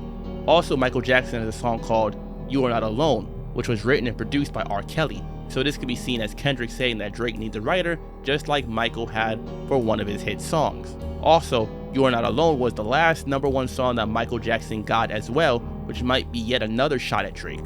On the night of the 3rd, Drake released the track Family Matters in response to the Kendrick track, and goes on to diss Rick Ross and Metro Boomin again, among others. Leading up to Family Matters, however, he released a snippet using the instrumental from Buried Alive, the track from Take Care, the song that pretty much started all of this. This snippet though is one of my favorite parts of the beef. Drake uses the same cadence Kendrick used on the song, and this is Kendrick calling him jealous and reminding Kendrick that Drake is the one that took him and A$AP Rocky on tour with him as he was the headliner. This is where I feel like Drake could have expanded even more.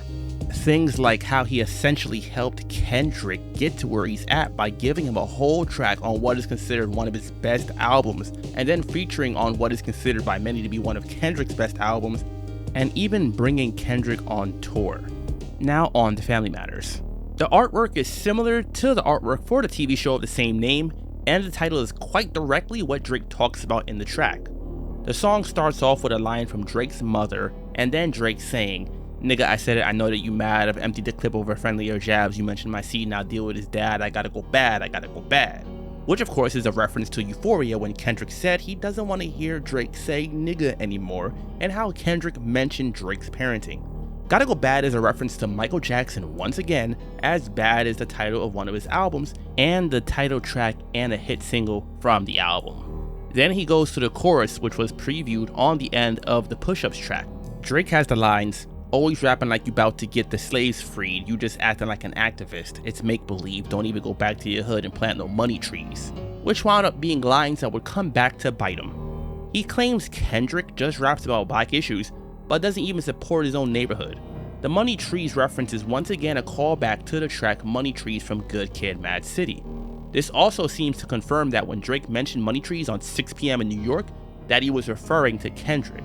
He goes on to mention the mother of Kendrick's children and brings up the fact that Kendrick has slept with white women while in his relationship with her with the lines, "Say you hate the girls I fuck, but what you really mean? I've been with black and white and everything that's in between. You the black messiah wifing up a mixed queen and hit vanilla cream to help out with your self-esteem on some Bobby shit. I want to know what Whitney need. All that puppy love was over in y'all late teens. Why you never hold your son and tell him say cheese? We could have left the kids out of this, don't blame me." Kendrick admitted to this on his album Mr. Morale and the Big Steppers, so it doesn't come across as hard-hitting of a line as it would be if Drake was the one to reveal this information himself. Calling out Whitney for being mixed as well appears to be an attempt to call out the hypocrisy in Kendrick talking about Drake being mixed. He then drops one of the most shocking lines against Kendrick. "I heard that one of them little kids might be Dave Free. Don't make it Dave Freeze, cause if your GM is your BM secret BD, then this is all making plenty fucking sense to me."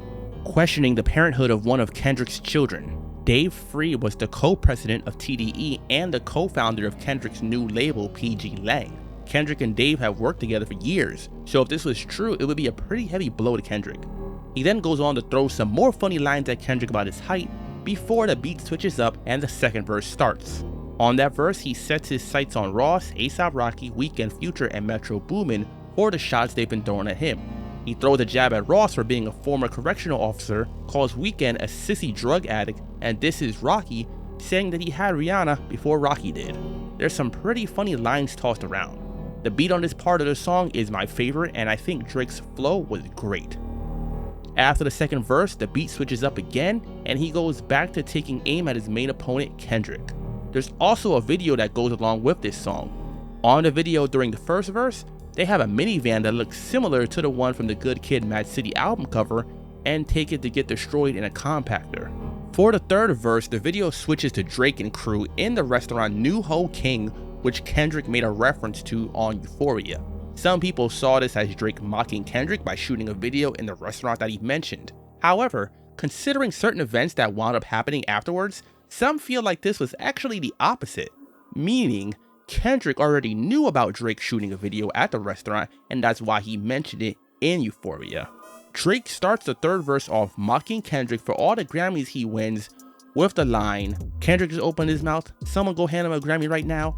Kendrick has 17 Grammys at this time and Drake has 5, so it comes off a bit funny but also with a hint of jealousy perhaps. Later in the verse he has the line, "Your daddy got robbed by Top, you Stunna and Wayne like father like son," which is a reference to the song Duckworth from Kendrick's album Damn, where he raps about how his father was actually robbed by Top Dog years ago, and Drake is implying that Top Dog is now robbing Kendrick, albeit not physically but in a business sense now. Stunna and Wayne are a reference to Birdman and Lil Wayne and their collaboration album Like Father Like Son released in 2006. He brings up Kendrick's alleged relationship issues again with the lines, "When you put your hands on your girl, is it self-defense cause she bigger than you? Your back is up against the curb, you digging for dirt, should be digging for proof. Why did you move to New York? Is it cause you live in that bachelor life? Proposed in 2015, but don't want to make her your actual wife? I'm guessing this wedding ain't happening, right? Cause we know the girl that you actually like." Once again, the cheating is something Kendrick confirmed before, but now Drake alleges that Kendrick moved to New York to be on his own, and he didn't marry Whitney despite getting engaged years ago, possibly because of the alleged domestic violence and infidelity. He also makes fun of Kendrick's height again by saying that his back is against the curb instead of the common phrase of back against the wall. He continues their Michael Jackson and Prince comparisons with the lines, "It's all on your face like what happened to Mike. Oh shit, it's all making sense. Maybe I'm Prince and you're actually Mike. Michael was praying his features would change so people believe that he's actually white." Drake here switches it up saying that Kendrick might be Michael Jackson instead as a way to basically insult Kendrick's blackness, as Kendrick has done features with Maroon 5 and Taylor Swift. white artist, and Michael Jackson was a black man who got surgery and looked like a white man afterwards. To me, it's not a good comparison personally, and I'm not for the Michael Jackson slander. If anything, this kind of proves Kendrick's point more about Drake being out of touch with the culture.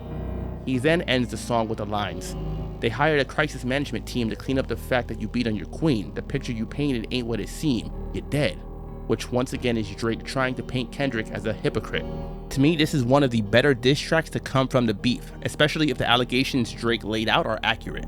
I definitely play this one over Taylor Made Freestyle, and this is a proper follow-up to Push-Ups to me. In what is probably one of the best responses in a rap beef that I've seen, Kendrick put out a track titled Meet the Grams not even an hour after the release of Family Matters, shocking followers of the beef with not only the timing of the release, but the lyrical content of the song. Like usual, the artwork and title have quite the significance to the situation. The title is a reference to Drake's family, as his last name is Graham, which is basically a response to Family Matters where Drake talked about Kendrick's family. The artwork for the song is a zoomed out version of the artwork for 616 in LA, so instead of just the glove, now you can see the other items that were a part of the original picture. The picture includes images of a shirt, the glove, and medication bottles, among other things, which all seem to hold some level of relevance to Drake, as allegedly, this is all stuff that was found in Drake's father's suitcase, and some of these things have been mentioned in Kendrick's diss tracks to Drake. The fact that the diss track was released so quickly, in response to Family Matters, led credence to the idea that Drake really does have someone in OVO leaking information to Kendrick. Meet the Grams has 4 verses, each one aimed at Drake and his family.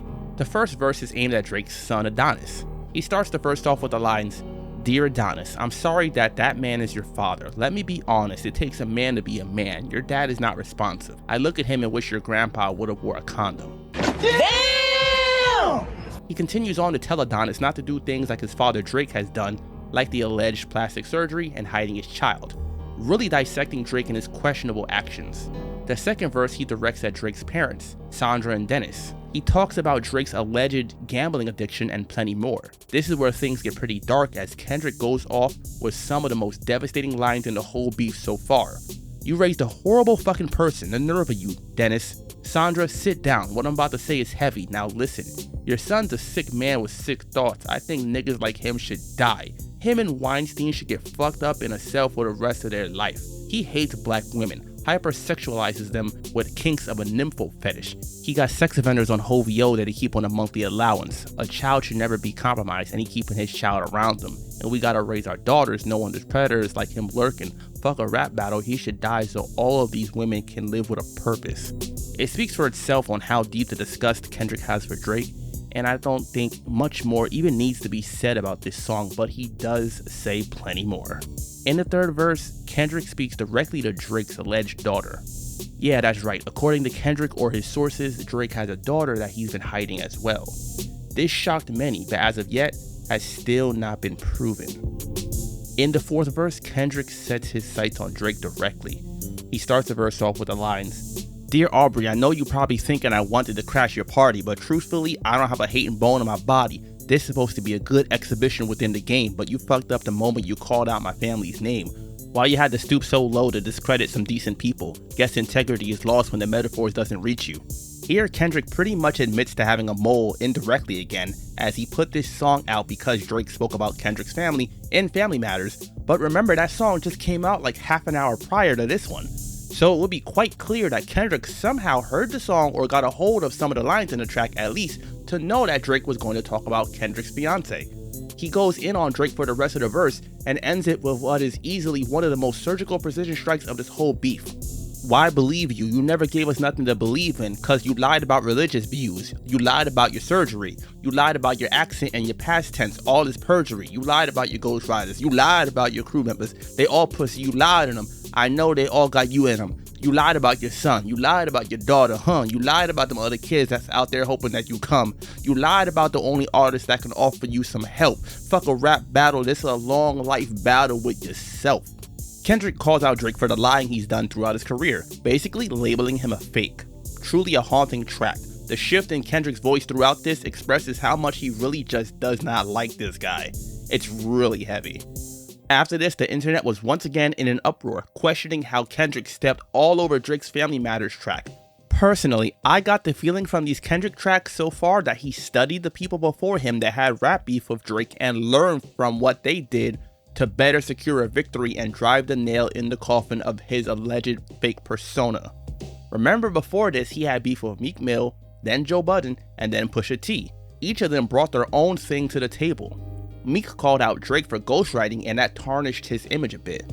Joe simply out-rapped Drake and hammered him with 4 diss tracks back to back, which Drake had not bothered to respond to as he was the much bigger artist compared to Joe, and Joe wound up retiring from rap shortly afterwards anyway to focus on his podcast. Lastly, Pusha T outed Drake for having a son that he was hiding, once again calling his image into question. The next day, May 4th, Kendrick released the track Not Like Us. Clearly, he wasn't ready to let Drake off the hook just yet. On this DJ Mustard produced track, he goes further into the accusations of Drake and OVO being involved in sex trafficking. The artwork for the song is a Google Maps image of one of Drake's mansions, and it has a bunch of red markers on it which alludes to the allegations against Drake and crew. He even takes it a step further against Drake, as in the first verse he has the lines, "Say Drake, I hear you like I'm young. You better not ever go to cell block 1. To any bitch that talk to him and they in love, just make sure you hide your little sister from him." He then ends the verse with the lines, "Why you trolling like a bitch? Ain't you tired? Trying to strike a chord and it's probably A minor." That very last line really struck a chord with many people as it went viral and is one of the most quotable lines from this whole beef. He starts the second verse off bringing up Tupac with the lines, "You think the Bay gon' let you disrespect Pac, nigga? I think that Oakland show gon' be your last stop, nigga." Of course, Tupac was known for representing Oakland as he spent time there when he was a part of the Oakland-based group Digital Underground and lived in the Bay Area for some time. Later on in the verse, he insinuates that he has 10 diss tracks in total for Drake with the lines, "How many stocks do I really have in stock? 1, 2, 3, 4, 5 plus 5. This track being the 4th one, 5th if you count like that." On the 3rd verse, Kendrick responds to the line from Drake on Family Matters about Kendrick rapping like he's about to free the slaves. He makes a comparison of people using black labor in Atlanta to build trains and railroads to Drake using artists from Atlanta to gain popularity and make money. He mentions Atlanta artists like 2 Chainz, who was also on A$AP Rocky's Effin' Problems track alongside Drake and Kendrick, and other tracks, as well as 21 Savage, who Drake released the album titled Her Loss in 2022 with, and other Atlanta artists that Drake has worked with to show how much Drake seems to use certain artists for popularity. Since the release of the song, it has become a hit, topping the Billboard charts and getting radio and club play. The very next day, May 5th, Drake responded to the tracks with the song The Heart Part 6, which was a quick response and title-wise a good idea as he stepped on Kendrick's Heart series, as 6 would be the next one in the series since he put out The Heart Part 5 in 2022. Kendrick doing that with the Timestamp series isn't as effective, as that series isn't sequential like The Heart is. The funny thing about Drake using this title, however, is that BZ430 from Dead End Hip Hop, one of my favorite YouTube channels, said that Drake should use that title for a diss track against Kendrick while they were discussing the beef on a live stream. This song samples the song Prove It by Aretha Franklin, which is a response to the allegations Kendrick made towards him. This is probably the first rap beef I've seen where even the songs that were sampled are this relevant to the beef like this. I've said it before and I'll say it again, the beat and Drake's flow on the track is pretty good. He appears to contradict himself pretty heavily in the track though, as he has the line, "The ones that you're getting your stories from, they all clowns," which quite heavily implies that the people who gave Kendrick the information are incorrect. However, just a few lines later in the song, Drake says, "You waited for this moment, overcome with the desperation. We plotted for a week and then we fed you the information. A daughter that's 11 years old, I bet he takes it. We thought about giving a fake name or a destination, but you so thirsty you're not concerned with investigation. Instead, you in that Venice studio, it's a celebration. You gotta learn to fact check things and be less impatient. Your fans are rejoicing thinking this is my expiration. Even the picture you use, the jokes and the medication, the Maybach glove and the drug he used for less inflation. Master manipulator, you bitter in the speculation. You dumb and reactive. Nigga, I'm petty with dedication." Which sounds good, sure, but like I said, it's pretty contradictory. Are the people that gave Kendrick the information clowns?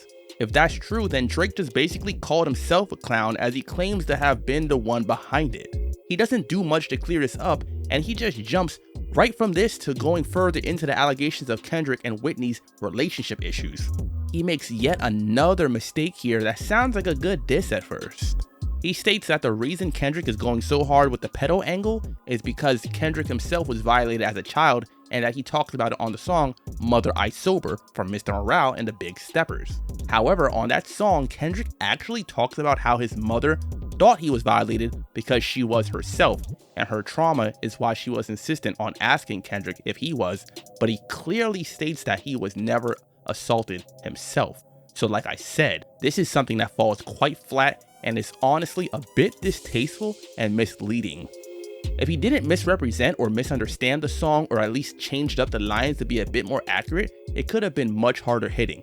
Drake continues on again to fall quite flat as he rebuffs Kendrick's accusations by stating that he's too famous to be a sex offender and he would have been arrested if it was true. Several social media users had a field day with the train of thought Drake used to defend himself in this song. He then appears to tap out of the beef as he has the lines, "You could drop 100 more records, I'll see you later. Yeah, maybe when you meet your maker," implying that he won't be responding to Kendrick anymore and just doesn't want anything to do with him anymore. He brings up Kendrick's supposed hypocrisy after that with the lines, "If you still bumping R. Kelly, you could thank the savior. Said if they deleted his music, then your music is going too. A hypocrite." This is a reference to the 2018 situation where Spotify removed XXXTentacion and R. Kelly's music from their playlist due to their abuse allegations, and Kendrick reacted by saying that he would pull his own music off the platform if they did that. Personally, I don't agree with the removal of their music either, as art and the artist should be separate, but this is one of the few lines that made some sense, as Kendrick was going pretty heavy against Drake for his sexual abuse allegations himself. Not to mention, Kendrick had Kodak Black, another rapper who had similar charges, contribute to multiple songs on Mr. Morale and the Big Steppers. Drake then ends the verse with the lines, "Nigga, I see you when I see you like Fantasia, and Whitney, you can hit me if you need a favor, and when I say I hit your back, it's a lot safer. I promise." Pretty funny and a good way to end the verse, but once again, Drake has this thing about mentioning people's significant others. On the outro of the song, he states it has been good exercise and he's glad he can get Kendrick to rap again, which is another jab at Kendrick for not releasing music often. Overall, the track sounds good to me, but the lyrical content just doesn't add up, and because of that, it brings the track down as far as diss tracks go. This track really saw Drake more so on the defensive and continuing his accusations without any proof. The song also appears to be the most disliked one on YouTube, as according to reports, it has over 1 million dislikes. Dislikes are no longer public, but when using certain browser extensions, you're able to see them still. Also on May 5th, Metro Boomin released the instrumental to the track BBL Drizzy on SoundCloud, which was his response to Drake dissing him. Metro stated that whoever had the best verse for the beat would win a free beat made by him and 10 grand as well, which led to a bunch of SoundCloud rappers putting out verses using the instrumental, chiming in on the beef. The title, of course, is taking aim at Drake for his alleged cosmetic surgery. That was the last of the diss tracks between the two, but things appeared to escalate as 2 days later, on May 7th, a shooting occurred outside Drake's house in Toronto and a security guard was shot. This, of course, posed the question of if it was related to the beef of Kendrick. On top of that, there were intruders spotted at Drake's house also on May 9th and 13th as well, so basically 3 different situations in the course of a week. On April 29th, there was a similar incident at the home of The Weeknd's manager Cash, who Drake mentioned in the diss tracks as well. Cash's house is in the Encino neighborhood of LA, and a security guard was shot. Given that, it is possible but not proven yet that the incidents are related, considering the beef going on between Drake and The Weeknd. Drake made a post on IG alluding to him dropping more music in the summer, perhaps to return to the beef. For now, people have been running the numbers up on these songs, and not like us in particular, it seems, as it debuted at number 1 on the Billboard chart and broke multiple streaming records. Some people consider it one of the best diss tracks of all time already. I'm sure that some of it is recency bias and also because of how big the song has gotten already, similar to what happened with Drake when he released Back to Back. On top of that, people are still trying to prove or debunk all the stuff that was said in the diss tracks, especially the allegations about the mole from Drake. Also on May 10th, Game hopped into the beef, as he has a tendency to do, and put out a diss track aimed at Rick Ross titled Freeway's Revenge. he disses Ross for getting his name from the Rio Freeway Ross and for trolling Drake, among other things. It's not a bad track, but it's not aimed at either Kendrick or Drake, so it's not getting a full breakdown here either, but I do find it funny how he's essentially defending Drake from Ross, even though the main competitors are Drake and Kendrick. He speaks pretty highly and has worked with both of them, especially Kendrick, seeing as they're both from Compton. One of the most recent things to occur has been someone appearing on social media making claims that they were involved in a situation with Drake regarding a hotel in New York called The Mark, which is the hotel he stays at while in NYC. The person appears to be some kind of employee or former employee, and apparently 2 people that work at the hotel got fired due to Drake, and this is allegedly how information about Drake's belongings got leaked. Rumors are still swirling and theories and whatnot are being spread, so I guess we'll see how things play out. Hopefully things don't escalate to any further violence. You guys let me know what you think about this whole beef. What's your favorite track from it? What do you think about all the allegations? Do you think any tracks from it should be considered among the best diss tracks of all time? In the beginning of June 2024, Drake deleted all the posts related to the beef from his Instagram page. This could be seen as Drake tapping out of the beef like many said he did on The Heart Part 6, or maybe he had something else in mind, but either way, he took that stuff right off. Also early in June, Kendrick Lamar announced a show that was going to be taking place at the Kia Forum in Inglewood, California on June 19th, which in the United States of America is a holiday named Juneteenth. It's the commemoration of the abolishment of slavery in the USA, as Texas was the last state to do so, and that was on June 19th, 1865. It officially became a federal holiday in 2021. The concert, which was titled The Pop-Out, Ken and Friends, was generally considered another shot at Drake and a show of unity for the West Coast, as many California artists, LA in particular, made an appearance, and some, like Tyler the Creator and YG, performed. Many celebrities made an appearance, including those who were feuding with Drake like Rick Ross and The Weeknd. NBA players like LeBron James and Russell Westbrook were at the show as well, which didn't sit right with Drake, as some of these people he considered friends of his and didn't take kindly to them popping up at the pop-out. We're definitely going to be getting into that a little bit later though. The concert was broken up into 3 acts, with the first one being by DJ Head, the second by DJ Mustard, and the third being by Kendrick, each with guest performers. For Kendrick, he performed pretty much every diss track that he has towards Drake, among other songs, and then wrapped up by playing Not Like Us multiple times.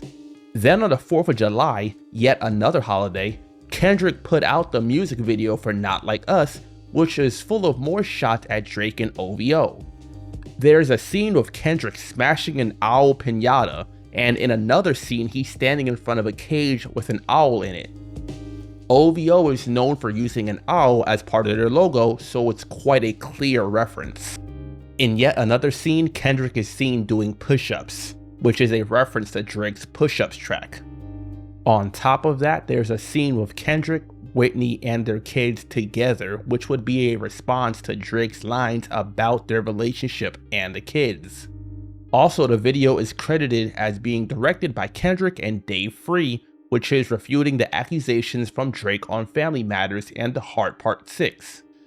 This video released on what is considered Independence Day here in the United States, and the pop-out show being on Juneteenth, which is considered African American Independence Day, was yet another shot at Drake, as Drake isn't born in the USA. Later that month, Schoolboy Q was on his Blue Lips tour and was scheduled to perform at History, a venue located in Toronto that was opened in collaboration between Live Nation Entertainment and Drake in 2021. Schoolboy announced that the show, despite being sold out, was cancelled and claimed it was due to Kendrick and Drake's beef. Later that month, DJ Scheme played Not Like Us when he was doing an opening set for Ski Mask the Stump God at that same venue. TDE artist Sir, like Schoolboy, also had his show at History cancelled. Once again, due to being on TDE like Kendrick used to be. On August 2nd, A$AP Rocky released the single Hijack, on which he appears to take shots at Drake. As a quick reminder, Rocky is involved as Drake dissed him multiple times, and he dissed Drake back on the Metro and Future album, We Don't Trust You. On his verse, he has the lines, "Don't compare that pussy boy to me, feeling like I'm Sosa, Chiefy Keef, tired of them niggas sleeping on me, I don't like naps, niggas fuck around and stole the flow and y'all like that?" One thing Drake is known for is copying the flow of other artists, so this would appear to be aimed at him. Also, throughout the song, Rocky uses the phrase "like that" multiple times, which of course is the name of the song featuring Kendrick Lamar from the Metro Boomin and Future album We Don't Trust You, on which Kendrick dissed Drake. Then early in September, it was announced that Kendrick Lamar would be headlining the 2025 Super Bowl halftime show. Shortly afterwards, on the 11th, Kendrick released an untitled song which was given the name Watch the Party Die by listeners. Throughout the song, he takes aim at the entertainment industry in general, it seems, but he also appears to take another shot at Drake as well. He also appears to take shots at DJ Academics also, who is well known for being a heavy Drake fan and defender. For example, on the first verse, he has the lines, "Just walk that man down, that'll do everyone a solid. It's love, but tough love sometimes gotta result in violence." That man in this context would seem to be Drake. Then on October 10th, J. Cole released the track Port Antonio, which wasn't a diss, but he did make mention of the Drake and Kendrick beef. On the second verse, he has the lines, "They say I'm picking sides, ayy, don't you lie on me, my nigga, then start another war, ayy, Drake, you'll always be my nigga, I ain't ashamed to say you did a lot for me, my nigga, fuck all the narratives." People would claim that Cole was picking sides because he dissed Kendrick on 7 Minute Drill, but Cole also made an appearance on the song Red Leather from Future and Metro Boomin's album We Still Don't Trust You, which was released in April that year. That was the same month he released Might Delete Later, which featured 7 Minute Drill. Considering the beef going on between the artists involved, it would make sense for people to question what Cole would do. In November, the Grammy nominations were announced, and as expected, Not Like Us was nominated for multiple Grammys. Record of the Year, Song of the Year, Best Music Video, Best Rap Song, and Best Rap Performance. I'll be going over the results of those nominations soon. On November 22nd, Kendrick released the album GNX, which is named after the Buick Grand National, and the cover features him posing by the car. On the opening track, Whacked Out Murals, Kendrick appears to make multiple mentions of the beef and the situations around it. On the first verse, he has the lines, "It used to be fuck that nigga, but now it's plural, fuck everybody, that's on my body." He then goes on to reference Drake's mentor Lil Wayne with the lines, "Used to bump the Carter 3, I held my rolly chain proud, irony, I think my hard work let Lil Wayne down." The Super Bowl was going to be taking place in New Orleans, which is where Wayne is from. Some people felt like Wayne should have been picked since he's from New Orleans, which wasn't very likely as this was the 4th time since Wayne became a rapper that it was held in New Orleans, and 11th time overall since the inception of the Super Bowl. Some people like Nicki Minaj, for example, felt like Wayne was overlooked because of Jay-Z, who has been involved with the Super Bowl halftime performance, having some kind of issue with Cash Money Young Money. Kendrick then goes on to reference Snoop Dogg and Nas with the lines, "Snoop hosted Taylor Made, I prayed it was the edibles, I couldn't believe it, it was only right for me to let it go. Won the Super Bowl and Nas the only one congratulate me, all these niggas agitated, I'm just glad they showing their faces." When Drake had released Taylor Made Freestyle, Snoop reposted it, but then wound up deleting it after realizing that it was a diss to Kendrick.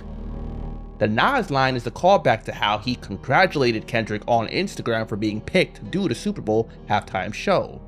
Then he starts his third verse making a subliminal reference to Drake with the lines, "Niggas from my city couldn't entertain old boy, promising bank transactions and even Bitcoin. I'll never piece it up, that shit don't sit well with me. Before I take a truce, I'll take him to hell with me." As Kendrick mentioned before, Drake had apparently been offering money to people for information on him. Kendrick seems to have taken subliminal shots at Drake as well throughout the album. For example, on the first verse of the song Hey Now, he has the lines, You know, the last one figured he was Magneto. You play God, you gonna get what you ask for. Drake has had a tendency to call himself the sixth god, and even has a song with that title, which would make this seem to be a shot at Drake. And remember, on the Push-Ups track, Drake was goading Kendrick into dropping, hence getting what he asked for. Further in the verse, Kendrick has the lines 1-1000, 2-1004. The Black Noah, I just strangled me a goat. That can be seen as a double entendre, as GOAT is an acronym for greatest of all time. And of course, Drake considered himself the greatest and probably still does. Then on the track TV Off, the title in itself is something that can be seen as a reference to Drake, but I'll be getting to that in a little bit. On November 24th, 2 days after the release of the album, Drake appeared on a Kick livestream with famous streamer XQC, and he seemed to make a reference to his beef with Kendrick, as he stated that it takes facts to take him out and fairy tales won't do it. That would clearly be a reference to all the diss tracks that were aimed at him earlier that year. I'm Drake, this is XQC, real streaming legend. Me, I do music in case you didn't know. I'm here, as you can see, fully intact. Mind, body, and soul, in case you were wondering, right? Mind, body, and soul. Mind, body, and soul. You need facts to take me out. Fairy tales won't do it. Also on the live stream, he announced that he would be going back to tour in Australia for the first time in 8 years. I wanted to announce this before we even get into gambling. Good. Because I'm excited. But February 9th, for anybody that's watching from Australia, I'm coming back to Australia the first time in 8 years. Coming back to Australia on tour. It's actually, funny enough, called the Anita Max Win Tour. He also announced that the collaboration album with Party Next Door was about 75% done. And then what else? Update, Party Next Door album. Me and Party's album, like 75% done. Shout out to PX, cooking right now. Album sounds incredible. Shout out to the Six, the whole city. Both of those things I'm going to be mentioning a little later. Around this time, Drake would shock the hip-hop community by filing a petition against Universal Music Group and Spotify, accusing them of artificially inflating the streams and using payola to boost the reach of Not Like Us and hurt his career. UMG responded by denying the allegations. Shortly afterwards, Drake filed a second petition, this one against UMG and iHeartRadio regarding defamation and other accusations. This was met with mostly negative critiques from people, since suing over a rap beef is not part of the culture and proves Kendrick's point of Not Like Us. It's terribly ironic if you ask me. Instead of coming back with bars, he came back with legal action. The petition against UMG is a bit of a lengthy document, but I'm going to go over some of what I feel are key points here. The petitioner is named as Frozen Moments LLC, which is a company that was registered as an LLC in Florida by Drake in 2009, and he's released music on it, like the Best in the World pack back in 2019. I think it's interesting that he's releasing an album titled Iceman, and years earlier he formed a company named Frozen Moments. Some of the things mentioned in the petition are facts, like Spotify being the most popular audio streaming subscription service, and going over the numbers of active users and subscribers it has, as well as the nature of business they do with the record labels. In this case, how they pay companies like UMG for the right to license songs to be played on their platform. UMG in particular was one of the earliest supporters and entered into a multi-year global license agreement in 2020. Long story short, surprise, surprise, the streaming companies and record labels are in bed with one another to make money. In the petition, it is alleged that UMG charged Spotify less than their usual licensing rate in exchange for Spotify recommending Not Like Us more. Also, it's alleged that UMG hired people to use bots to inflate the streams and make Not Like Us seem more popular than it was, and also used bots to do the same for the music video. They also allege that radio stations were paid to play Not Like Us on the radio, which of course is called payola and it is illegal. They also claim to have whistleblowers that were involved in these transactions.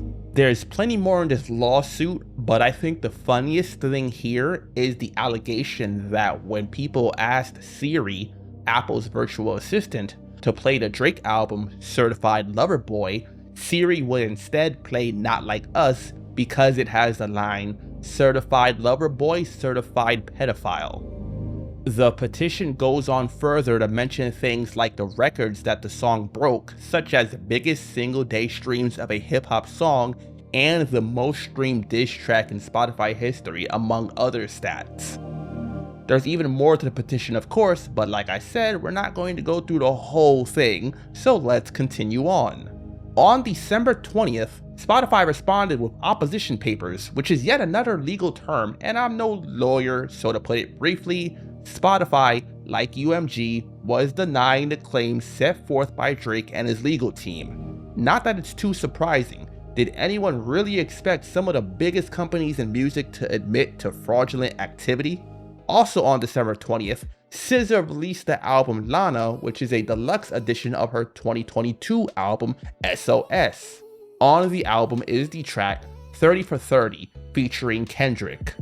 Some people took Kendrick's feature to be a shot at Drake as well, as on his verse he has the lines, "You fucking with niggas that's thinking they cuter than you. Oh, say you on your cycle, but you on his period too. The table's been turning so much, I was thinking it's foosball, the tenderness of them, mistaking them for some wagyu, oh."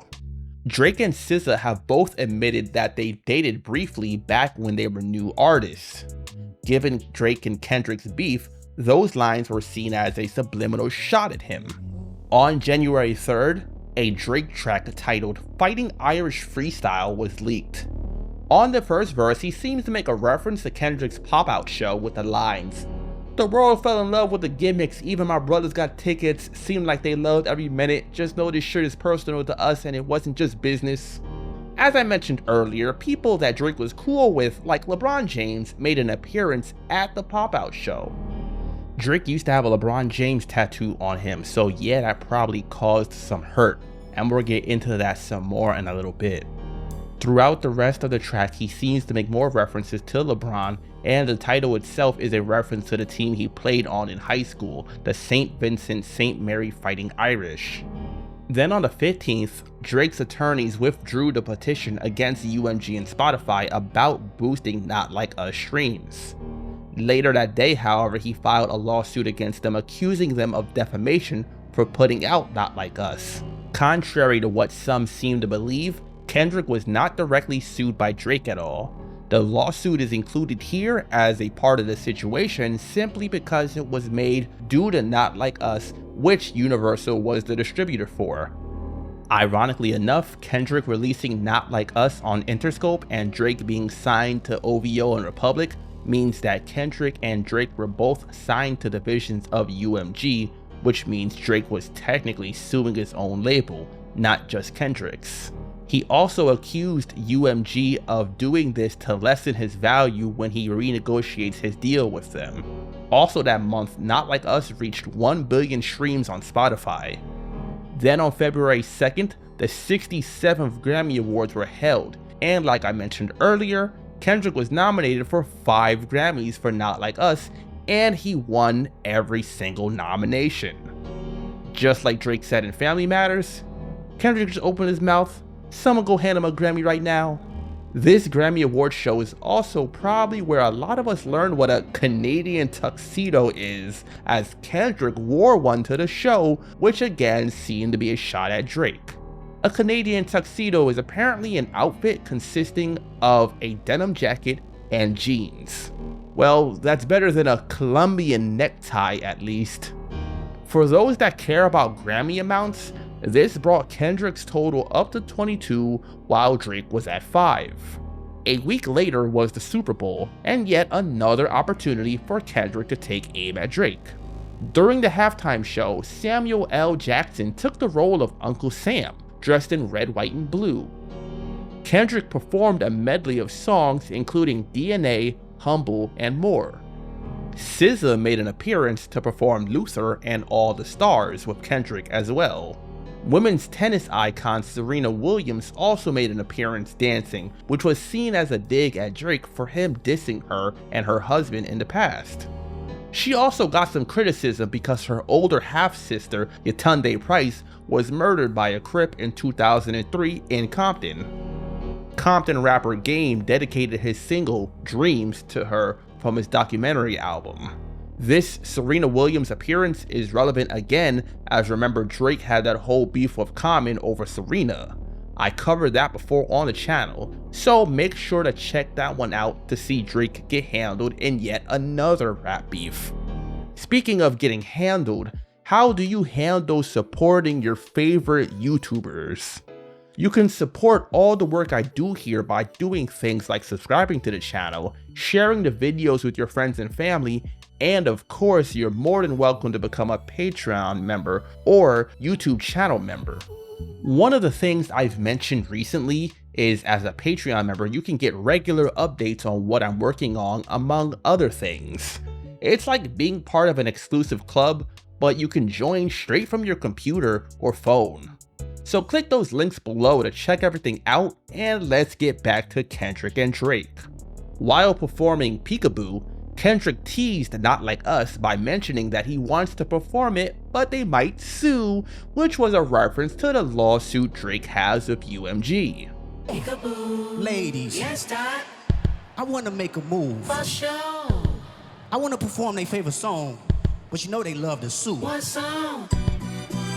Yeah, that song. A few minutes later, he starts Not Like Us, and when he gets to the line that directly mentions Drake's name, he smiles right at the camera, which once again tells you that he was really having some fun messing with Drake still.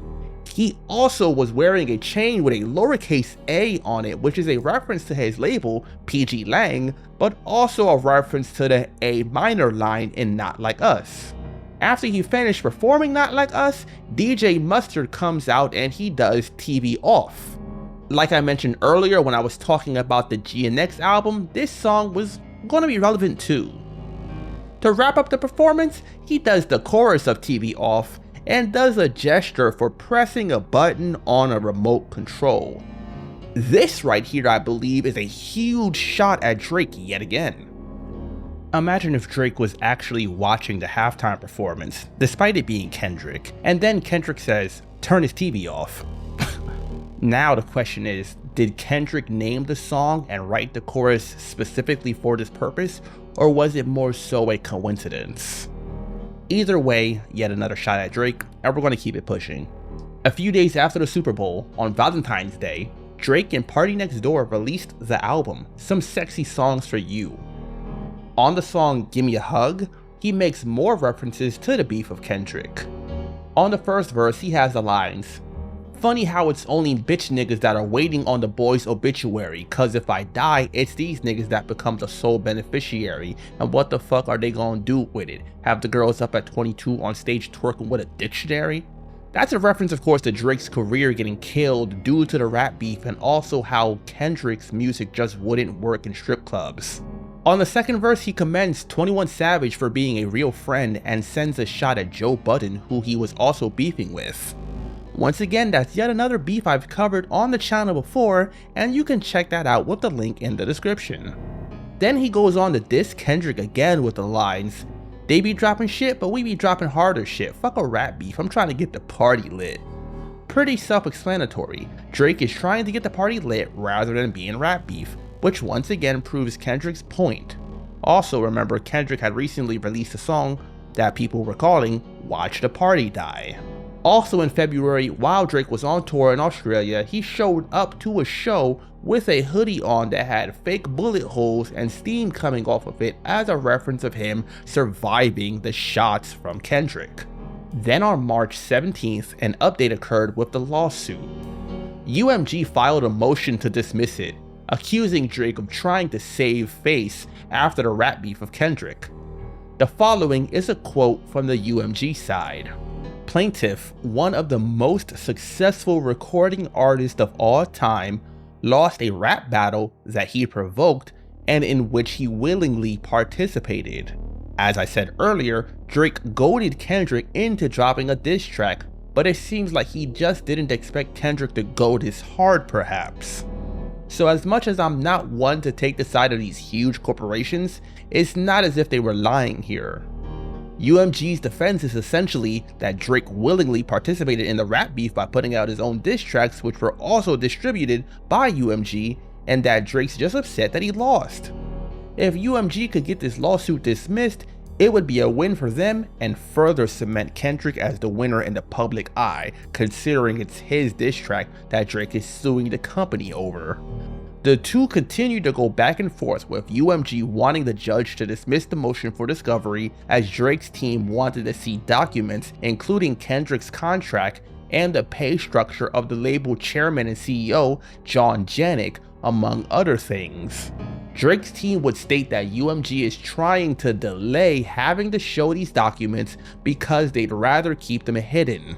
That next month, things continued on, as on the 16th of April, Drake's legal team amended the lawsuit to include the Super Bowl halftime show and how him performing Not Like Us was clearly defamation because the Super Bowl and other corporations would not allow him to perform the song unless he censored the word pedophile in his line, "Certified lover boy, certified pedophile." Done with this lawsuit for now, back to the music. On June 12th, while performing at the Rogers Center in Toronto as part of the Grand National Tour, Kendrick performed Not Like Us.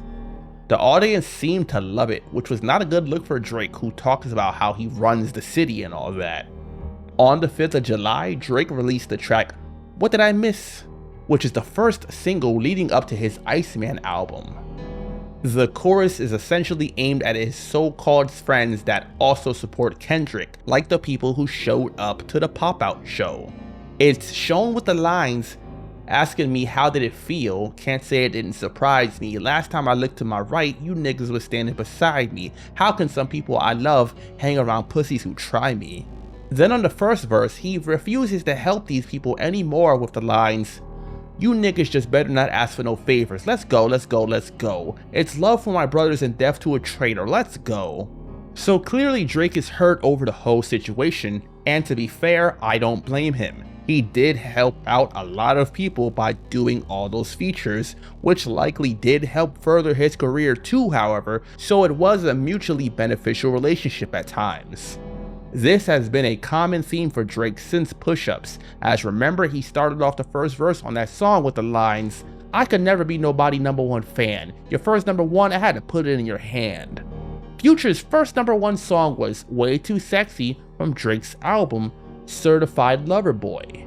Then on the second verse, he talks some more about fake friends with the lines, I'm back in your city tonight, walking around with my head high. I saw bro went to pop out with them, but been dick riding gang since headlines. It feels like nobody's there until you start giving out two tones, and nobody cares until they're in front of your tombstone.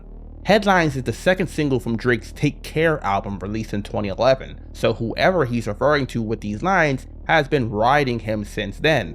Pause. So yeah, Drake is hurt, and honestly, this is the kind of stuff I'd rather hear than the tough guy bars. I respect the transparency, and personally, it's more relatable to myself than when he just brags about his fame and fortune. Then on July 12th, which was the second day of the Wireless Festival held in London, England, Drake was performing as he was the headliner, and while he was talking to the crowd, they broke out into an F Kendrick chant, in which Drake responded by asking Chubbs for a drink so he can toast to that. I want to let you know, this is the best opportunity I've ever been given. 3 nights in a row, 3 nights headlining, 3 different sets, 3 different vibes. You name another artist that can do it and bring him up here, we can clash right now. Anybody? That's what I'm here for. I'm here for y'all tonight. Matter of fact, you know what? Fuck Kendrick! Fuck Kendrick! Fuck Kendrick! Just fuck Kendrick! Fuck Kendrick! Fuck Kendrick! Fuck Kendrick! Fuck Kendrick! Fuck Kendrick! Fuck Kendrick! Fuck Kendrick! Fuck Kendrick! Fuck Kendrick! Fuck Kendrick! Fuck Kendrick! Matter of fact, you know what? Chubbs, grab me a shot, I'll drink to that. Very petty, but kind of funny, as someone actually did bring him a cup of something. Also around this time, it was reported that Drake got his LeBron tattoo covered up, which goes back to the things he said on Fighting Irish Freestyle and What Did I Miss? On July 25th, Drake released the song Which One featuring Central C, which is also slated to appear on his Iceman album. Then on September 9th, he released the song Doghouse featuring Yeat and Julia Wolf as the third single from the album. A month later, on October 9th, it was announced that a federal judge dismissed Drake's defamation lawsuit against UMG. The lawsuit still isn't done, but hold on just a minute before we get to the most recent update on that. On October 15th, Vlad TV released a clip from an interview with DJ Academics in which they talked about how Academics said he advised Drake not to put out any diss tracks against Kendrick anymore and to just sneak diss him now, but to stop rap beefing overall because Drake has nothing to gain from it. Then on October 29th, the lawsuit back and forth continued some more. Drake's legal team announced their intention to appeal the decision. Earlier that month, the judge had decided that Not Like Us was not defamation and instead was a non-actionable opinion. Once again, I'm not a lawyer, but essentially defamation is a lie that is presented as factual and can harm the person it's about, while a non-actionable opinion is an opinion as it says in the phrase.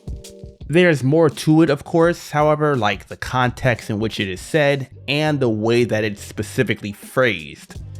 Ultimately, it's up to the courts to decide which is which, and in this case, they sided with UMG, who once again are the ones being sued and not Kendrick because they're the ones who distributed the song and didn't block it or anything. Then in December, 21 Savage made an appearance on the Big Facts Network and talked about a variety of things like his new album, and was also asked by Big Bank about his relationship with Drake.